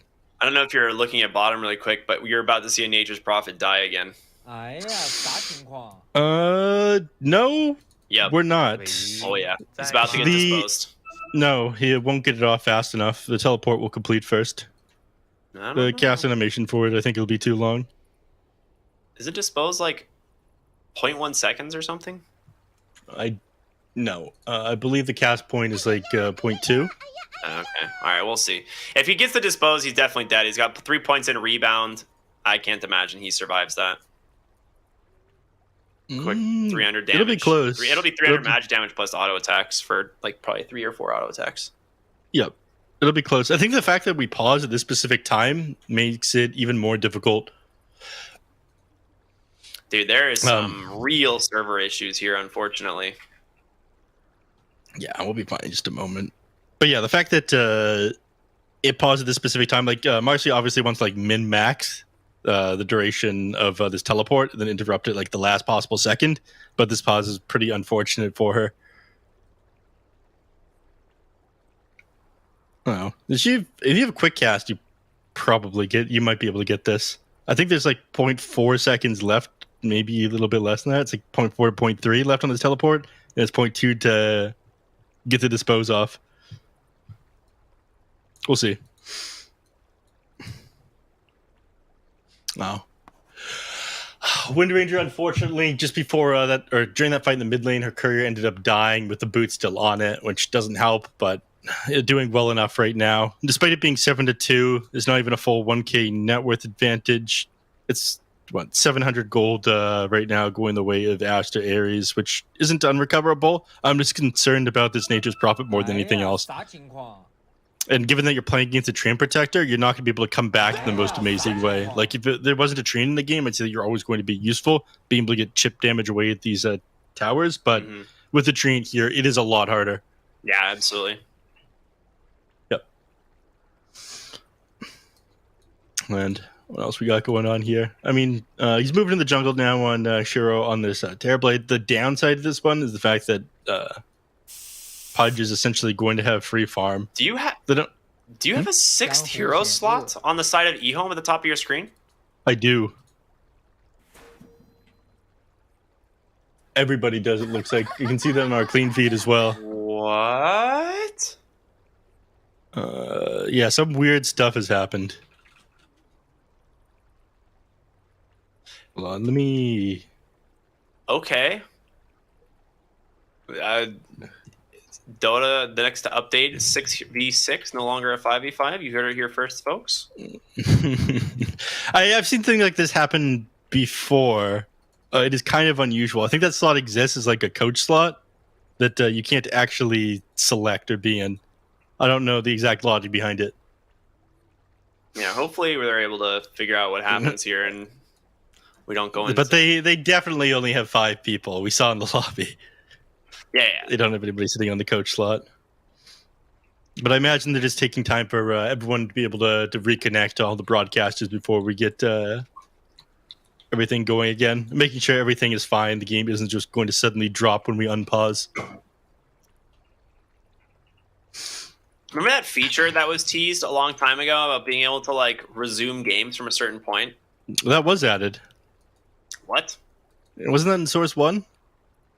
No, it was. Yeah, it was in Source 1 for like weeks, and then Source 2 came out, and then they removed it, and it's never been added back. There's certain things that the Dota API doesn't track that I think would mess with the state of the game when you are able to resume things. Like the positions of lane creeps and creeps on the map aren't saved. And that was like one of the major issues with replay takeover. So it was like an okay solution as far as everything being fairly balanced. You come back to the game rather than just rematching the whole thing. But creep positions on the map are actually pretty important. Yeah. To like who controls what at the moment. So the 6th player on eHome is currently disconnected. All right, that might be an issue. That might be an issue.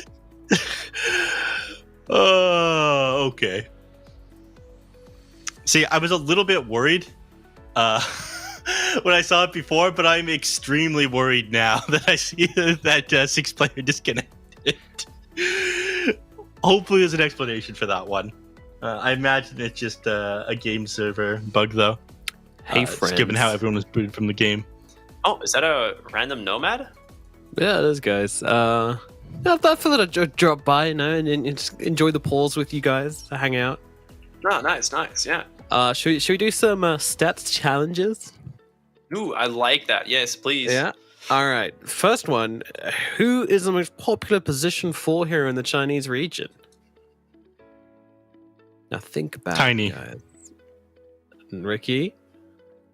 I would agree. I think Tiny is... You can't copy my answer. No, I mean, like... he Tiny, absolutely can. It is my quiz.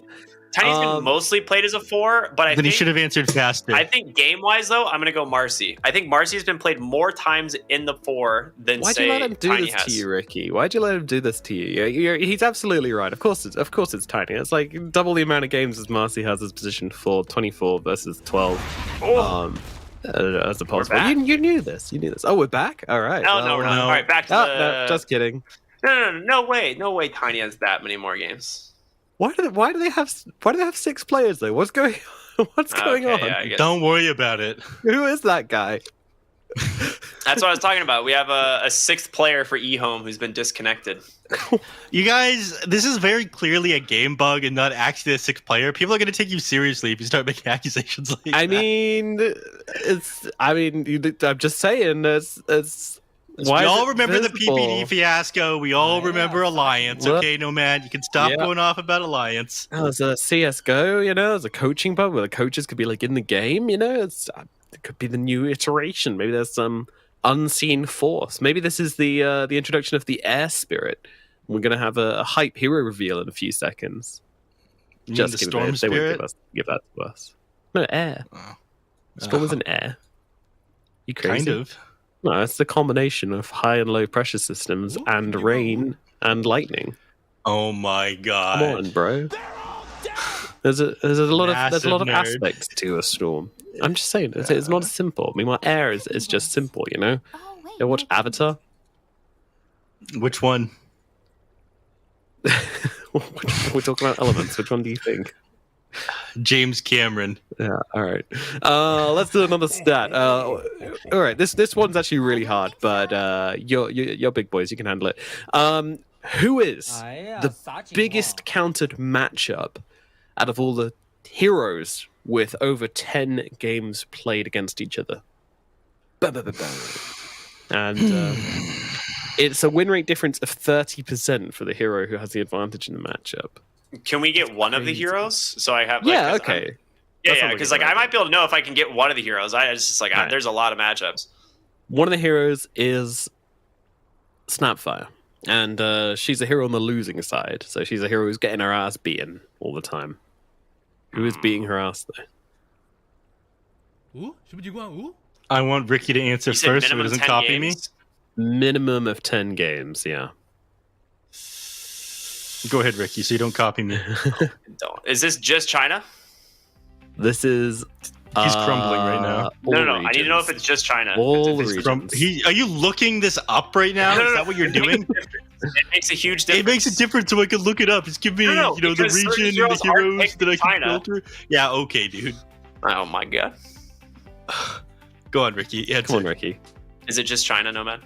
No, it's all regions. All regions. Okay. I'm gonna say Beastmaster. Beastmaster. All right, Neff. What are you thinking? Now let's Void Spirit. Void Spirit. Oh, it's a good guess. Void Spirit. It's very similar. It's actually the Puck. Of course, yeah.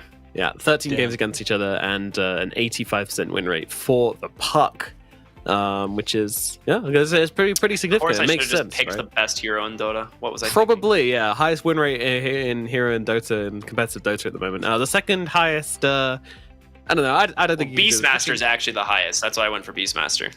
Oh, is he? Okay. Yeah, Beastmaster is the highest win rate of almost every hero over 100 matches.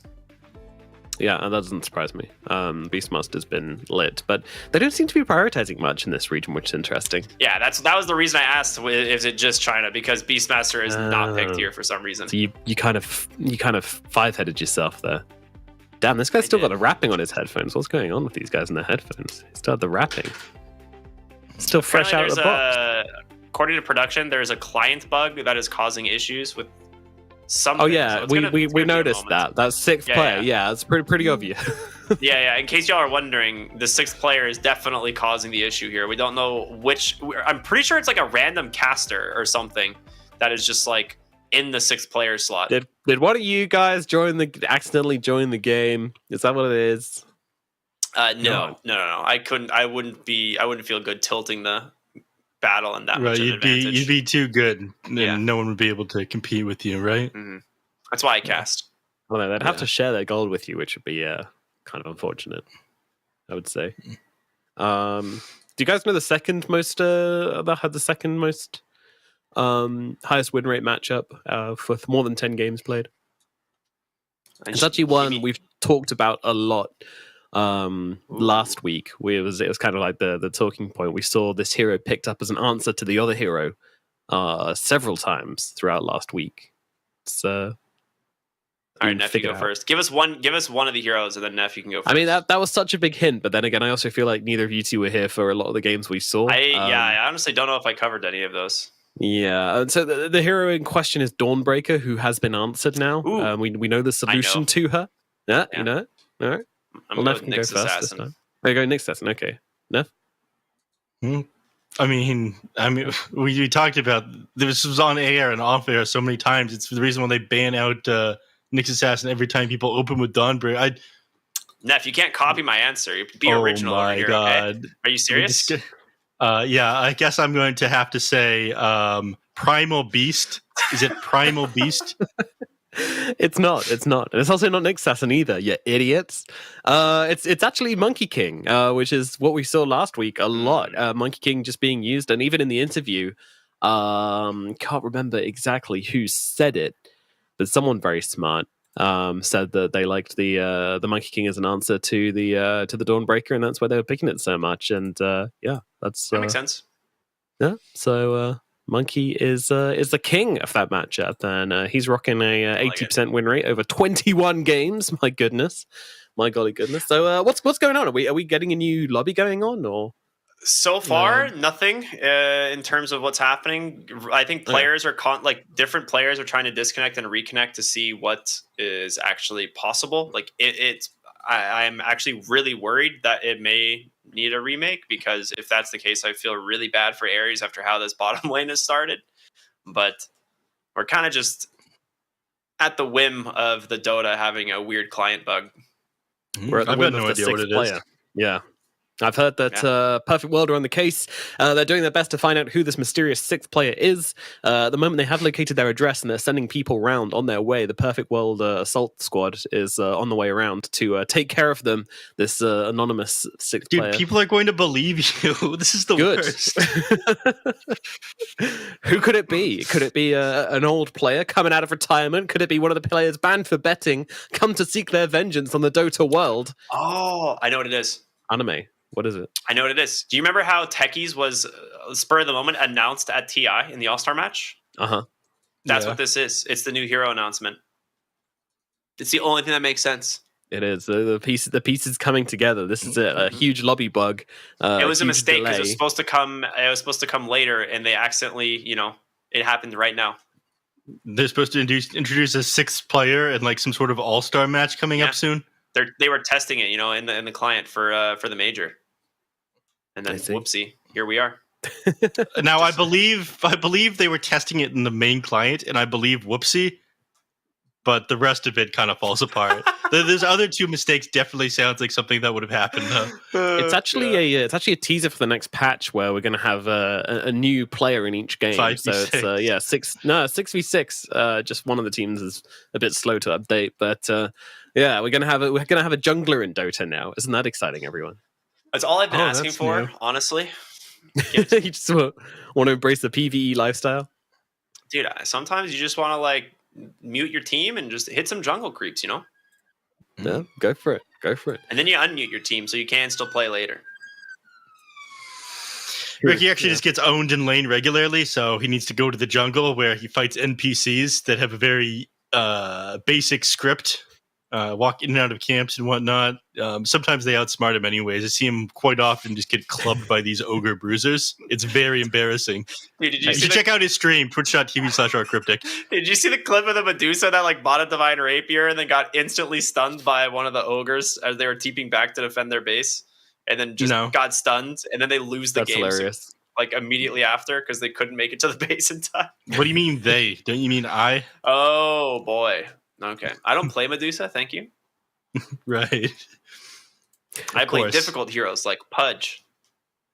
Oh yeah, the high skill hero of Pudge, which 90% of the Dota player base plays. Yes.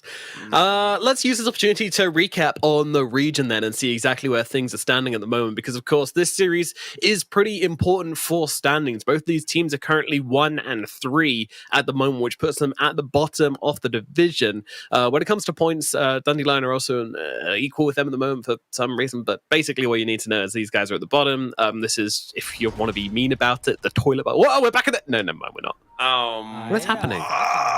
Wait, are Dandelion 1 and 3? I thought they were 1 and 2. They're 1 and 2 at the moment, yeah. So they're not technically at the bottom just yet. But so you were about to call them 1 and 3. Okay, that's cool, Nomad. Good stuff. They've already lost. Yeah, good. But no, points wise. Wait. Yeah. I see the issue. What's the issue? If you say Taggies again, then I'm going to lose. I figured it out. The 6th player on eHome is Zeal. Huh?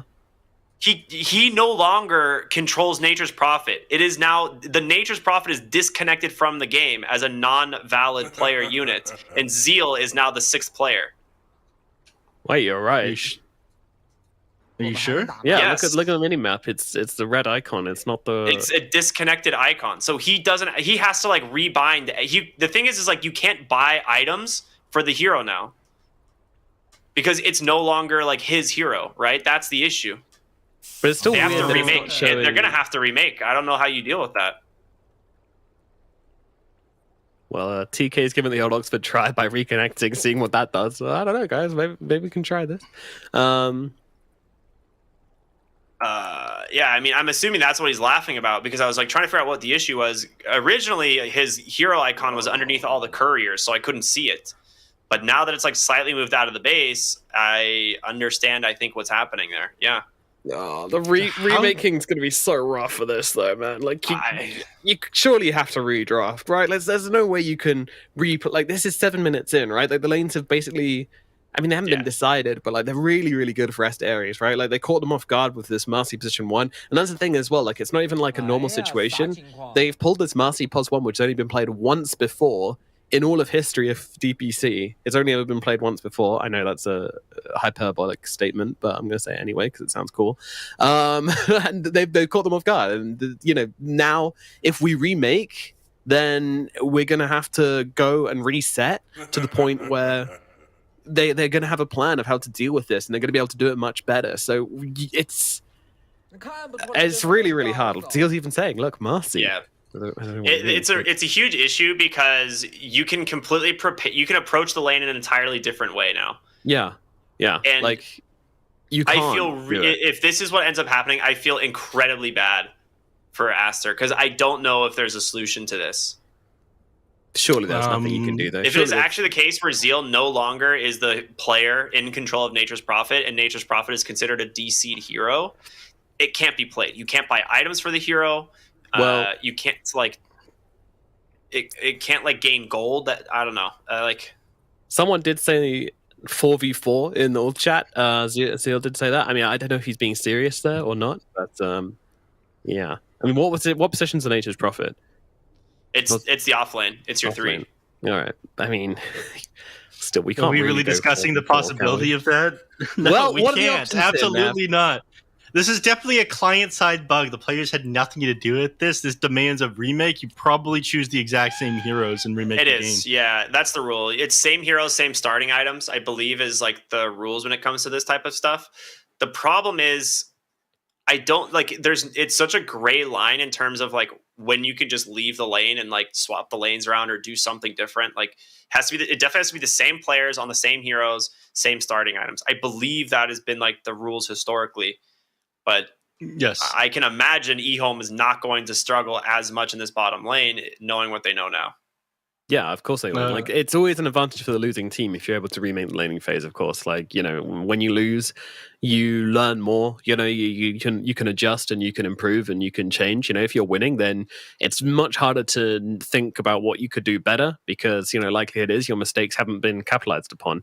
Therefore, you don't really notice them. Of course, everyone makes mistakes, but when you're winning, yeah, they would get punished. So.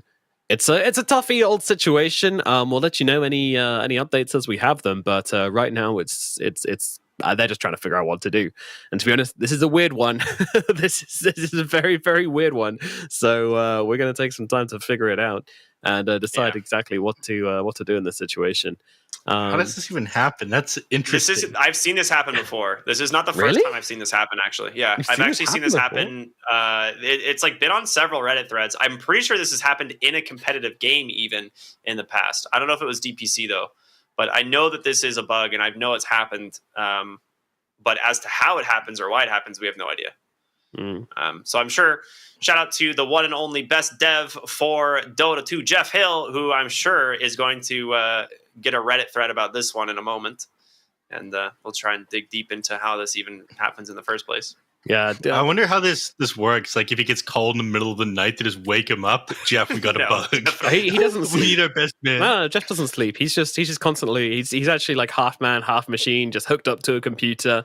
It's a new experiment from Valve to create some cyborg who can fix bugs. You know, there and then. You know, a one man bug fixing machine who's like tied into the server, so he can fix bugs just by thinking about it. Jeff Hill is pretty much the Terminator of the Dota universe. It's pretty cool. This might be him in the lobby, to be honest. He might be the sixth player, just coming to grace us with his oversight.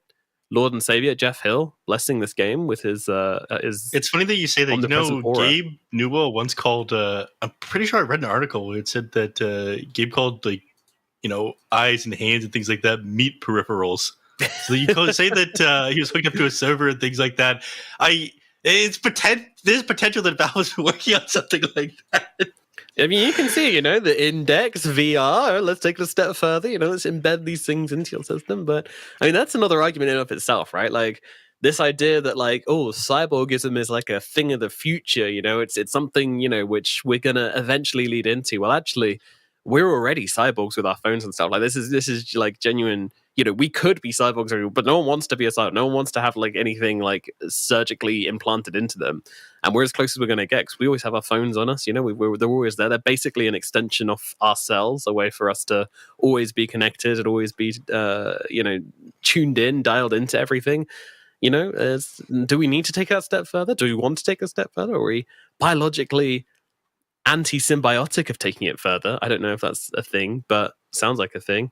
That's a question of life and a sign that this pause has been going on way too long. So I'm going to humbly request that production throw us over to a break and save us from this madness. And of course, we will be back the moment we can be with more information about what exactly is going on here when we know it. So guys, stick around. We're very, very sorry about this, but hopefully we'll be back in the game as soon as possible. We'll see you very shortly as we throw it over to a quick break and we'll be back to you as soon as we know more.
英雄之前，你不曾拥有姓名。通向终点的路很长，但谁也无法预知结局。有人前心暗影，谋而后动；有人拼尽全力，克敌机先。没有对与错，只有速度是唯一的答案。奔跑吧，在到达终点之前。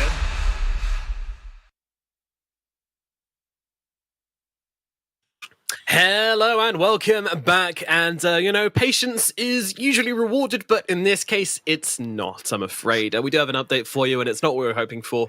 Both teams have discussed the matter with the admins, and we have decided the best course of action is going to be to pause the series with the 1-0 score as it currently stands and revisit it at a later date when we have a ruling from Valve. Unfortunately, Valve have not responded right now. It's, silly o'clock in America, so... Have they tried saying, please respond? That's, usually my go-to They tried line. pinging them 20 times on Discord. Yeah. All these things will be tried and more. But for now, the series is going to be put on ice at a 1-0 score. And we will revisit it at a later date. So, you guys will have to wait, unfortunately. This is a unique situation. And just to clarify as well, any confusion, this is not the bug where people disconnect from the game and accidentally abandon it. This is something completely different. This is something I've never seen before. Ricky says he's seen it before, but I've seen it once. I don't believe him. I've seen it once. You're crazy. Seen it once. It's a very weird bug. Basically, the servers crash. They kick all lobby members, and upon reconnect, you sometimes don't rejoin into the same slot that you were originally, and it actually adds like an additional player onto one of the teams. Essentially, one of your heroes becomes unusable. So even though everyone is in the lobby, no one has control over the Nature's Prophet. So there's really nothing you can do. It is just an unfortunate server bug. Client bug, and no one's really and to be absolutely clear, this isn't the case of a team's internet going out. This isn't the case of a player's internet going out or anything like that. It's nothing to do with the teams individually. So there's no culpability here. There's nothing which could have been done differently by either team. It is simply a bug with the lobby, and it is what it is.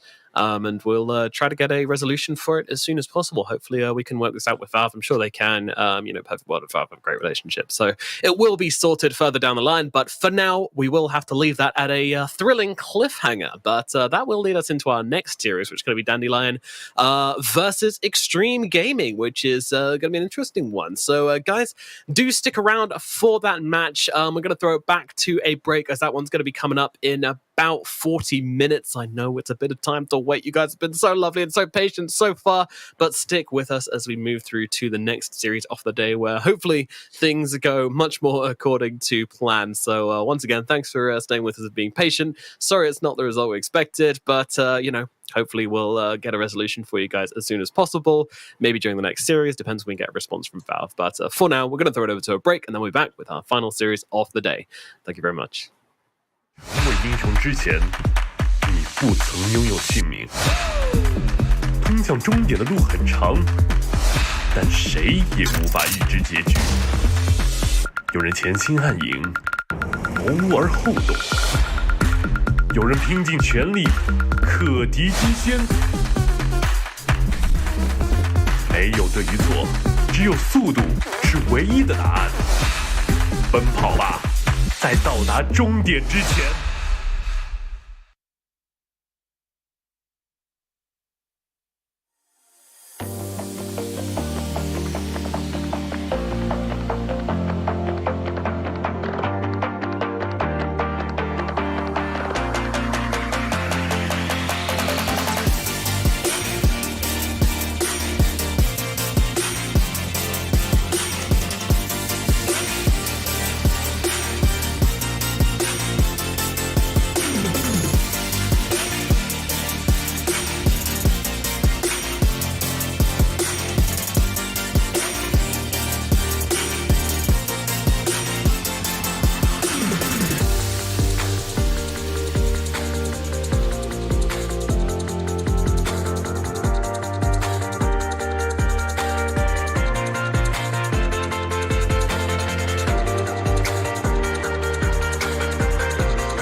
英雄之前，你不曾拥有姓名。通向终点的路很长，但谁也无法预知结局。有人前倾暗影，谋而后动；有人拼尽全力，克敌机先。没有对与错，只有速度是唯一的答案。奔跑吧，在到达终点之前。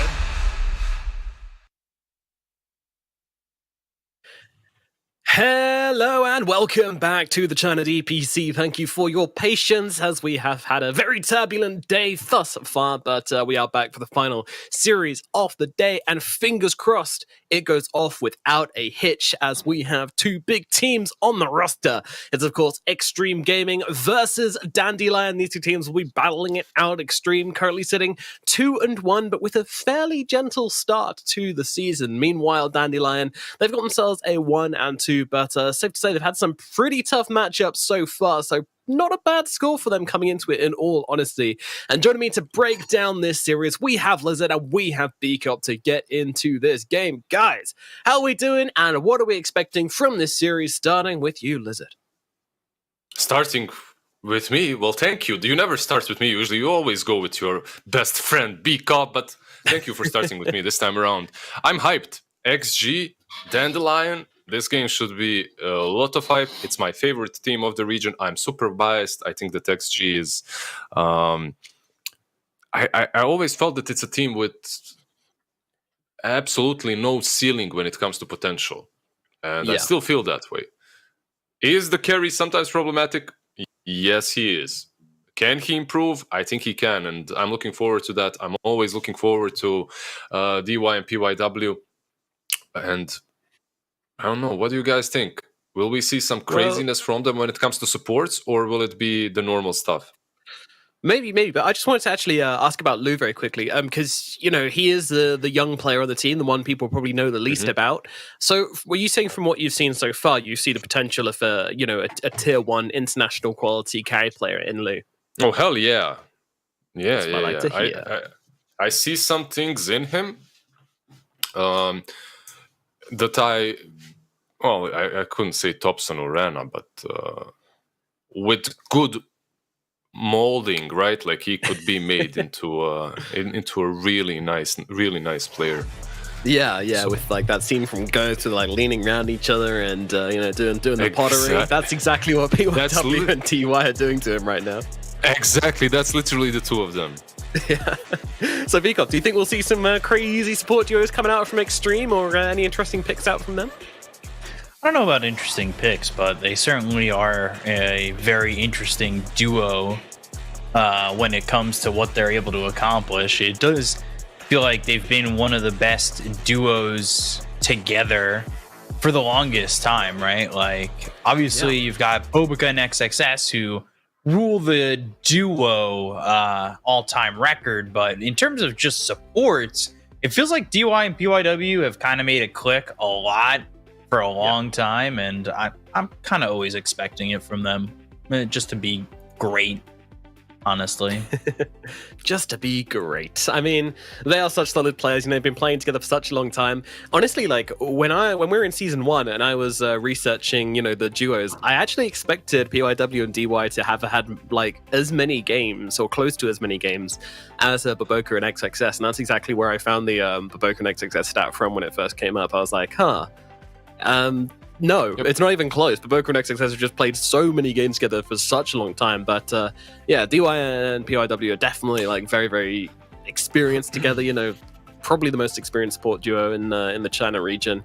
They play so much dirt together. But let's talk on the side of Dandelion a little bit here. Is this team, a lot of people probably don't know much about. They've come through Division 2. They absolutely slaughtered it in Division 2. Didn't drop a single series. They only dropped 2 games, in fact, in the entirety of Division 2 last season. And to be clear, this isn't like the other regions' Division 2s, okay? The China Division 2 is a massacre. It's a very, very tough region. We're talking Aster Aries, we had IG in there as well. I don't think Magma and LBZS were in last season, but there's some excellent teams down in the Division 2, and they just made it look easy. They made it look like a kid's playground down there, and they were just swinging around a mallet or something. It was brutal.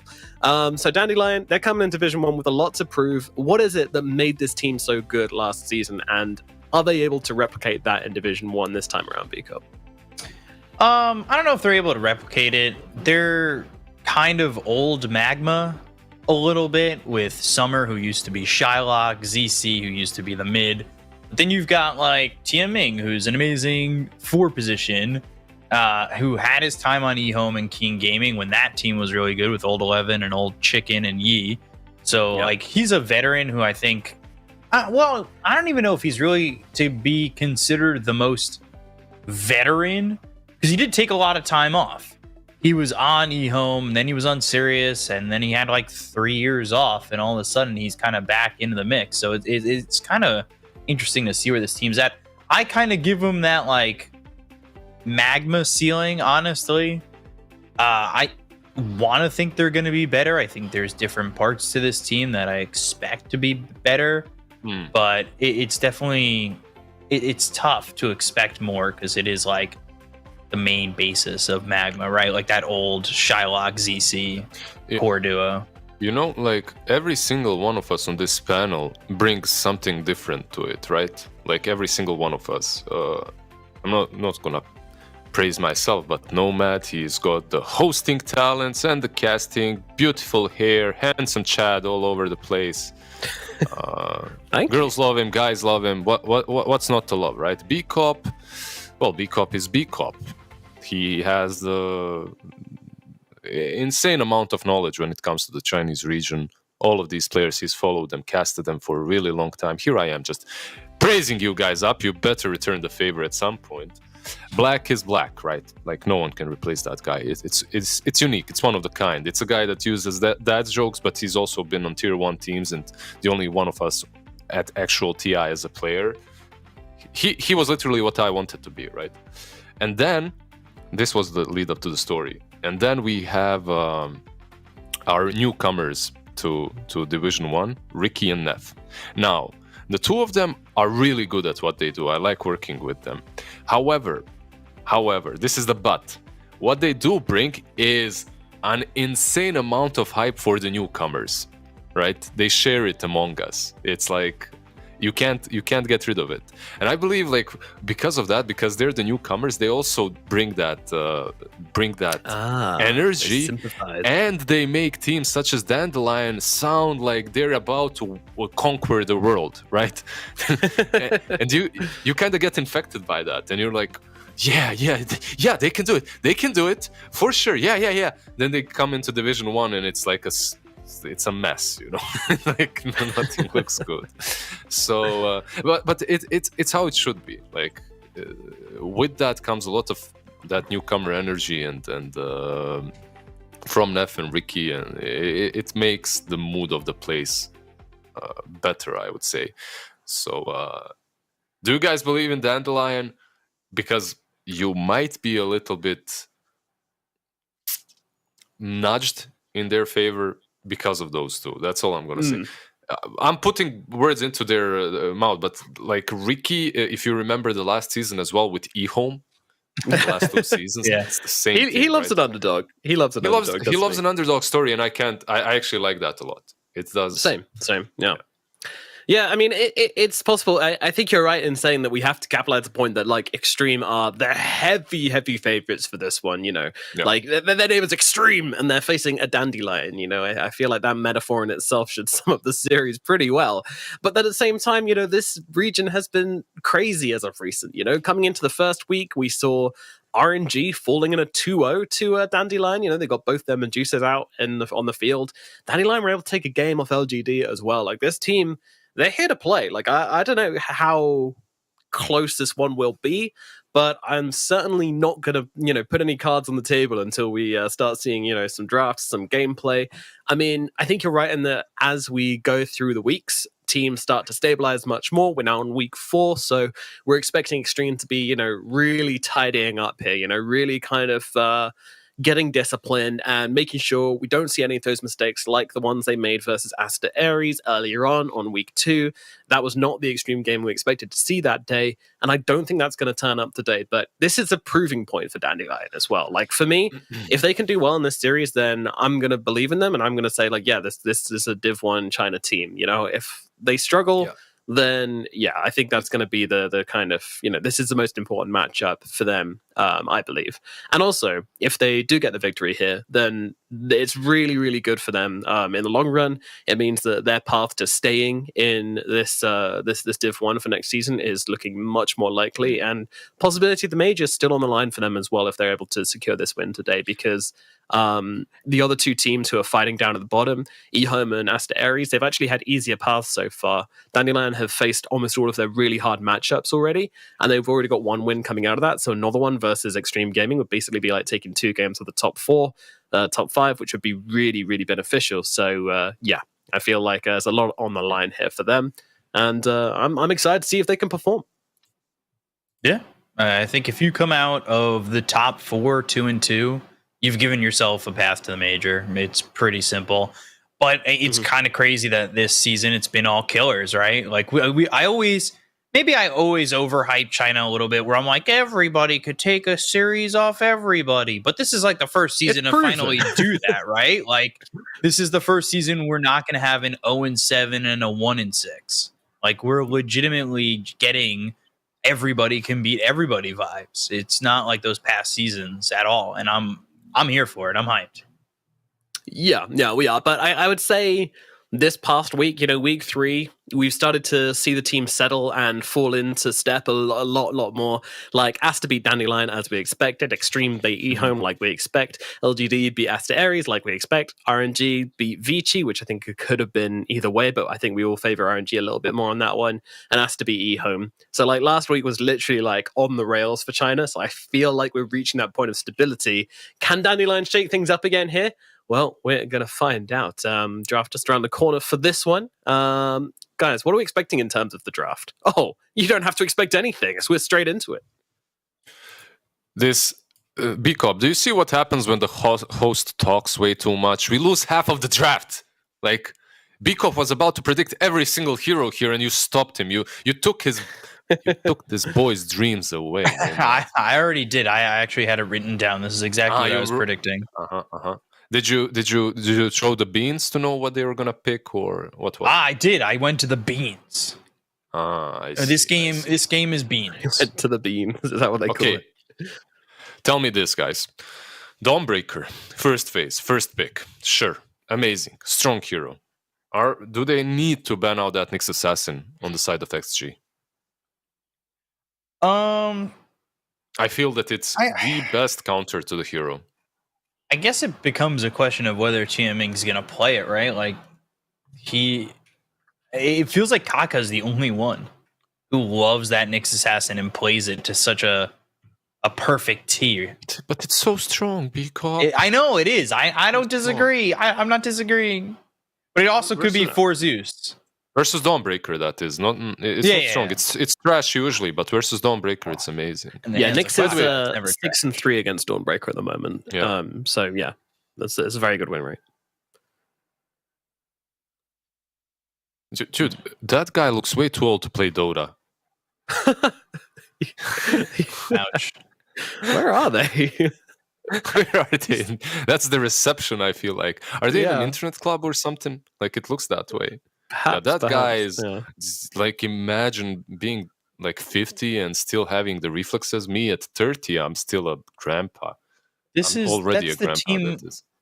team Papa. Team Papa, I see. Daddy. And when like, everybody always goes, "Oh, I can't believe there's a pause in the middle of the game." Well, when Xtreme Gaming pause, he comes into the room and he goes, "Are you winning, sons?" And then he walks out, and then that's it. That's all they needed. He's there for that. So every pause is like that, right? Yeah, and if a player's struggling, if a player's ever struggling, they go to him for advice as well, and he'll give them some like extremely, around the park advice, where he recites a story. Yeah. You wonder where he's going with it, and then he ends up at a very salient and well-considered point. You think, oh, Grandpa, you're rambling. What are you talking about? But then he arrives at this beautifully made point, and you go, oh, right, I need to buy BKB as a carry player. And then you do it, and you win. Yeah, exactly. Or you stop listening halfway through.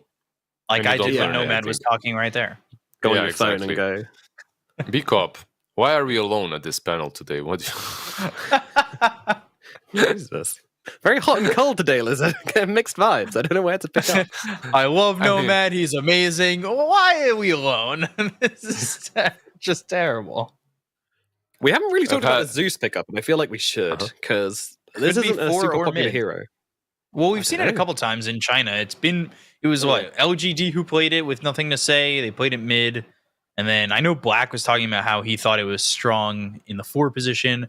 At least in my bracket, I just got dumpstered about 2 hours ago playing it, so I don't know if he's right. Look, because it's the same thing. You take a hero whose only weakness was mobility, and you give him a mobility spell, right? And he suddenly imagine if Skyrat had a mobility spell. You know what I mean? Only Zeus is maybe even... No, Skyrat would probably be better. Imagine if Skyrat didn't have that slow on the second slot, instead had like a pounce. He pounces, silences you, and then you're dead by the ulti. It's like all these squishy ints, like a Pugna even, they're lacking one thing. You just jump on them. And one hero that does not care about you being mobile is the Spectre. And they got the Spectre. This is looking rough for Mr. Zeus and for Mr. Pugna. But they'll just move him to the position 4 because he's been played 22 times in the mid lane and 22 times as a position 4. So very flexible opening from Dandelion, and they take full advantage of that as they swap in for the Void Spirit. Yeah, but still, they're food. Who cares if they're cores or not? Maybe it's even worse. As a core, perhaps you'll survive and blow up the Spectre. As a support, you're going to get hunted down and killed off. Yeah, wow. But one good thing that they do have on Dandelion, the other way that you can look at it is that they can pressure the map real fast, right? Like you have the Pugna and the Beastmaster, so a lot of tower taking capabilities. Yeah, but that global presence of Xtreme Gaming is like a big counter to that, I feel. If you do have the ability to fight, it's going to be very hard for a Dandelion to get out on the map against a Spectre and a Dawnbreaker. Is it like PL last ban? Why did they ban Nyx on side of... I mean, Nyx is amazing here, don't get me wrong, versus 3 of their heroes, but... yeah, actually, it would make sense. Would make sense. Yeah, it would make sense for Nyx. I'm waiting for XG, and my brain went... I crossed my wires. I think PL should be maybe a ban from XG, even though PL isn't played at all, so maybe not. Maybe something more casual, like a Raid King or something. Why would you like PL? What? Is PL for Dandelion? You think PL's good?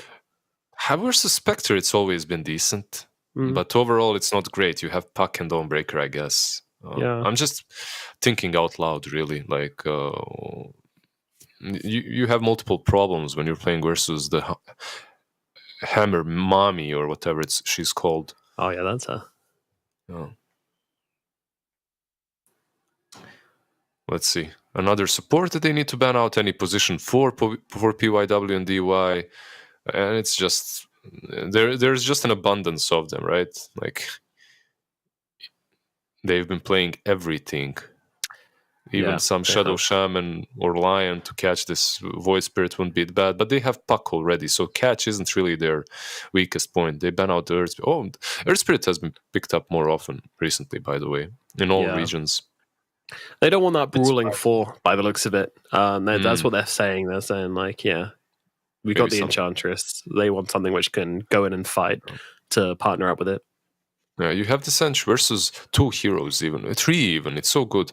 Like versus the Pugna, the Crapify, it's good. Versus Beastmaster in the lane, I'm gonna go Axes anyway, so it doesn't really matter that much. Enigma. Go with an Enigma. Really? Is that moving the Dawnbreaker to 4 or 5? Oh, Old 11's the micro guy. Here we go. Bristle back. All right. Want some of this, mate? You want it? It did move. You want it? You want it? You want it? Gotta strain yourself more. You know, a lifetime of You want use. it? You want some of this, mate? You want it? I need Lucas to come on the call and do it. Yeah, it's good. It's good. Get a few cigarettes. Rate it. X out of 10. How good is that? 10 out of 10 for effort. Nah, you're too kind. I went for effort. I didn't say. But yeah, what do you think of the bristleback? What do you think of the bristleback? Is this like a free bristle game? Is it a free bristle game? Yeah. You think so? I don't know if it's Why a not? free bristle game. It's not a free, but it's a good bristleback game. Yeah. I've been calling for bristle. There's this friend of mine that basically invented Poor Man's Shield Nixon offlane 15 years ago or something, and he's like very good at discovering what's broken in the patch, and he's been spamming this damned bristle for a really long time. Really? He's saying just eggs. He goes Midas eggs. He wins 80% of games. I like the bristle. Let's see if Dandelion can pull it off, because sometimes that bristle gets kind of lonely and isolated and loses anyway. Mm-hmm. I do like their chances, though. Yeah, I'm very much leaning towards a bristleback simply because I think this is a rubbish Enigma game, if I'm being perfectly honest, which I do like being. I don't understand what the hero does and why they've picked it, because they've got a ton of cancel for the black hole. They've got Raw to penetrate BKB. They've got Hawk to see him before he comes in. They've got Zeus to cancel out any Blink Dagger attempts he can possibly make, and also another long-range cancel for a non-BKB black hole. And just generally, I just don't like it. I don't think it really ticks my box. B-Cop, which way are you leaning for this one? Can you go against us? I actually like Enigma because it's being played by Old 11. He's the micro king. Like, I think he's so good when he gets these heroes into his hand. That and Broodmother, we've seen him be disgusting with Broodmother before. Yep. I trust it. If he's asking for it final pick in this matchup, there's a reason why. Yep. B-Cop believes. Believe Cop is there. Alrighty then, let's jump into the game. It is game number 1 between Xtreme Gaming and Dandelion, battling it out in this best of 3 here, which is very critical for both of these teams. Take it away, B-Cop and Lizard, and I'll be jumping in with some stats every now and again. Ooh. Can I get a stat for PYW's bounty rune pickups in first bounty rune attempts? Can I get a stat for 18%? Can I get a stat for mortgages that were being bought in the last month in US? What's my interest rate? What's the interest rate right now? I know that Powell hiked those rates. Give me some stats. Anyway, Enigma here, he's countered quite a bit, but at the same time, you can go for full utility build, right? It's always the power of Enigma. You go for some raid pact. In some patches, it was even Helm of Overlord. We'll see what he decides to go for. But there are ways of playing the hero without focusing on the black hole. Right, B-Cop? Yeah, I also think this lane could be pretty dirty, like level 2 or 3. Starbreaker with Celestial Hammer. We know how much damage the Dawnbreaker does early. It can be gross at times. That combined with maybe some Malefice and some Eidolon damage. I don't know. It doesn't sound fun to me. If you're SJ, maybe Summer is going to be okay, but we'll see. Not going to be great if Old 11 loses an Eidolon, though. Yeah, on bottom lane, Beyond has taken quite a beating here so far. They aren't able to match up against the Enchantress and Blue Spectre. I love this. Yeah. I love level 1 Impetus. It's like the telltale sign of what kind of Enchantress you're gonna get, right? Like, you're the one that sits back and nature's attendant, so come get a heal. Or, hey, look at me, I'm in the carries lane and I'm getting so much inspiration right now to do damage. Boom, Impetus, boom, Impetus. Yeah. It's come get healed. And then you get catfished. It's actually not heals, it's like some impetuses up your back. It's, yeah. Come get healed. Bam. Nice heal, bro. Okay, yeah, Enchantress. Like, look, this is one of my most played heroes, and on the lane, Impetus sometimes is just much better. Very rarely do you go heal level 1. It was there was a patch in which you wouldn't even take Impetus, but I don't think that's the case anymore. Actually, almost all Ench players that play the hero right now transition into a little bit of that core, right? Like they get power threats, perhaps a D-lance, even on position 5, so... There's that heal. Yeah, level 2. But from the enchantresses I've been seeing recently, it's been like Nature's Attendants into enchant and just skipping impetus altogether. Really? Okay. That's what I've seen the last few games that I covered here. I mean, I don't know. You're also doing Eastern Europe. I don't know how much different it is over there. No, it can work as well. There are some players that even go impetus and enchant without heal. You know, it's... That's the carry play. I have an interesting stat here, actually. Is it the mortgage rates? It's not mortgage rates. I'm sorry, 3.5%. Message. You'll have to save your economics for a later date. But it's actually about Puck and Dawnbreaker being played together. They're the second most played combo in the China DPC. And they have a terrible win rate together, 36%. It is second most played combo? Yep. I feel like Puck gets banned all the time. Not enough, apparently. Pretty crazy. Oh, the damage from DY! Oh, Impetus, this! Oh, Look, get level 2. Do it, DY. Get level 2 in it. Please. I want to see the Enchantress be the carry. Oh my god, They're being crushed here. Did you just see he gets first blood and it's like Clarity, Tangos, Salve, Mangoes, and a ward? It's sad, Oh my right? God. It's sad. Like, if he was brave, like Matt Damon, maybe he'd buy a Midas. But I don't know if you watched the South Park episode recently where they're like, Matt Damon made me go bankrupt. I'm not brave. wait, when did it come out? I think I did see one of the. I think earlier episodes. this year. It's so good. Oh, I did see that. Yeah.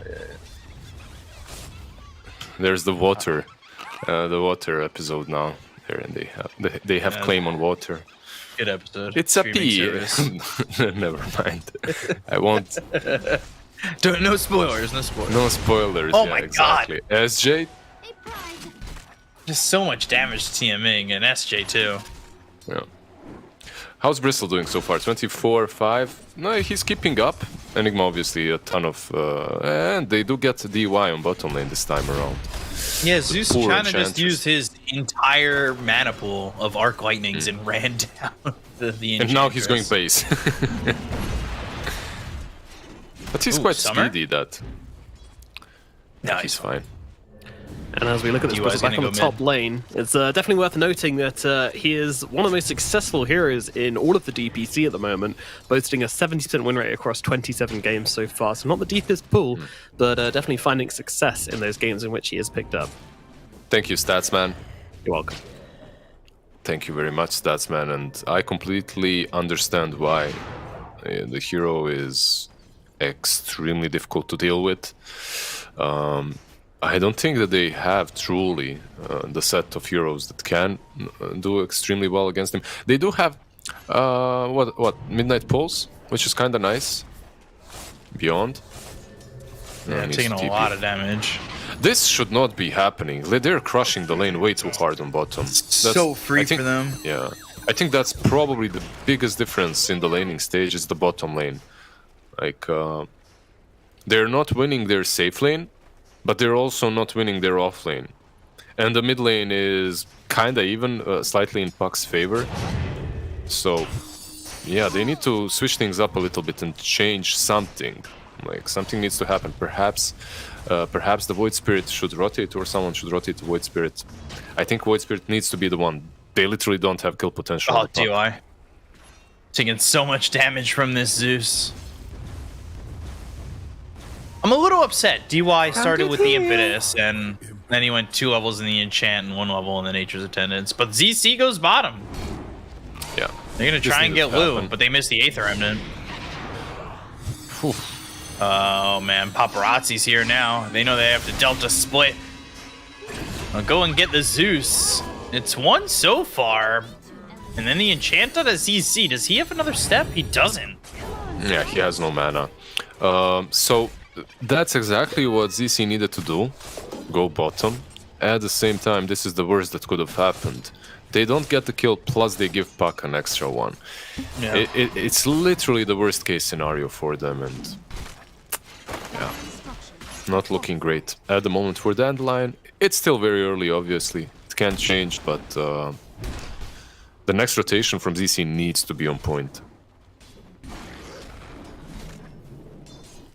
You gotta wonder how many like chances does he really get, right?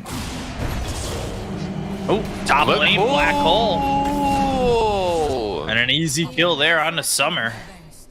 Gotta take advantage of it while you can, that's for sure. And I don't think this is really Jan going down too. Yeah, DY getting that kill. Yeah, this game is it's collapsing like the U.S. economy right now.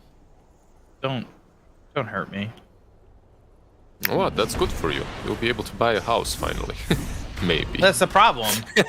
the economy's crashing. Apartment prices are going up. Oh no. Makes no sense. They didn't though. They stagnated, I think, for the first time in months. I don't know. They're trying to. They're raising my apartment price 50%. So. Yeah, it's not fun. I'll get back to you on that. And then the boomers are like, why aren't you where I was in your age? God damn. Why don't you have a house? Why don't you pick yourself up by your bootstraps? Because when you pick yourself up by your bootstraps, you fall. Tell them, be cop. You tell them. Okay, what's the way back for Dandelion? I'm not saying that they're out. It's not. Oh, wait a minute. ZC. Yeah, hit with the Dream Coil. If the Starbreaker hits, I think he's just dead. But they also got themselves the Waning Rift. So the silence is there, and DY had that extra damage with the Impetus shot. Nothing is working out for Dandelion. What's happening? Like, ZC was making a move. Like, he was making a move to the bounty rune down bottom, right? Like, you get the bounty, you rotate bottom, you kill DY, maybe a Spectre if you're lucky. And he gets caught by Puck and Dawnbreaker smoking up to the same lane. Usually, Puck and Dawnbreaker would smoke up, go top, right? Like, you go top with your Enigma, you take the tower. But they did a 180 pretty much, went exactly in the opposite direction, caught him off guard. Really nicely done by XG, a little bit of luck, a little bit of skill. 2K ahead, 10 minutes in. Yeah, it's quite a bit ahead, and I was actually gonna allude to this a little bit earlier, but it feels like a game where early on, just use Black Hole at will, right? Like, if you can get a solo kill with it, do it. They almost get PYW. They've got double damage on ZC, but there's the enchant and slows him down. There's just nothing you can really do to mitigate this. Yeah, it isn't the slow down. It's the fact that it dispelled everything he had. Like, you take his double damage, you take that shield that he's got, take his wife, his kids, everything. Sad. Sad Void Spirit. Take his fortune, as it does not favor the bold. Enchantress doesn't strike me like a girl that would take everything away from you in a divorce, though, right? She's nice. Yeah, I think so. I was trying to figure out how to answer that question, I'll be honest. Sure. They have Black Hole up again, 6 seconds. They should just throw it down on Summer if they spot him. I doubt it's really just going to be a 1-4 on SJ. Oh man, they might run into ZC again. ZC not having fun. Celestial Hammer, Starbreaker, they've got the silence, they'll bump him up into the air, they'll look for the ult from SJ to save him. They have the Aether Remnant, Thunder God's Wrath, the damage is in. They'll take out PYW, and they don't lose ZC. He lives. Yeah, I was sure he was dead on his screen already. Meanwhile, DY getting some solo farm down bottom. Yeah, just have to commend the Pugna, right? He didn't give up on him. He was like, I'll save you. He gave him the suck. He threw that life drain. Saved him just like he just needed a tiny bit of HP. See, I think we have to start saying something else, because when you give life to your ally, it's like changing the vacuum. Away. It's suck to blow. Oh, like in the movie Space. I'm going to interrupt this. For Do you have stat for? Yeah, for some I can get one. I'll Blade Mail from Spectre is absolutely on average. 11 minutes is the average, and 11 minutes is when she picked it up. So that's the stat Good. which everybody definitely wanted to know. And chat, you're welcome. What? I Your don't know why mind's in the gutter, Nomad. I was talking about the movie Spaceballs. Great movie. Big pull. Nature's attendants on the run from summer. He's hoping for winter. I'm googling gets away. Spaceballs right now. It's a great movie. Okay. Yeah, Mel Brooks, Rick Moranis, John Candy. If you haven't seen it, chat, It's like some parody on Download it Star now. Wars, right? Like, Yeah. is that what? Yeah. it's so. I think I watched it a long time ago. Yeah. And just another stat here. Spaceballs scored a much higher than predicted $38.1 million in the box office, making it an absolute smash hit considering the relatively low budget of the film. Thank you, Back in, like, Stats the Man. 80s. You're welcome. Can you give us the stats on the raid band Enigma? When you can, obviously, not straight away, because the raid band has been purchased by the Enigma, and like we talked, he can't necessarily have a good black hole, but he can bring a lot of utility to his team. I'm surprised no one built a vessel, something that would have been, in my opinion, pretty solid for them. But Enchantress is just too busy carrying the game on the bottom lane, farming out those power treads. Literally hasn't moved from bottom. Like, DY is just legitimately just farming. Yeah. It's also so bad to play the Beastmaster into her, right? You just lose half of your toolkit, and you can't push because of that. Plus, you can't really kill her as she has that ulti. Well, they can in this game, but it would take more than usual. They're smoking up for her. Look at this 3-man smoke to take that care must of a feel position great. 5. Yeah, that must feel great. Like, Plus- if this gank even goes off, like, DY is just like, okay, cool. 4 heroes came bottom. Like, that's what the type all chat. You brought it all bottom for me. Like, I Well, he doesn't. appreciate it. They might still get him though. Oh, Dawnbreaker coming in. Are they even gonna get DY? It does not look likely. Primal Roar was used, but it doesn't matter. There's the kill on a Beyond. Impetus is just gonna hurt more there, TMing, if you're gonna heavily jump away. Yeah, I actually expected something different to happen. So they did kill the Beastmaster, they defend the tier 1 tower, but it will fall now, right? Like, they need to get away from the bottom lane as Dandelion. As soon as they respawn, there is no Solar Guardian, there is no Spectral ulti. They should be able to go for the kill. But I was maybe thinking that Dandelion will decide to go mid instead, as mid was undefended. There was only Bristle, so you could perhaps go for the Bristle kill and the mid tier 1 while trading your Enchantress. But okay, apparently they're going to do exactly that anyway, as Dandelion is... Damn, they're just outplaying them. Let's see. SJ, can he def? We'll see. SJ's here with Summer. Oh, look at that. They already have the Wraith pack. Yep, they picked that up at 13 minutes, which was just a little bit past the fastest at 12.5 minutes previously. So very, very good from Mod 11. Very, very good timing. That exactly is the issue with losing your tier 1 tower so early on, or not taking the enemy tier 1. Oh wait, a minute. Coil. And they snap it on the Zeus, but odd jump in. I'm surprised that they really wanted to just throw that down and maybe not go for anything else. Also, by the way, they take the mid tier 1, but they still got the bottom tier 1. Like, it was a clear push. They ended up trading pretty well for it. Yeah, but it's not a worthy trade. Like, tier 1 tower is more important and usually comes after, right? Beyond, you might die here to Black Hole. Yeah, again, it's just use Black Hole whenever you can. Oh, DY! That was pretty cheeky if he was able to pull it off. Unfortunately, he does it, but does Old 11 survive?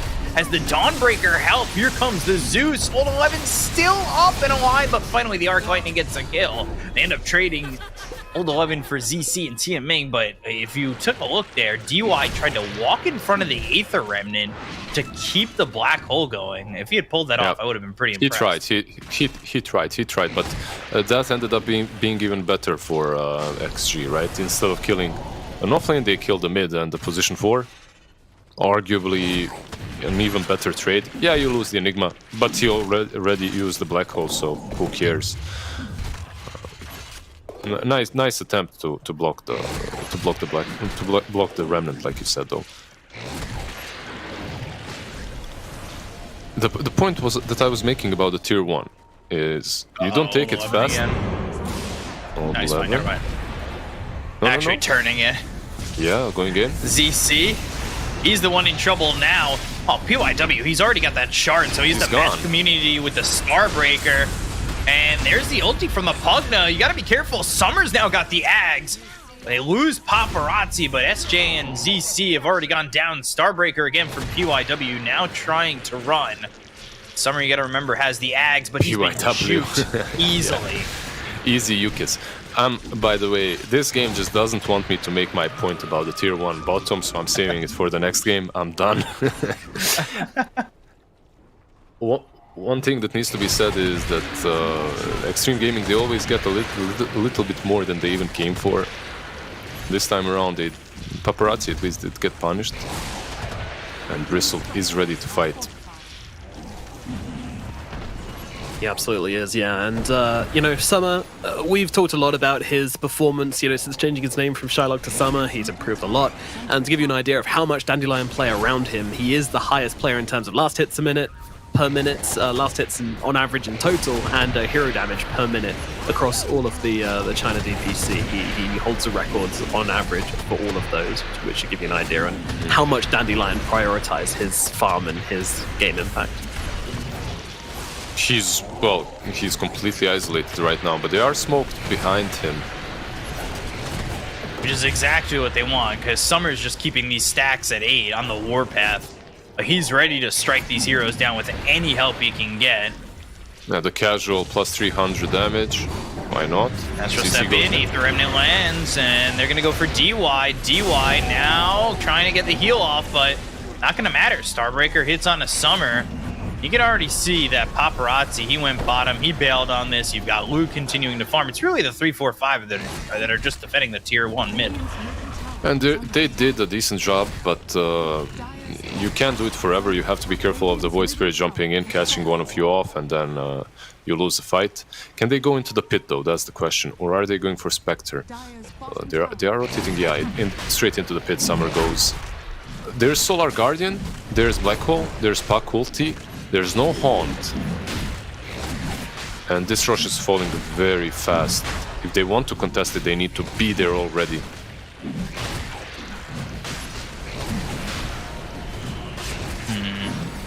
Spectral Dagger, but they don't even try for it. Would have been surprising, but now they've got the Yules on ult 11. The damage coming out very quickly. They've got the Dawnbreaker coming in with the Solar Guardian. The Dream Coil down onto 2. ZC, he's already dead. Well, that's going to be one for the side of Xtreme Gaming, but they need to figure out whether or not they want to go or retreat. They'll go after Beyond. They've got the Haunt. Paparazzi from behind with the Waning Rift on a 3. They'll take out SJ. They want more. Paparazzi jaunts to the Q. Gonna buy back here on SJ. Illusior comes across once again. TMing taking a lot of damage. He'll fall to ult 11. Summer, he'll lose the Aegis. So these heroes are dropping on Dandelion as Paparazzi gets another on Beyond. And it's basically a team wipe. They had that second life with Summer having the Aegis, of course, and SJ bought back. But he's under the tier 2 tower, and it doesn't look like Xtreme are going to continue to move forward on this one anymore. Yeah, ZC, he actually had buyback there, but he decided to spend it. Instead, he just bought out, right? Overall, nice stuns from Beastmaster. Perhaps the only play that I would really commend. Those Centaur stomps stopped Enigma from black holing Bristle after he respawned. So it was a really important thing to do in order to keep him up, alive, and healthy after the Aegis, that is, has been taken away. Kind of a greedy move, right, into that pit, but did it work out for them? I don't think so. Like, he did take the Aegis, but it's not one of those games in which you really want to take an Aegis away from someone. Like a Spectre, right? You actually don't want to lose the snowball momentum, so maybe taking a fight prior to that would have been a bit better. But yeah, it's a rough place to be in. I love the DY's pipe, right? Yeah. Boom pipe. Good, especially considering the fact that he's been chased down by this Zeus a couple times. He's definitely feeling it. For his whole team, though, the pipe makes a ton of sense. I don't know. So far, XG is definitely outplaying them left, right, and center. Even the black holes have been useful, even though Enigma doesn't have a blink or BKB. Look at him. He has drums, raid band, mech. This is, like we were talking about utility Enigma, this is an overkill on the utility Enigma. It's Boots of Bearing next, and you're just doing so much for your team, even without the black hole. Right. And like what we've seen so far in terms of the black hole is like, if I can find somebody, I'll take it. It doesn't need to be one of those like game-winning black holes. And when it's off cooldown, it's also omnipresent. Makes you a little bit scared of going in or trying to get a pick off there on old 11. Tianming, breaks the Dream Coil himself. The Heavenly Jump. Paparazzi goes in, and there is the ult again from SJ. But Tianming ends up falling. Summer's over here. Black Hole immediately stopped with the Primal Roar. They've got the Solar Guardian. They've used the Haunt. They're jaunting around with that Haunt. Blue going in on the Summer, but there's the Thunder God's Wrath to take out old 11. Summer with the BKB still chasing down DY, doing a lot of damage onto the Enchantress. But is it going to be enough? Starbreaker stuns up Summer. Summer's lasting way longer than everybody anticipated because he will. The dagger! The dagger on the end from Lou gets him, and then Paparazzi takes out Tianming. ZC with the Aether Remnant, Illusory Orb with the phase shift, and Paparazzi gets the other way around. What a bloodbath! I can't believe those two didn't fight it out at the end. What the hell? Yeah, 1v1 no skills.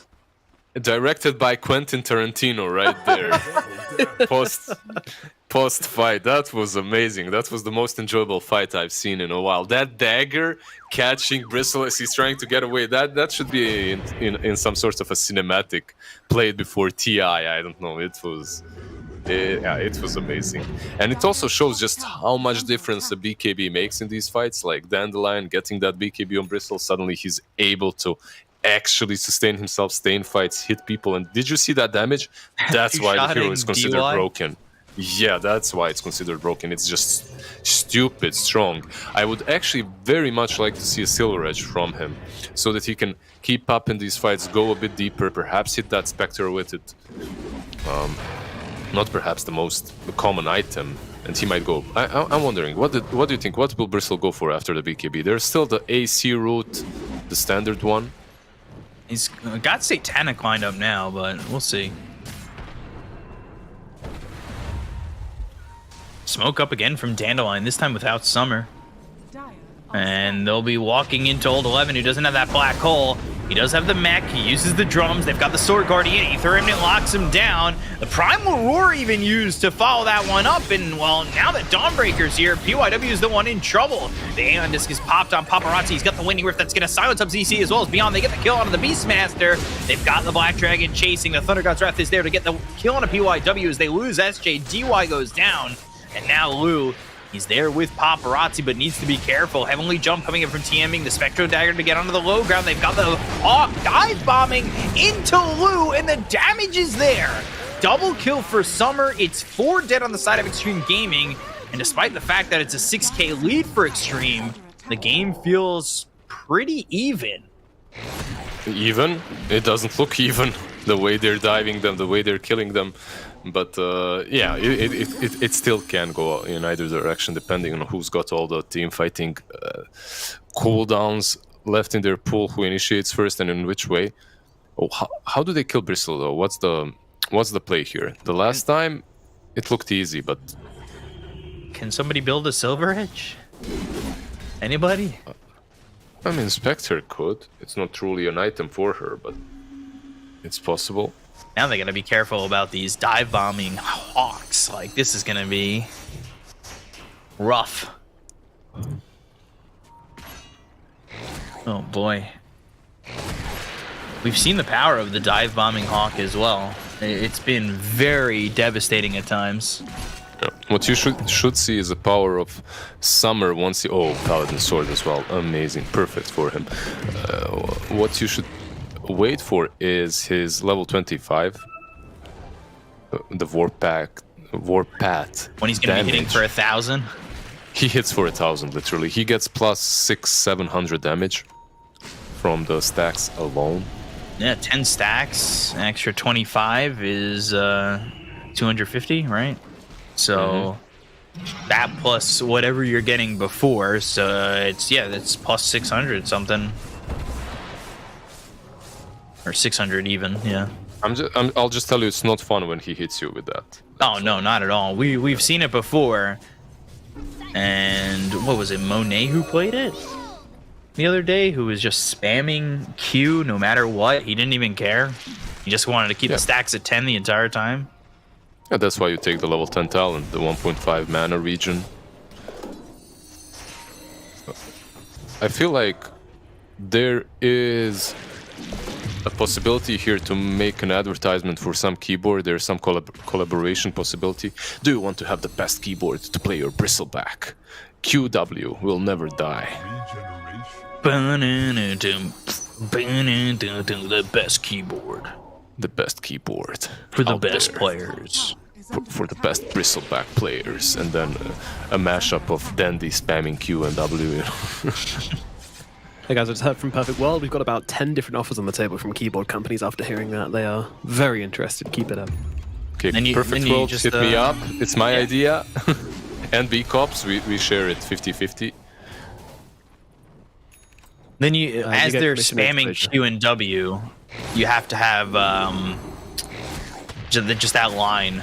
How is that even balanced? Wait.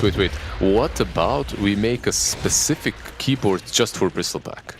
And it's just two buttons. Q and W, yeah, 2 buttons. Ooh, in a Roche they go. He just shard. He's got Satanic as well. They need a good black hole even. I feel like they actually need a good black hole now. And if you don't take the Sages away from them, ooh. Under God's Wrath. That'll grant them vision. They're going to jump in with the Astro Step. They'll look over as they've got the Euls on ult 11. They'll get the Aegis snatched by Paparazzi. He got the Aegis. Did he get the shard as well? He may have. They get the kill to be on the end up losing BYW. They'll take out DM Ming. It'll be a 2-for-1 so far as they've got the damage to take out DY. There's the black hole. It comes through on the Summer. Can they keep the season alive? And so far they have. They bought back on PYW. The Uzi Orb is there to take out SJ as Summer's now on the run. The Spectral Dagger a little bit to the left. It's a little bit lazy-eyed, but Summer still running. And, well, they won't be able to catch up to him. It looks like, well, it's the opposite of Groundhog's Day. It's 6 more weeks of summer. That was insane. That was just so well done by XG. It was also fairly well played by Dandelion, but it doesn't matter. Like Dandelion, Void Spirit jumps in, takes care of Old 11, doesn't allow him to go in, breaks the fight in half, thinking, okay, if I break the fight in half, they won't be able to go on Summer. But no, you're wrong. They have Solar Guardian, they have Spectre, they have Puck. Puck jumps in, steals that Aegis. Yeah, Summer gets the shard. But while Puck jumps in, he takes the Aegis. At the same time, he coils everyone behind, right? Well, not the Void Spirit, but the other heroes. He coils, he gets them, he jumps on top of them together with the Spectre. And remember in the draft we were talking about how this is a nice Spectre game versus the Pugna versus the Zeus. Zeus might die again, yeah. But that was the perfect example. Like if you can't run away from her once she pops that ulti, these two heroes, yeah, the crab fight doesn't save both of them. So, I think you were asking before, a long while ago, about 15 minutes ago, what do Dandelion do to get back into the game? And it doesn't feel like Xtreme's out of it, but it definitely feels like this net worth lead is deceiving. What do they do to find control and peace in this game a little bit more for them? I feel like both teams are in a decent spot when it comes to these next fights. The only problem is Spectre is getting bigger and bigger, right? Like, and you never want to see a big Spectre, even if you have a Bristleback on your team. The difference between Spectre and the Bristleback is that Bristleback actually needs to get to you to hit you. Spectre just pops her ulti and she's on top of all of your teammates. It's why forever she was considered one of the best cores, carries, right? If she does get that farm, your supports are dead with the press of one button. Because of that, I feel that it might be a little bit easier to execute ZC. That he's taking a ton of damage. And he's being weighted here by BO3, yeah. Lou just went for it. I thought that might be a little bit late, considering that the TP had already been going for a little bit.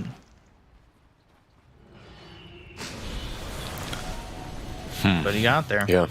We're giving some crucial kills. I'm a bit sad because it's such an amazing game, and these pickoffs ruin the strategic aspect of it, right? Like, it just makes the game a bit easier and easier for XG.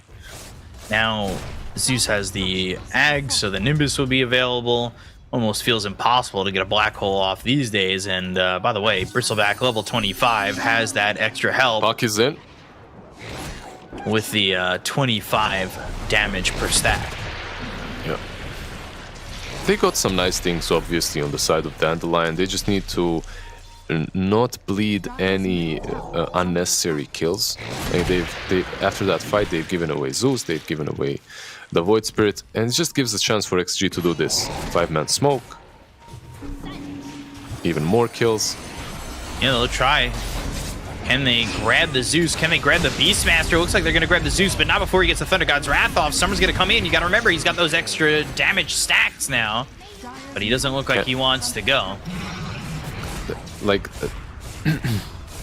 they're trying too much. Just stay on the high ground until your Void Spirit is up would have been the play. But you try to leave it, you get caught.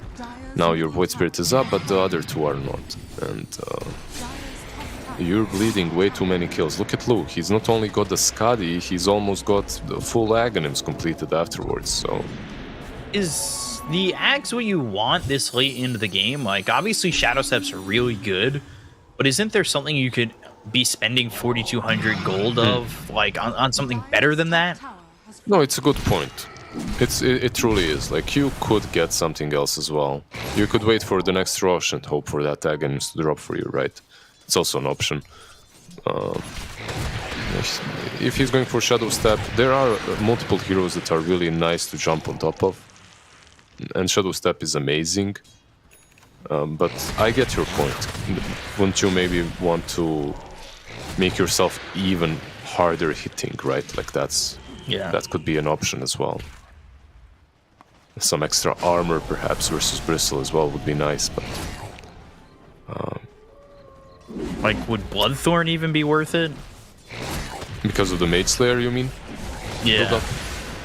It would be solid as well.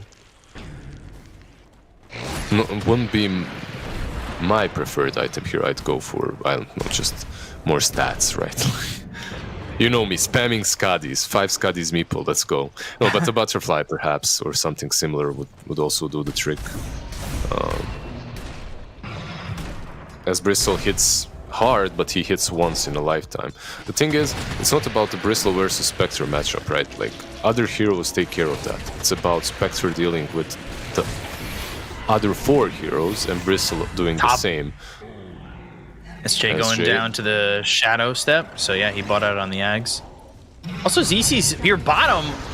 Silence on Old 11. PYW's also around. They've got themselves the Haunt. That time is going to be used. They'll go after ZC, who just kind of showed up, and now they'll use the Thunder God's Wrath, but it doesn't save them from anything. Bleeding kills, bleeding kills. Pugna also bought back here, but Void Spirit is like, no. I'm dying way too much. I can't buy back as well. It's not going to do much. That was Octarine for Paparazzi.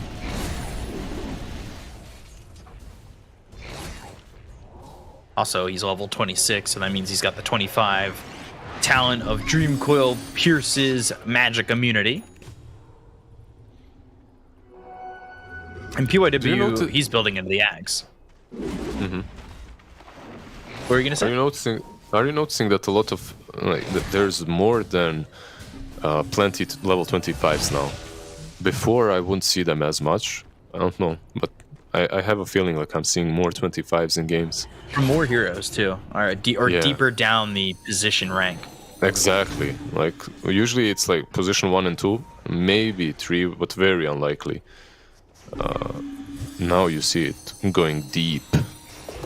Very deep. PYW has more experience than Old 11. Like he's almost getting to 25, and he's also got that Ags flying out. So that Ags on the Solar Guardian, giving that extra heal per pulse, and also giving the 60% evasion, which is potentially something that's going to be very important in these later fights.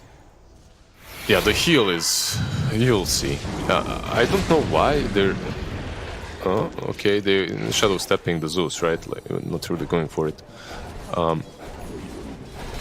The Axe, in my opinion, on the Dawnbreaker is ridiculous. Strong. Dive bombing.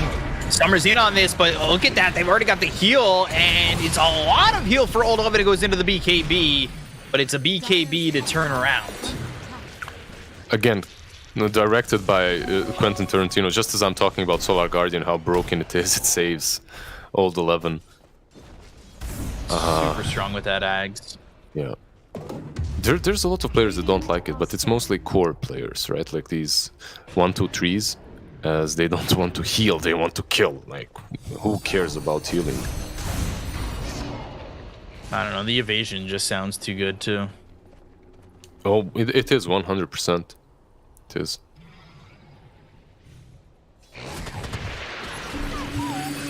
Summer. Pretty sure he's going for Swift Blink. Yeah. Also, not perhaps the best item as you're playing versus a Spectre, but you need ways of getting on top of heroes. Something we discussed earlier. For Spectre, what does she need to do? Nothing really. Just press R or Shadow Step and she's in the fight.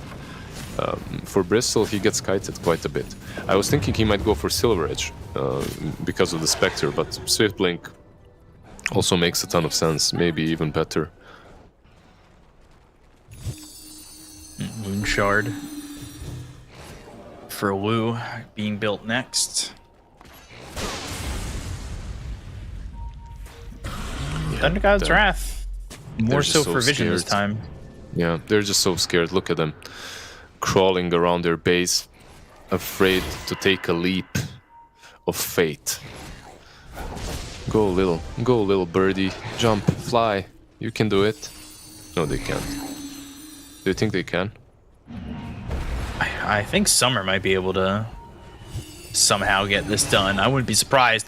Oh. Wow, Waning Rift, and Paparazzi was in on that very quickly. BKB, that's not going to matter. He's already level 25. You need to be careful about that. They've got the Haunt. They're going to jaunt over to ZC. ZC goes into the Dissimulate. He's going to Astral Step away. They didn't get anything out of this exchange just yet, but the Yule's up into the air. That's out onto ZC. ZC stunned up thanks to the Abyssal Blade on Lu. They'll get the kill and take him out for 85 seconds. No buyback. And now Tiaming, Paparazzi catches him. There's SJ trying to keep him alive and does so, but not for long enough. Blue gets the kill to Tiaming. He'll buy back on this Zeus. There's still a minute without ZC. As onto the high ground they've gone. And they've taken the tier 3 tower mid. Yeah, and they can go back into the pit. They don't necessarily have to force this. They did quite enough. It's XG. Sorry? Ag's Blessing, by the way, on that Roche available. Yeah. It's just that they're breaking them without taking an actual complete engagement, right? XG is just breaking them. They're just breaking them by pickoffs, and in that last fight, the moment Dandelion smokes, Paparazzi jumps in and breaks it. The same second. Lu didn't even have ulti or Shadow Step. That's why Void Spirit survived for as long. But they still managed to kill him. They still managed to pick him off. So now they've got the upgraded Waning Rift. Oh, Solar Guardian down bottom. Summer's the one who's caught. Yeah, I think you can call it. He doesn't have. He doesn't have buyback for 100 seconds. this is going to be extremely difficult to defend without him. I would argue impossible. The only thing that is in their favor is maybe XG do not understand that he doesn't have buyback. Maybe. But they're going to force it anyway. I was going to say, this Waning Rift now has a 550 radius and knocks back enemies 400 distance, and it reveals invisible enemy units. So it's a decent upgrade. I don't know if it's one that you'd purchase, and obviously he didn't. Shadow Step looking for the Zeus. That's always the case. That's always what you're trying to get. Look for the mid-set of racks. They've got 50 seconds here without the Bristleback, and Paparazzi's just deep inside enemy lines. He's got the silence on the 2. They've got the Nimbus down right on top of him, but here comes the Haunt. They'll use the Abyssal. They get the kill on a Beyond. They'll take him out for 74 seconds without buyback. And now it's a 3v5, but they're going straight tier 4s. BKB, Popeye ZC, he throws an Aether Remnant down. Not exactly sure what he's aiming for on that one, and well, there's nothing to aim for as they'll call GG on Dandelion, and Xtreme Gaming will take game number 1. Nicely executed by XG. There was a couple of situations in which I really thought Dandelion could come back into the game, could do something here, right? Like a couple of fights, that cinematic fight in which Bristleback lives, dies in the end, I mean. And then afterwards they get back together, they win a fight, like they kill 4 heroes on the side of Xtreme Gaming, but they just couldn't find the right moves. And this is where that true experience really shines. You can see PYW and XDY, right? Nomad always directing their team where to go, where to be, where to break the smoke, when to fight. They're just way too strong for Dandelion. Absolutely, indeed. Xtreme in this game. Number 1, they whip out the pesticide and they take care of their weed infestation and bring down Dandelion in the first game. They do it off the back of, as you say, experience, leadership, control, and that's what it comes down to, shutting them out the map. First question I want to ask, actually, to Lizard is, I feel to me a little bit like Dandelion are falling back on Summit a lot. Do you think that kind of 4 Protect 1 style of gameplay is a little bit lacking here in Division 1? It's too easily answered by these kinds of drafts, which can just kind of either take care of the number 1 target or just jump the backlines instead. I feel that you should, almost in this meta, never go full 4 Protect 1.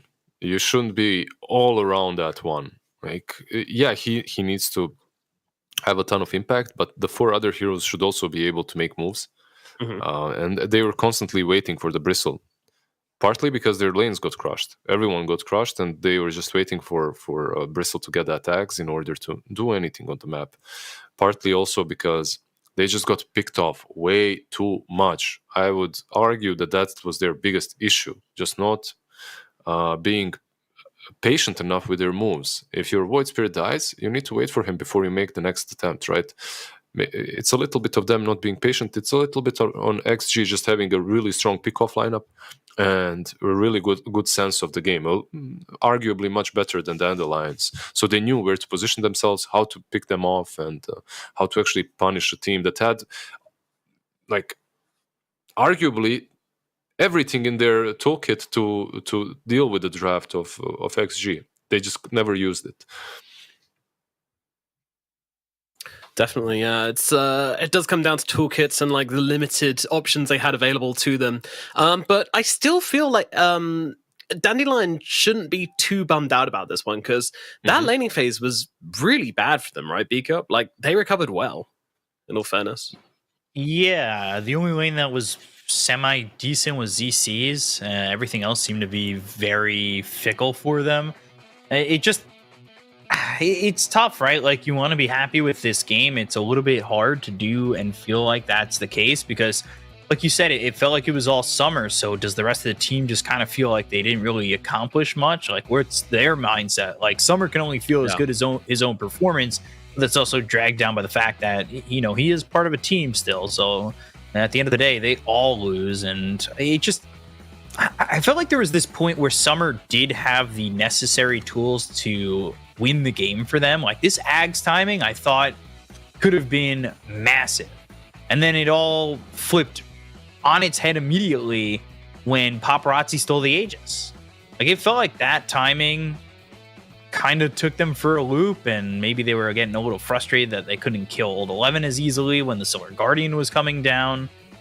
I don't know. They didn't work well around Summer, in my opinion, because they kept finding ZC by himself, and SJ, he wasn't really getting much done. The only one who I really thought was doing not as much as Summer, but a decent chunk was Tian Ming on the Zeus.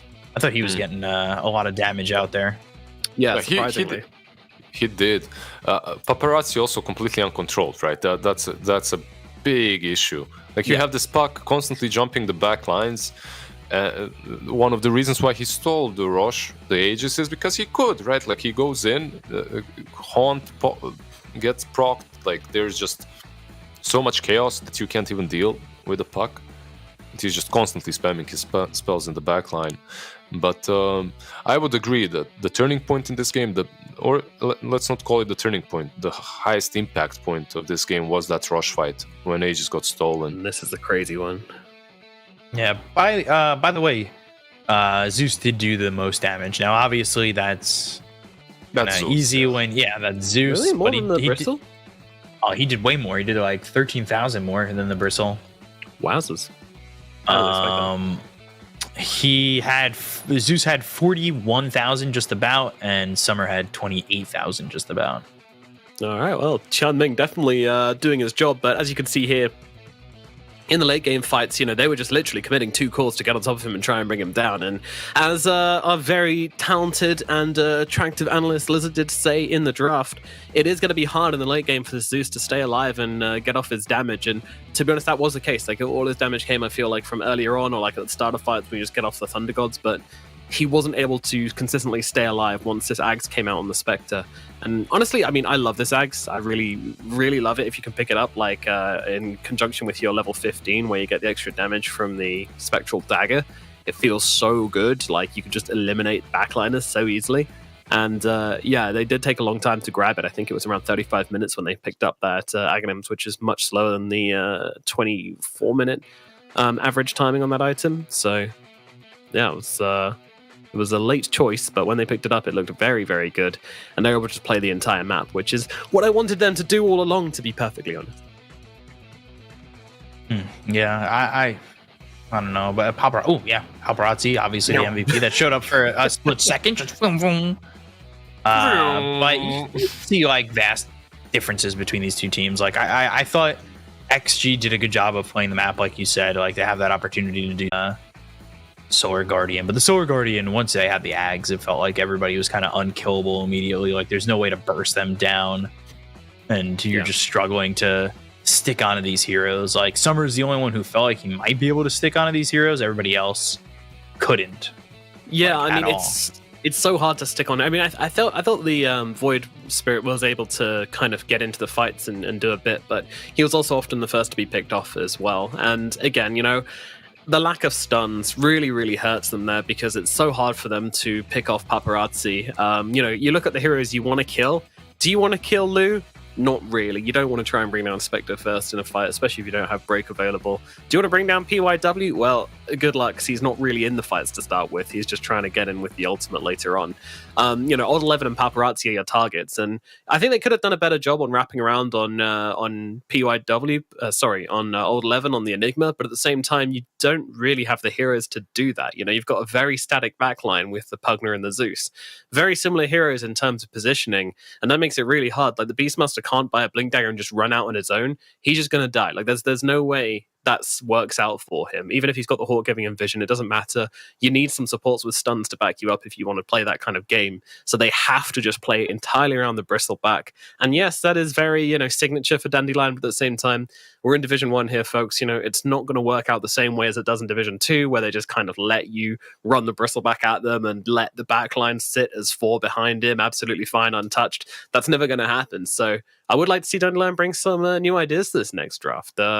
What about you, Liz? What are you hoping for? Just some stuns on the 4 and 5?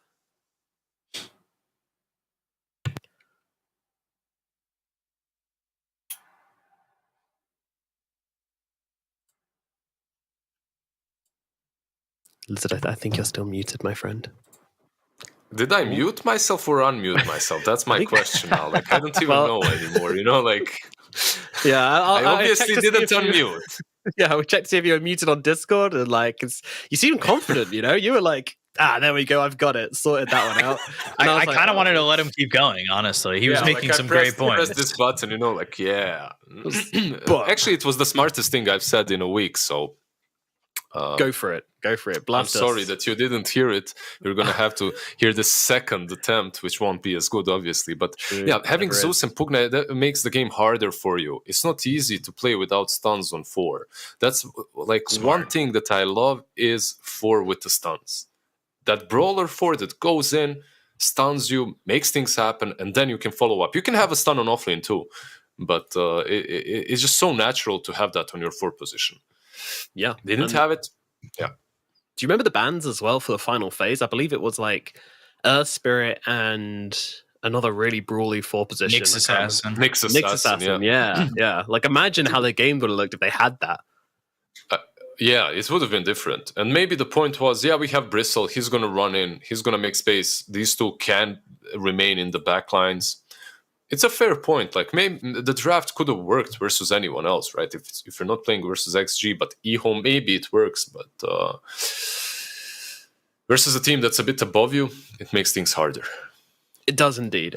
Yeah. So hopefully they remedy that coming into the next draft here in game number 2. And hopefully we get a nice close. I mean, honestly, that was a great game, though. Like, all things considered, that was a really good game. So I'm just hoping for more of the same. But we're not going to get that, as we have some Dawnbreaker being banned out. We've got a Tiny being picked up. It's all fresh, all exciting for game number 2 here, as we have Tiny and Warlock going to be our openings for each of these teams. Of course, Warlock receiving a big rise in popularity now that those salves are so rubbish to put on your teammates. So any hero with an inbuilt heal suddenly looking very, very nice in the laning phase, and all your carry players going, yes, please. Can you? I wish someone picks Marcy. I just want to compare the eyes on Marcy and eyes on Warlock. You see that guy's eyes? What's happening? He looks like he's from Ice Age. You know that? What's his name? Sid the Sloth. The Sloth. A last acorn. But in all seriousness, Hero is damn busted. Why is it busted? Because instant answer. Jesus, that was quick. Yeah. All right. That was research from Dandelion for sure. They were like, if we pick this, they're going to pick this and this, and then we're going to answer with a Timbersaw. You've activated my trap card. That was very well done by them. Good job with the early Timber pick. They just need to protect it a bit so it doesn't get countered by some other heroes. And then this Alchemist becomes like an offlane Alchemist that just builds an axe, right? That's a very high possibility that XG do that. Old 11, here you go. You've done enough last game. Go farm some Aghanim's for us. Yeah. You think that's where they're going to be putting it? I think it's the safest bet, because if you put him mid, they send Timber mid. If you put him safe lane, Timber off lane, right? And he deals with you. So on the off lane, it's kind of like, yeah, they might put the Timber there, but that's still a win. You're on off lane. I think it's better for you. But it's not 100. You could still play the Alchemist even on position 1. It's not going to be 5, that's for sure, because that's Warlock's. That seat has already been taken.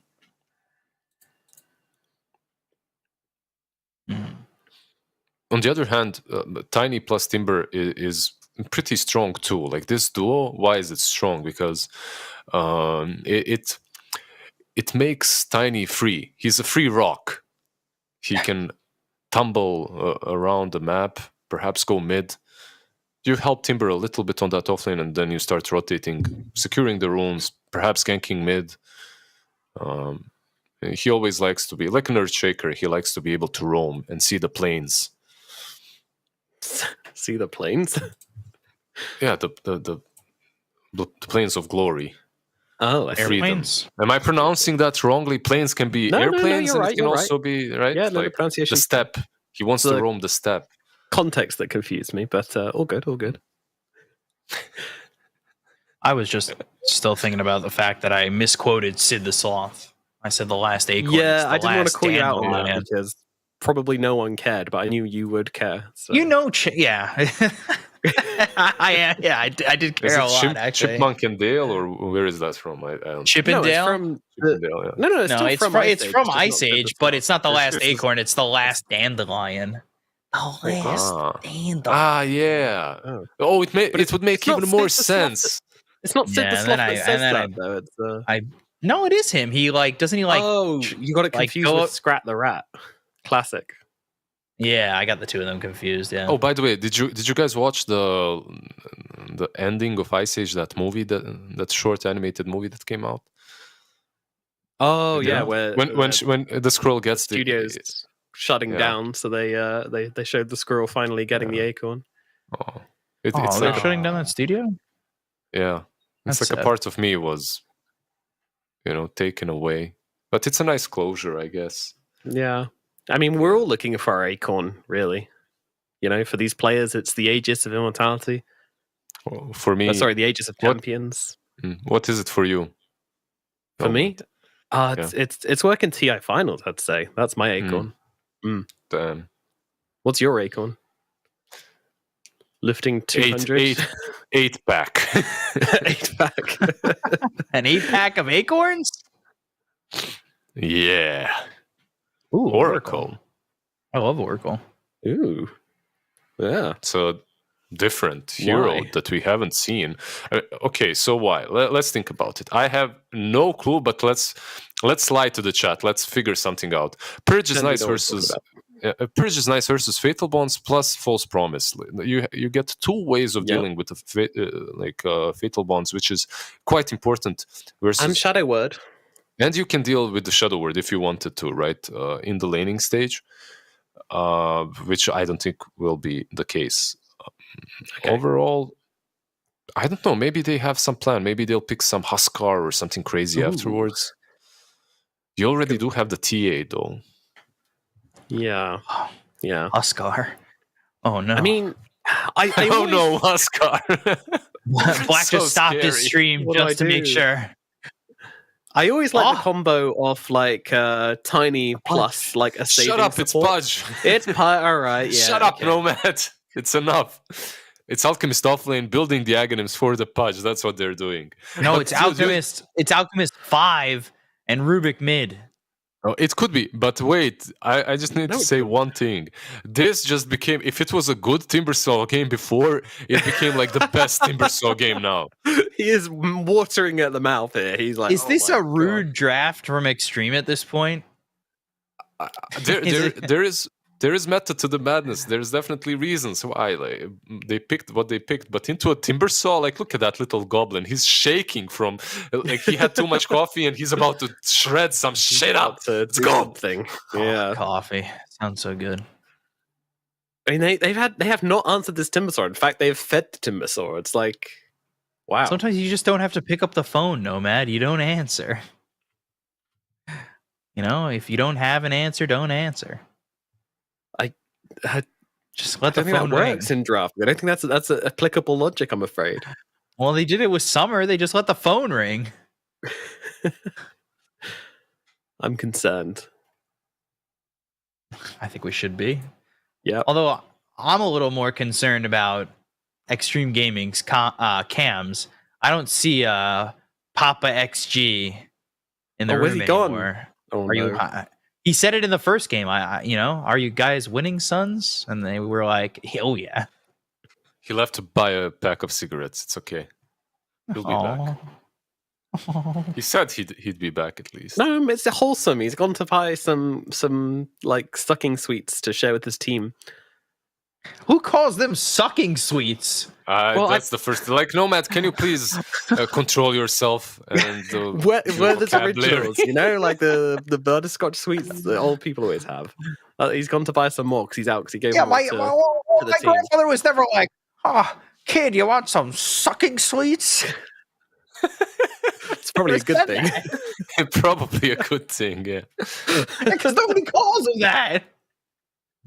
Moving on, we have an Ursa again, guys. What do we think about that? I love Ursa. He's on my own. I want to talk more about the Swedes. Yeah. So they do get the Ursa. You get that early Roche potential. You also get the hero. Okay, just tell me this. This is obviously one of the reasons and one of the heroes to pick against the Timber, right? Like in the laning stage. Do you believe in it? Because I have a feeling that it can go even Timber's way. You're playing Timber plus Tiny. If they play it right, I feel that even Ursa might suffer here. I'm we'll saying, see. Historically, it's been good versus Timber. But I was watching the best player in EU stream, and he was playing this matchup. And you're watching Mofar's stream? Huh? No, not Mofar. I was watching Saberlight stream, and he was playing the Timbersaw into the Ursa, and he was like, "Yeah, this is actually an easy matchup if you know how to play it right." And then he did. He played the matchup really well, and it was easy. So there is a way to play it, and I'm sure they're going to know the way to play it. So I got to go for the Timbersaw this one, guys. I don't see how Dandelion cannot win this. Like they picked Pudge Alchemist into this. It seems crazy to me. They can't get away with it, surely. Guys, what are we thinking? I think they get away with it. Also, the Alchemist has the DAC Radiance Blades. I can't go against DAC Radiance Blades. Yeah, it's tough. It's tough. I mean, they also have Tiny, who's done really well in this region. Also, the support duo of Xtreme Gaming is like Rubik and Warlock, which is like underwhelming. I mean, but again, you know, Xtreme are just very, very good, so it might just work anyway, right? Yes, I agree. Yeah. All right. Well, 2 for Xtreme, 1 for Dandelion. I believe in my little boys. Hopefully, they won't blow away in the wind like a child blowing on the seeds of a dandelion as it floats off into the distance. Hopefully, we get a strong showing and we move on to game number 3. Let's find out what's going to happen in game number 2 of Xtreme Gaming versus Dandelion Esports Club. Give us the game stats, man. Come on already. So did you notice that these stats people talk a lot recently? They don't just give you the stats. They don't transition. They don't let you cast. Jeez, these stats, man. Just can't stop listening to their own voices. Battle begins. The first hook missed. Paparazzi. And it's like the one that you can already tell he doesn't play Pudge because there's no way you missed the bounty rune, right? Like you know at what time it spawns. Oh gosh. But yeah, it doesn't matter. It's just a bounty rune. 2 for 2. By the way, my acorn. You guys never asked me. I'll let you know later. I'll give you my Please tell me. I have to think about it. I didn't have an answer for that one. No one asked me as well. No, yours is an 8-pack. Oh yeah, you're right. Is an 8-pack. It should have been better memory. Apparently so. Oh my god. Ooh, Beyond.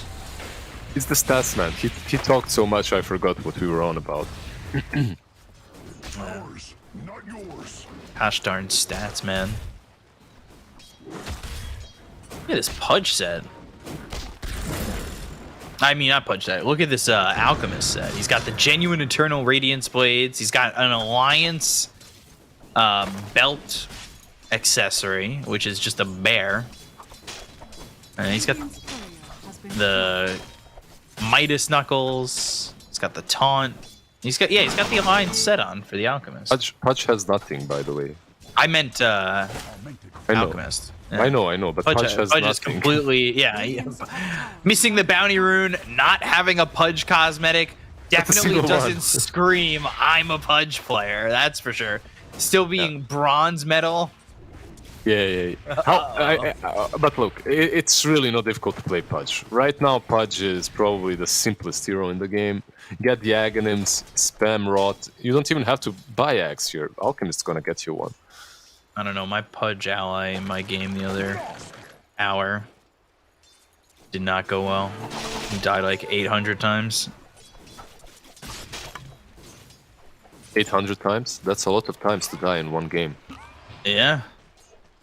And unfortunately, he wasn't James Bond because it's no time to die in that movie. Why is it always something about not dying in that game, in that movie? Like, die another day. Most of them are, but there's also Doctor No, Goldfinger, From yeah. Russia with Love, Octopussy. Man, I was actually so my HBO Max or something got all the old James Bonds. They're so good. I was watching a couple. Yeah. Who's your favorite? Mine, Sean Connery, probably. I feel like that's everybody's number one. I like Roger Moore, but also Pierce Brosnan is my. Oh, I hate Pierce Brosnan. Like, come on! Oh, I hate him so much. As James Bond, at least, yeah. Yeah, in GoldenEye, he was great. I don't know, like it became too. What's the right word here? Romantic, jokey. maybe with him. Yeah. But that's why Austin Powers got made, because it's a parody on that. Totally. Speaking Summer? of Dota, stun out on the summer. He gets to live another day. Oh, live another day. Did you know? Did you know that movie that Yeah. Again. telekinesis into the stun on the summer and Fade Bolt first blood? They're making it work in the bottom lane. He tried to stay in melt for a bit too long, I would say, as they were hitting him. Beyond top lane, he's not having the best time as well. Not having a lot of fun. Only 13-1. Yeah, their lanes are their lanes are struggling much harder than I thought they would. But yeah, Summer on the TA, he's playing versus Acid Spray, right? So it's not that easy to be a TA here. So something interesting to note is that when you draft Alchemist, if you draft him in the first phase, he only has a 33% win rate. When you draft him in the last phase, that goes up to a 69% win rate. Nice. Nice. I think that's probably the case with most heroes, though. Like, if you last pick them, there's probably a reason. Less time to counter. Yeah. Would you rather Summer take the TA to mid?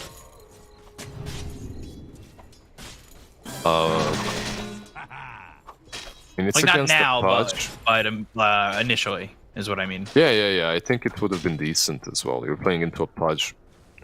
He does have Rot, but not a lot of armor. Probably would have been better, especially after seeing the way the lanes went. Yeah, I'm kind of a little surprised. Mid lane, Paparazzi with the Rolling Thunder. ZC trying to get a kill, but he's pretty tanky on Paparazzi. He's also got the Shadow Word. Oh! And the hook, making sure he doesn't die to that siege creep. That was only level 2 Flash Heap, by the way. And they couldn't take the beast down. Once he gets the level 3, he's basically unkillable. Unless you get Timber in. Like, when you put the Timber into the mix, he definitely dies, but the rest of them really need to be cautious. Did he not get a Flesh Sheep stack for that kill? He did not, it was maybe too far or something. Ruby got the kill, right? With the Fate Bolt when ZC was already far away. I guess it was shared. It was shared. Yeah, it was far enough. Yeah. Just remember though, look at that Timber just melt. He just split open and melted. Yeah, like once again, Dandelion's lanes aren't their strongest asset, right? The way they play the lanes, which is surprising. I will say, we've talked about it since last year, right? Lizard, like it felt like the biggest asset for Div 2 teams was their laning. The laning stage, yeah. It was. Dismember again. It's just to mess with him. Can't really get the kill but here. ZC's half health. Like, mess with him, it's or I'll just kill him. It's like that hug of death, you know, like when your aunt that didn't see you in a really long time comes and they hug hugs you you can't when you're breathe. a kid. Yeah. Avalanche toss, telekinesis, and there's the dismember, and there's that first stack of fleshy. Oh no, it actually jumped right up to 2. Interestingly enough. Weird. Okay, so maybe one stack is maybe it's bugged. Yeah.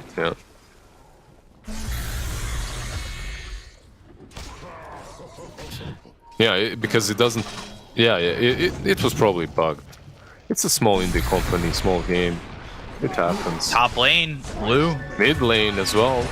Yeah, mid lane, they get ZC. Sorry, Hobbs. That's my fault. I called top.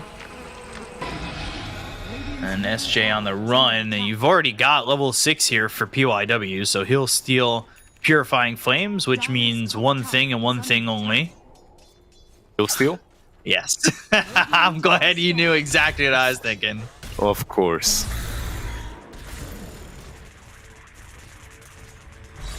So what's happening so far? Alchemist having more or less a really good time on the offlane. He's actually going for that Aghanim's, which he will 100% give to the Pudge. The other lanes are doing well. There's a rotation towards top lane now. And all of this is possible because they have an Alchemist, right? They can move the Pudge around. Can they kill the Timber? Let's see. They should be able to. Oh, if they can catch him. Who had the...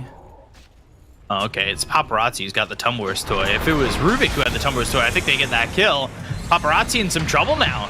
Rolling Thunder, they need help. They've got the Shadow Word. Oh, the trees! Paparazzi cut the tree, or no, the Rolling Thunder, I believe, did it.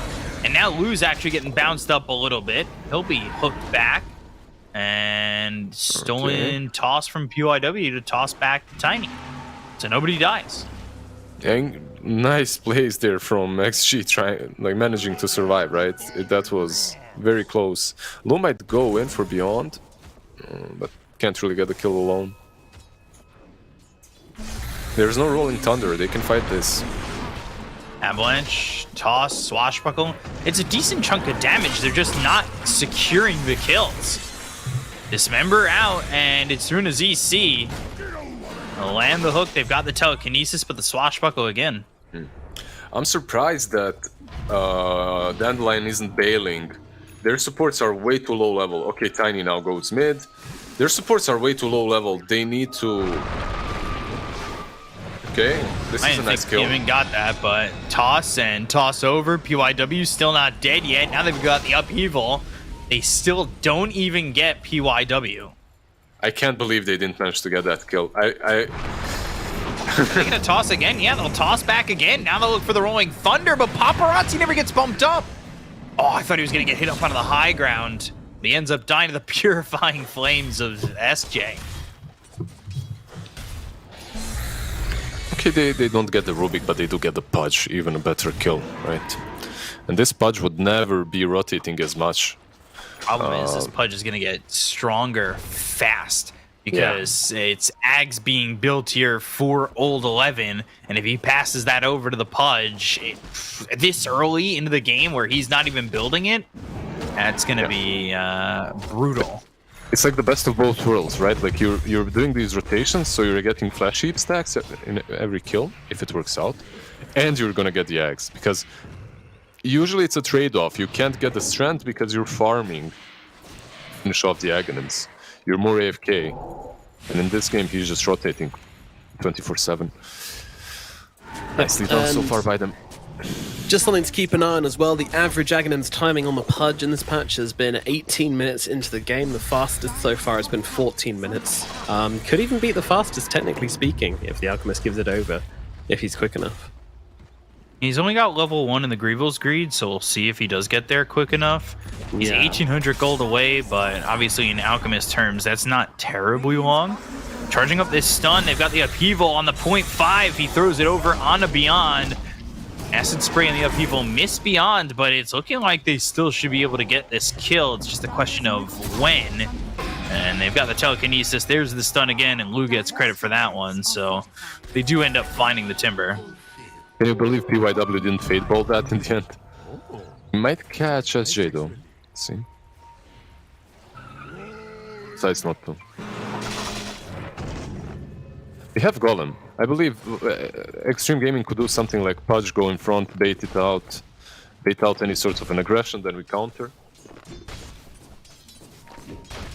Or they can just wait the Aghanims, which is up in 1400 gold. I don't think it's gonna beat the one. Yeah. Level 1 Grievel's Greed, like you guys said. That's the problem. Is it a big enough difference from level 3 to 4 that you shouldn't just say take level 2 and Grievel's Greed instead? Like, is the acid spray from 3 to 4 really that big? Yeah, I mean, the nature of spells means that the jump from obviously 0 to 1 is having the spell, not having the spell. The jump from 1 to 2 is the difference between usually double the effectiveness of the spell, generally speaking. So, yeah, it's more value to spread your points evenly, but of course, he wants to be playing the game at the same time. You know, he's not the carry of the Ursa, it's the one he needs to be farming, so... obviously, but I feel like if they're giving him this much space, why not take advantage and get a bit more gold? Yeah, I mean, I would agree, but he has been playing a lot. Yeah, at the same time, he has been making moves. Not the best ones always.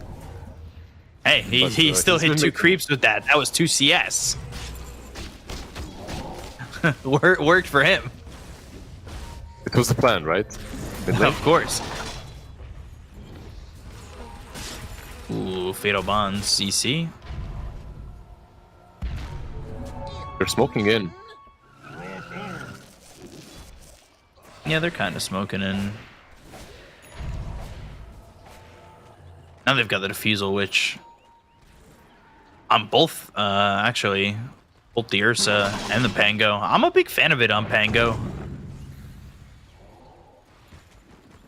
You know, there's also this question in yeah, you buy the Pudge Aghanims this early on, but he also hurts himself with it quite a bit. And if he's the only one that's able to fight, what's the point?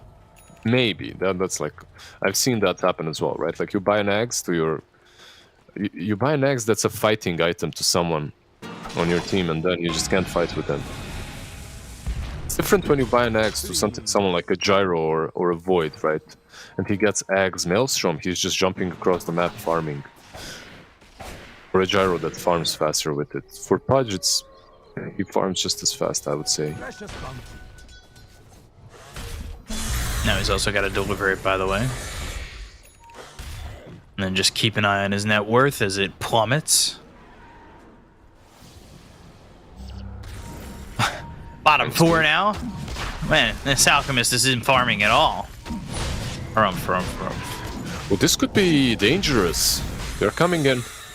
They have Chaotic Offering if Dandelion do in fact make the jump.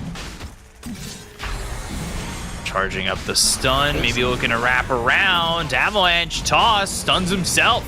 Looking for the Rolling Thunder. DY needs to find the right positioning. Oh, CC! Oh, no! He's put himself in the corner. Unfortunately, that means he's going to lose both his supports. PYW doing a much better job being a rolling cube of thunder than ZC did being a ball of thunder, and, well, he'll lose his life too. So 3 heroes die as ZC botches that jump in. I'm stuck. Help me. Help me.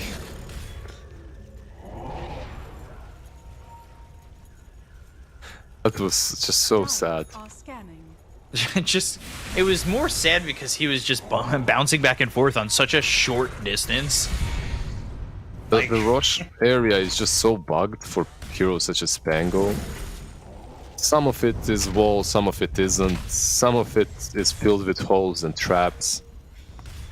Some of it you get stuck in easily. Unfortunate, because this fight meant a lot to Dandelion. All 11. Alchemist. Saved. I really feel that they could have contested that rush if Pango goes in, if they manage to get the Timber Saw inside as well. Then you have that damage. Yeah, you're playing versus Chaotic Offering, but you're not so weak to around the pit. do have some things for them still, like one. Ooh, lane. Dismember, Rolling Thunder again. It's bouncing on 2 heroes, but Beyond not dying. Now ZC looking for the Rolling Thunder. They'll both roll together on parallel lines, and Paparazzi again there with the saving hook. Oldo Evans now going for Blink Dagger, but it definitely feels like it might just put him in trouble. Yeah, it will put him in trouble, that's certain, but it also gives him an ability to engage, to jump on someone, like this Tiny. DY, very dead. No chance to survive. Does Rubik still have Rolling Thunder? He does, but it's on cooldown for another 35 seconds. They're charging up the stun, no Blink Dagger. And that means he'll stun himself again. Oh, another one. Toss on a Paparazzi, the damage with a Desolator. Paparazzi just melting here. Avalanche comes out. There's the stun from Old 11. They got the buyback coming in from DY. The false promises out on a ZC to save his life. They've slowed up Blue, who's out of mana, and now potentially needing to retreat very far back. That buyback, by the way, from DUI didn't really matter. He didn't have a TP. His teleport scroll was still on cooldown for an additional 15 seconds, so he needed to run back mid. And very well played by Tiny, pretty much netting them 2 kills, maybe 3. Oh, the miss. He has ages, yeah, but still, you'd like to take it away. I will say, this feels similar to game 1, right? Like, this is like a moment for Dandelion to bring their way back into the game. They're only down 1,000 net worth, but if all of a sudden they lose consecutive fights... It's also against an Alchemist that they're only 1k behind, right? Yeah, so I guess, but the Alchemist is only level 1 in Grievel's Greed for the majority of this one. That's true, that's true. Lane? They're gonna go. Avalanche comes out, lands on 3. Now they've got the Chaotic Offering. PYW survives. The right click, not gonna uphill miss this time. PYW ends up getting traded for teaming with ZC going around the back with the Rolling Thunder. They go after SJ. They'll get the kill. The hook Beyond now on the run. Summer with the right clicks. He's, well, free to do whatever he wants. They've got the buyback coming up from the Oracle. Oracle now needs to get back into the fray as, again, Old 11 just stuns himself. Tiny's really on point with his reactions. This fight, that was a 5-man smoke from Xtreme. He still managed to jump in first, break that smoke, stun a couple of them, kill off Rubik instantly with the TA. Yeah, in the end, it didn't really work out that well for them, but it could have been way, way worse. This TA hits hard, by the way. Yeah, especially when Summer's free to do so. Indeed. Another Avalanche jump tossed again. And Old 11 just ripped apart. No way to survive. Blue ends up ripping through the stone that is Tianming, though. They've got the Dismember, False Promise, the save. It is there for now, but SJ now dead for 60 seconds, considering he bought back in the last fight. What I was going to say is, you know, Tianming, when he had his time with Keen Gaming, when he had his time with eHome, he was very impressive. I was actually super shocked that he didn't play for as long as he did. And I don't know if that was like personal reasons or if that was just he couldn't find himself slotted on a team. And I know Dandelion are kind of in dire straits at the moment in this series, and throughout the season it's been up and down. But I really think he's an amazing 4 position. The fact that he was without a team for so long, it was just, to me, shocking. Sometimes you just can't find your groove, your spot, personal life, or maybe teams shun you. But I completely agree. Game 1, Game 2, and all the series, he's been the outstanding performer. Always does his job, truly. And every single kill that they've had were on the back of this tiny Blink Dagger, right? Like 5 out of 5 kills were pretty much with Tiny tossing someone. Yeah. I'm just Alchemist. A little surprised with his career path so far. Alchemist going in an SJ that's back to back deaths. He has not had fun these last 3 minutes or so. Dire's structures are And fortified. it has not been great. Dire's top tower is under attack. Blue also has a blink dagger of his own coming out. BKB almost finished for Paparazzi. I love how He he's just stunned farming. himself. Yeah, Just stunning he's- himself. Yeah, he's farming with it. Why not, right? Like, it doesn't make his... when he doesn't do it on purpose, it doesn't make it... It makes it look not as bad. He's doing it all the time anyway.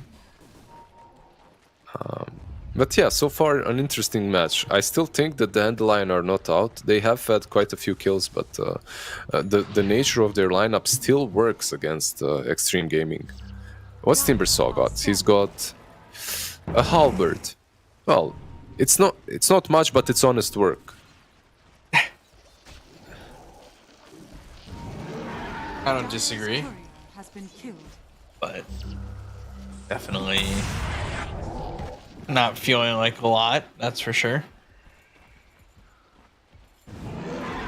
What's crazy to me is Paparazzi was passed in Ags, and he's still only 2,000 ahead of the TA.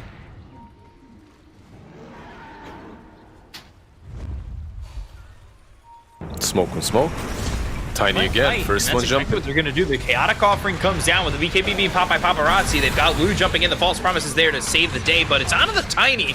So your save was used on Tiny. Summer trying to get the damage out, and now the look over. The charge is stunned up. They get the kill there on a Summer. They'll take out DY. Right clicks in on a Beyond. The Avalanche is in. Paparazzi ends up dead. It's Tutors dead on the side of XG. Timber Chain away, Chakram out, Beyond surviving. That gets pulled back, but the Fable is in from PYW to get the kill. They'll take out SJ again. Through is dead on the side of Dandelion. Close Yeah, fight. Got Paparazzi. Yeah, it was a weird fight because Tiny jumped in and he tossed the Pudge back into his team, right? But he tossed him onto the Pango that blinked behind, so the toss went into the opposite direction, which ended up actually being good for them because Pudge had the BKB that they didn't see, right? If he tossed him back, that would be game over for them. So a fight that even ended out being much, much better. The only problem is, like you noticed and mentioned, the false promise being used on the wrong target. He's doing a lot, but I think you need to save it for TA or Timber. Blue. All right, Rolling Thunder again. Right clicks in. Oh, Luke could not jump to the high ground with the Earth Shock. That's a blunder. That's a big one as well. They're going in for more. Oh, TMing with the three-man avalanche. They're going to rip through DY and PYW. They've got the dismember. It's still holding, but they don't get the damage for the kill. Old 11 jumps in. He's got the stun that gets the kill on the SJ. That's so a they'll buyback grab on that, but now ZC, well, he's rolled up, but, well, now he's dead. Certainly not standing up anytime soon. Okay, low Another buybacks. axe? Who's that giving? For low. Oh, Ursa. Of course, right? Like two buybacks on their team, two Aghanim Scepters on their team that are just... Actually, everyone on their team benefits from Aghanims quite a bit, right? Rubik loves it, Warlock loves it as well. But at some point you need to stop. As an alchemist, it's like... it's an Aghanim's addiction. You need to stop. Like, Stop when everybody gets their ags. then you'll finally be happy. It's his acorn. 5 Aghanim Scepters in the same game. I guess the extra spell amp, but the bonus damage isn't exactly amazing. When you've got your own ags, finally. It's not amazing indeed. Will this be a smoke? They are converging here, but they do not have one, so... No smoke from Xtreme Gaming, but there will be a smoke from Dandelion. It's all about the pit, all about that rush. Link Avalanche once again gets the enrage off, now trying to run. Lou taking some damage, but there's the Chaotic Offering that comes down onto 2. Roche is in the picture, but is Roche really the objective at the moment? Old 11 taking some damage with the right clicks coming out from Summer. They've got the Dismember. The False Promise is there to stop that. Old 11 getting low with the jump in. Beyond gets the kill there onto the Alchemist. False Promise is going to end, and Summer will explode. Well, that will put us into autumn as SJ will get taken out too. So 2 years down on the side of Dandelion, they've only lost the Alchemist who already gave over the Axe, so his net worth not important at the moment. Yeah, and this should be free rush for them unless someone snatches it. Looking at you, Tiny. With the Blink Dagger, it's possible. I'll probably will fall back. Pudge goes in. Not hitting that hook. Tiny really wants to snatch. He has the force staff to go in. Force staff toss. But some right clicks out. Paparazzi's there. They've got the Dismember. They'll pick up the Aegis. They've got the Shard as well. And now they may even catch ZC. And things are kind of falling apart if you give this up and you continue to give up the bodies to Xtreme Gaming. Yeah, it was unfortunate that he goes in a little bit too soon. The Avalanche stopped Ursa. He got bashed a couple of times. Took him a bit longer. The read was nice. It's just the RNG was not. What needs to be said is that TA now 2 fights in a row gets hooked. Like he goes in a fight, Blink BKB's far away from the Pudge, but then he gets hooked. And yeah, that's why they're losing the fights so convincingly. Summer, if he could find a way to survive and dodge the hookshot Dismember, then perhaps they can take the fight. But if he gets dismembered, you saw what Xtreme Gaming is doing. The fights are very straightforward for them. Ignore everyone and just go on TA. That's all they have to do. And so far they've succeeded at doing that. So far, so good. Is outgoing another Ags? What's coming on the courier? Is that an Ag? It's a shard. Oh, it's a shard. It's a shard. All right. Well, I mean that's like you know, after you stop smoking cigarettes, you get the patch. after you stop giving everybody Ags, you get a shard. It's still something for everybody, right? Like you can still give it. Oh, TMing. You can still toss it to that Ursa or the Pudge, so... Yeah, it's the addiction to help out. That's a nice addiction to have. And PYW certainly wouldn't mind getting an Ags, though.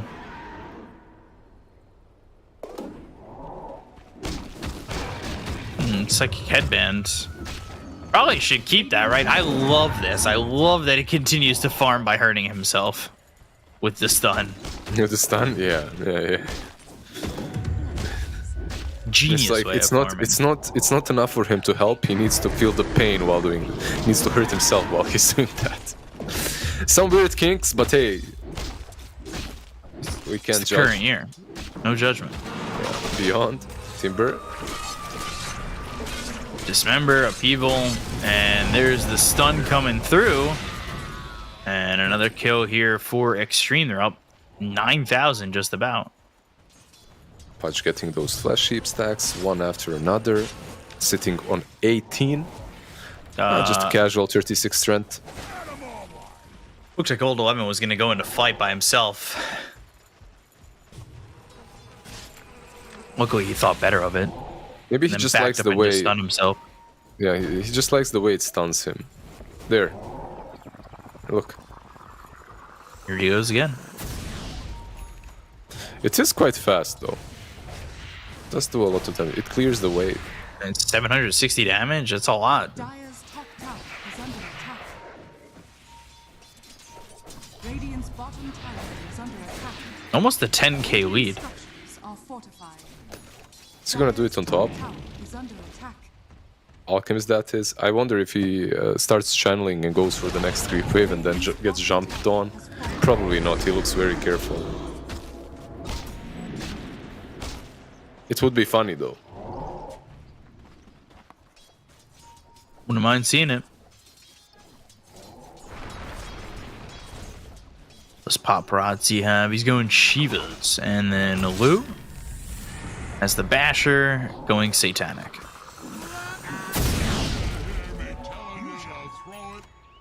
I believe like their fight is just so easy, the next one.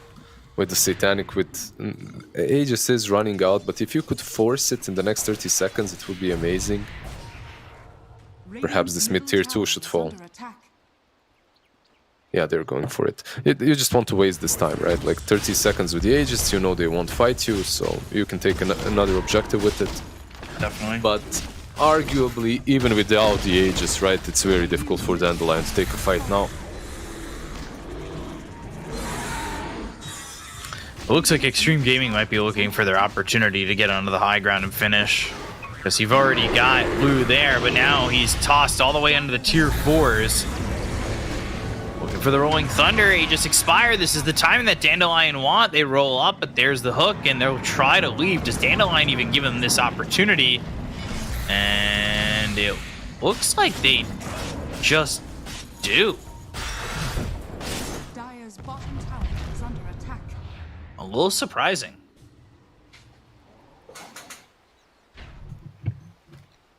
A bit hard to fight for both of the sides. On the side of Xtreme Gaming, you don't really want to go high ground so recklessly. On the side of Dandelion, you don't really have damage to take anyone down. And you're always worried of the Warlock reinitiating with the offering. You got a couple of blinks though, like you got a blink on Timber, blink on Tiny, blink on Pango. Everyone, pretty much but Oracle, has one, so you can cut into the backlines. And in order to win or try to win these next fights, they need to do that. They can't let Pudge get on top of them so easily. Which is, it's not as easy. Right. What would be the best way about going for it? What would be? What would be the best way to, like, execute here for him? I feel like if you could force the Pudge to go on Timber or something like that, so that your TA has a freer time. Oh, he caught Tiny. Yeah, catching this Tiny, very crucial at the moment. And they get the kill, but there's just nobody else around for Dandelion to make sure that anything goes their way. Well, there was everyone, but everyone ran away as well. Pudge had haste, so that's why he caught him.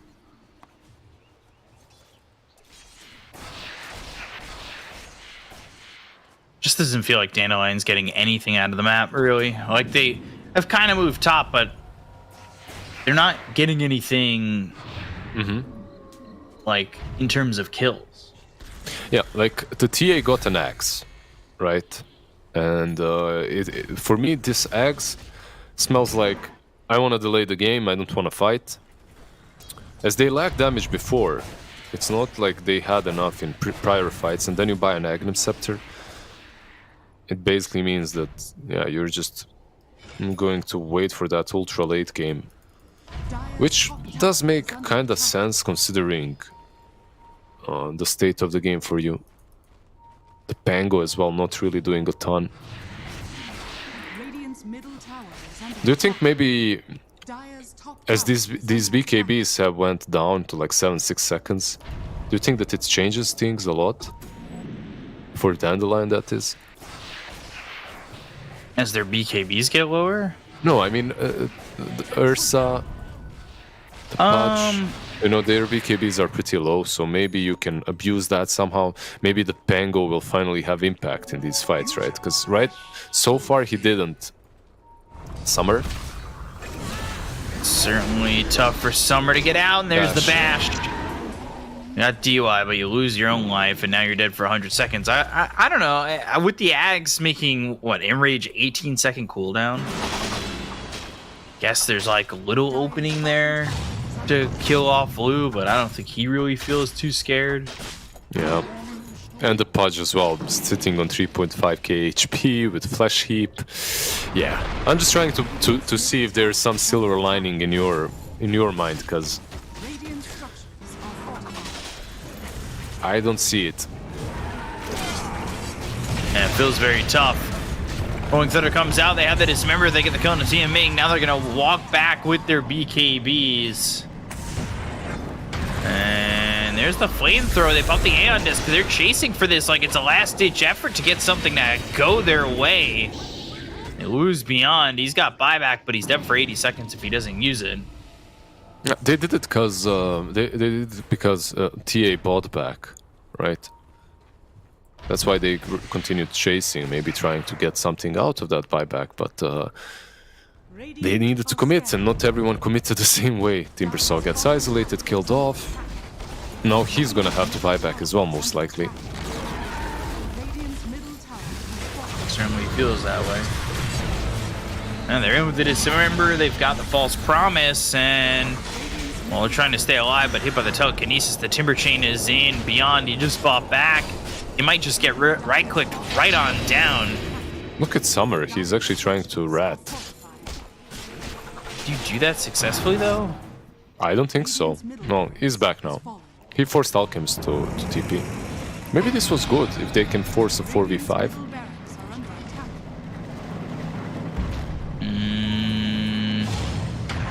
I don't know if ZC wants to keep committing, honestly. Seems very, very risky.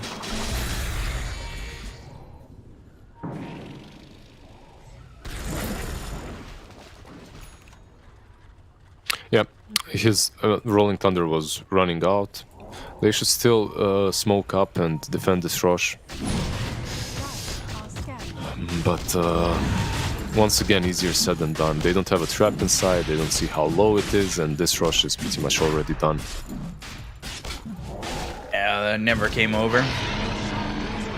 What do you do, Peacock, when you're in a situation like Dandelion are? Do you give up or do you fight until the end? I mean, What there's kind no of a reason person are you? to.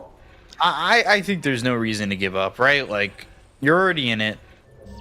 This is real time experience and potentially coming back in a situation like this. Like, you just go for it. Like, mentally, where are you at? Like, are you fine? Are you like, yeah, we can do this? Or let's just play it until the end? I think as long as the mental fortitude is there and you've all agreed to just going for it and no repercussions, then you have to. But if the mentality is not there, then you need to think about it. Yeah. Also, the TA is 8 minutes behind average on the Daedalus as the spike breaks out. As ZC gets into the Rolling Thunder, but it's immediately countered by PYW's own Rolling Thunder. That'll hit on a TM Ming, but they lose PYW. They've got the Chaotic Offering slamming down. They've got the Refresher. 4 Golems coming into the fray, ripping through Beyond, and now looking to rip through the TA. Dead on his screen already. It's just a matter of when the False Promise runs out. GG. And GG is called. Xtreme Gaming take 2-0 over Dandelion. They really were the last Dandelion in this winter, because summer never really came alive. All right, I'm in some ways I'm glad this series is over, BQ, but beautifully done. Beautifully done. Yeah. He was on point with all the puns and everything. I loved it. I enjoyed it. Of course. Liz, I mean, what was the breaking moments there for the end of the game for Dandelion, or did it feel like it was over for a while now? It was over for a really long while. I felt that they maybe had a chance when BKB Dezo Blink came for summer. They had a couple of good engagements, couple of good fights. But my biggest issue is Paparazzi on the Pudge, he was doing more what a position 4 Pudge than what a position 2 or 1 does. And that's, he had 2 crucial hooks. One hook in the first team fight against Summer, second hook in the second team fight against Summer, and that's it. Like, you catch that TA, you dismember him, there's no False Promise, or even if there is, he's way too deep and can't get out. So those 2 hooks pretty much broke the game, even though I thought that maybe the Dandelion could still have a chance. Needs to be said. No, it's this way. Wait, I need to... I'll do this. What needs to be said? Lizard? Please tell us. Look how big this microphone is. Like, this is huge. It's whatever it is. What needs to be said is that they need to work on their laning stage, right, guys? Don't you think so? Yeah, absolutely. Yeah, I would agree with that. Yeah, for sure. I think. Why would you agree with that, in both games. I think they just got blown out in both games, every single lane basically. I think the only one that really held up was ZC in the first game, but I think that that's something that got them here, and it's something that they need to tighten up again, because they can't allow themselves to be behind this much to teams like this coming out of the lanes, especially in drafts that seem like ones that should be winning. You're giving your opponent the best opportunity to win when they can come out of the lanes with a lead, like the way Xtreme did. Yeah, 2 games in a row, you have a rough laning phase. That's definitely things you need to look back at there, especially, we said there's hope for the lanes. We didn't come into either of these drafts saying there's no chance here. We always felt that there was a good chance for Dandelion to hold it together, but they just didn't. And both games as well, the games are really put on someone's shoulders. I do feel like some of the other cores need to start holding their weight a bit more, and I don't just mean that as a case of they need to play better, but I think Dandelion need to strategize a bit more evenly across the draft. If you are going to run this TA as your main +1, that is absolutely fine. But you need to give your Timbersaw a game here, guys, because it is such a good Timbersaw game. And we saw a few moments where it looked like the Timbersaw was about to kick off and kind of take control of the fights. But again, he's just missing a little bit of oomph, like 1,000 gold here and there. And it didn't really do enough for me. I mean, even ZC could have played a more sacrificial game this time around. I feel like that would have been fine, because I don't think he did much with the farm he got. And to see that on the Timber instead, I would like to see that personally, but alas, it wasn't the case, and it was the case that they got run over here by Xtreme Gaming. And but what do we really think about the Pudge? Do you actually think that this was a really good pick in the end here, Lizard? No, I don't think that it was an amazing pickup because of the Timbersaw, right? And they had heroes that dealt with him very easily. The moment he got the BKB, it looked all right, but up to that point, I think versus some other teams, perhaps this wouldn't have worked as well. Yeah, as, they just are able to outskill and outplay Dandelion across the map. I will say it was strong for the mid lane, right? A couple of those ganks went completely the other way because of the Pudge's flash heap, how broken it is. Yeah, I will say though, it definitely felt like Paparazzi does not have a lot of experience playing this hero in a pro scene game. There were points where it what felt a brave like statement. The cosmetic-less Pudge. Yeah, I guess that. Yeah, very brave and bold, but it felt like I don't. Not and Paparazzi makes more plays. Paparazzi, does more things with Storm and Void Spirit and Puck and all these other heroes. It just didn't feel like a Paparazzi hero at all. It didn't. But I mean, he was still making plays. It just wasn't necessarily working every time this time around. It was one of these games where he was trying to be active on the map, but getting caught out. Man, this is distracting. I don't know how you did it, Lizard. You just sailed straight through it, but I'm like, oh god, these guys are staring at me.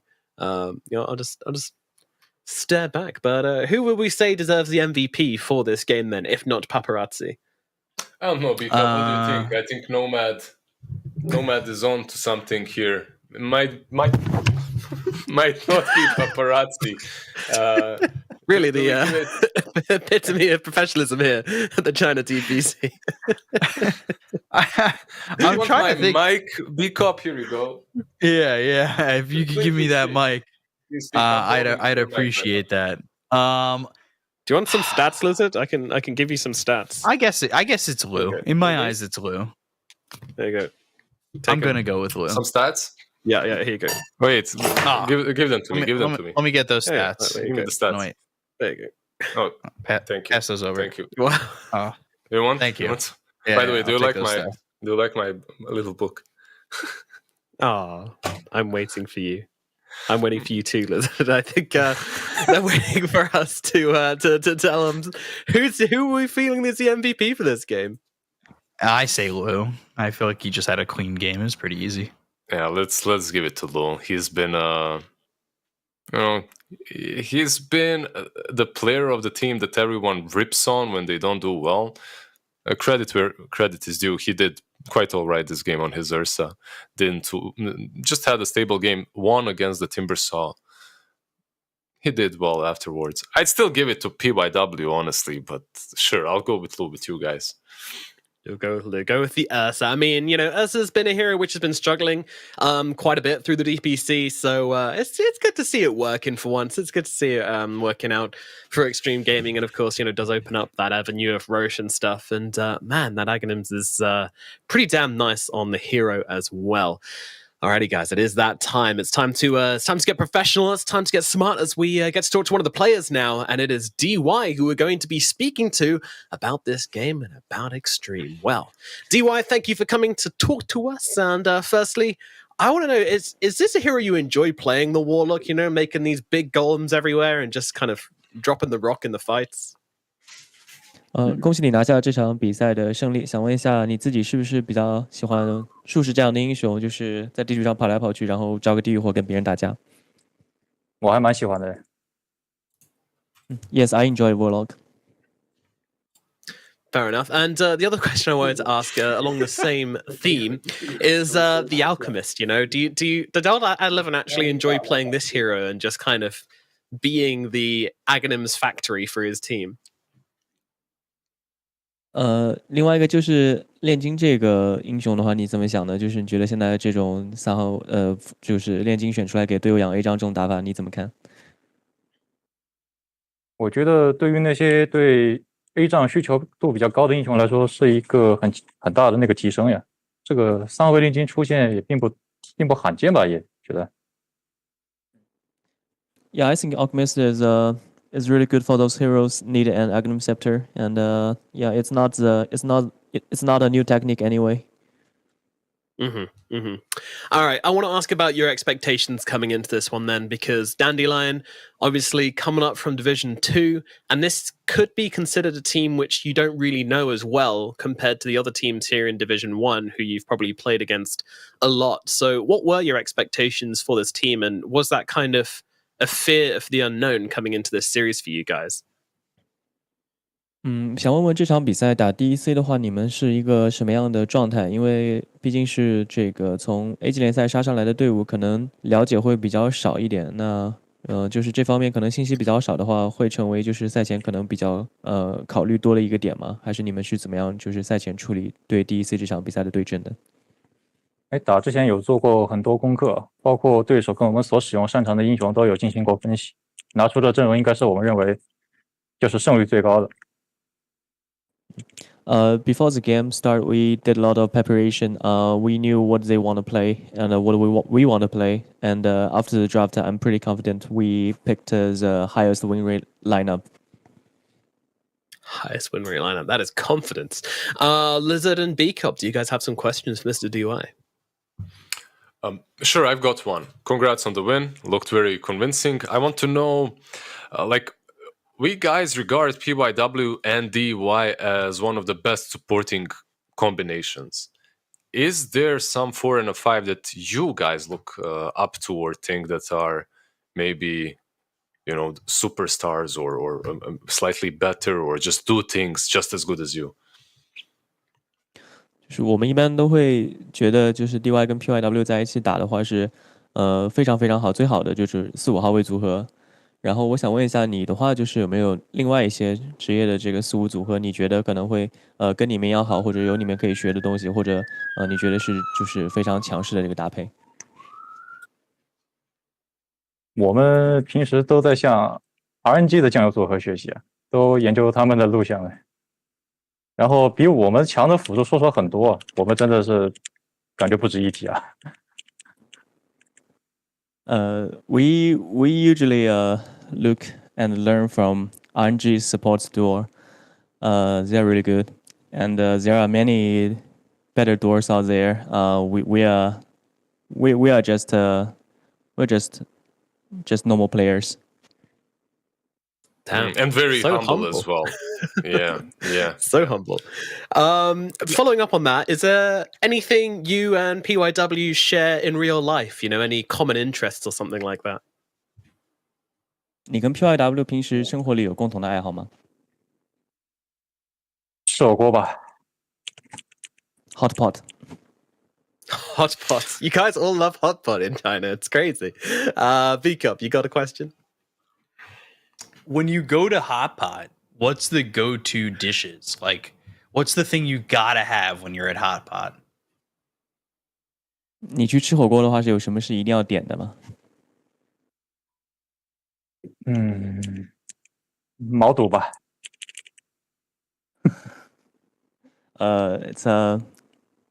It's cow's stomach. Ooh, cow's stomach. Okay. Ooh, interesting. All right. When you've got 4 guys on the team who are very experienced, and then you've got Lou who's kind of looking at all you guys for information, is it everybody at once kind of giving him tips, or is it someone in particular on the team who's trying to give Lou the guidance he needs to be a successful carry for you guys? The mentor. 队里的话，现在就是楼是新人嘛，然后就是怎么样去指导他，就是这方面的话，是大家一起给他建议，还是说会有一个单独的，就是跟他聊得比较来的兄弟去提点一下他？大家都会就是去帮助他呀。如果他觉得有需要的话，每个人都是非常乐意的。然后包括一个画面如何处理，其实基本上已经其他人达成共识了，就是大家的意见不会偏差太多。Yeah, I think we are all very willing to help him. He can ask any of us, and we are all very willing to help him. And also, I think in our team, everyone is on the same page. There's certain circumstance happens. I think everyone should come to a similar conclusion. So it doesn't matter. Really matters which one he goes for. So yeah, that's what I think. Okay. Alrighty. Well, I've got one more question on the hot pot. On a scale from 1 to 10, how spicy do you like your broth?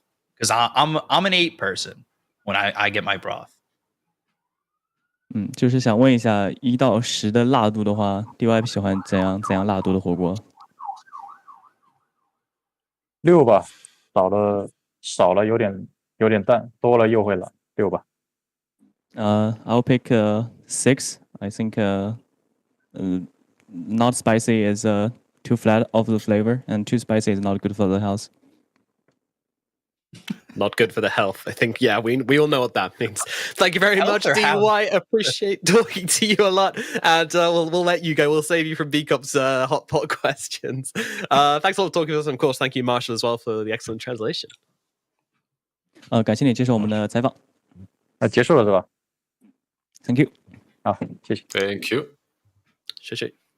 Great stuff. I mean, my favorite part of that interview is when you asked him the hot pot question about what he likes most in it. He didn't respond to me. He was, and I could tell in that moment he was like envisaging having some hot pot right there, you know, tasting all the flavors. you transported him to a different plane with that question. He was loving it. This interview made me hungry. That's pretty much what happened. I can use some quick. Yeah. All right, let's go eat some lovely cow stomach. Excellent.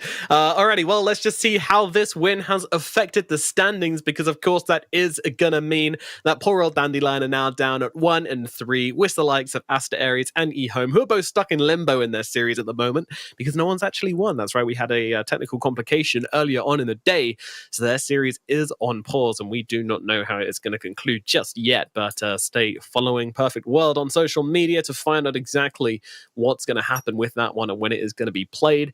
But Dandelion will be stuck with them now at 1 and 3. Meanwhile, Xtreme Gaming, they will join the upper echelons with the 3 and 1 score, looking very, very likely to be headed to that glorious major, possibly in Arlington, possibly regional playoffs again. We don't know just yet, but fingers crossed for the best possible outcome.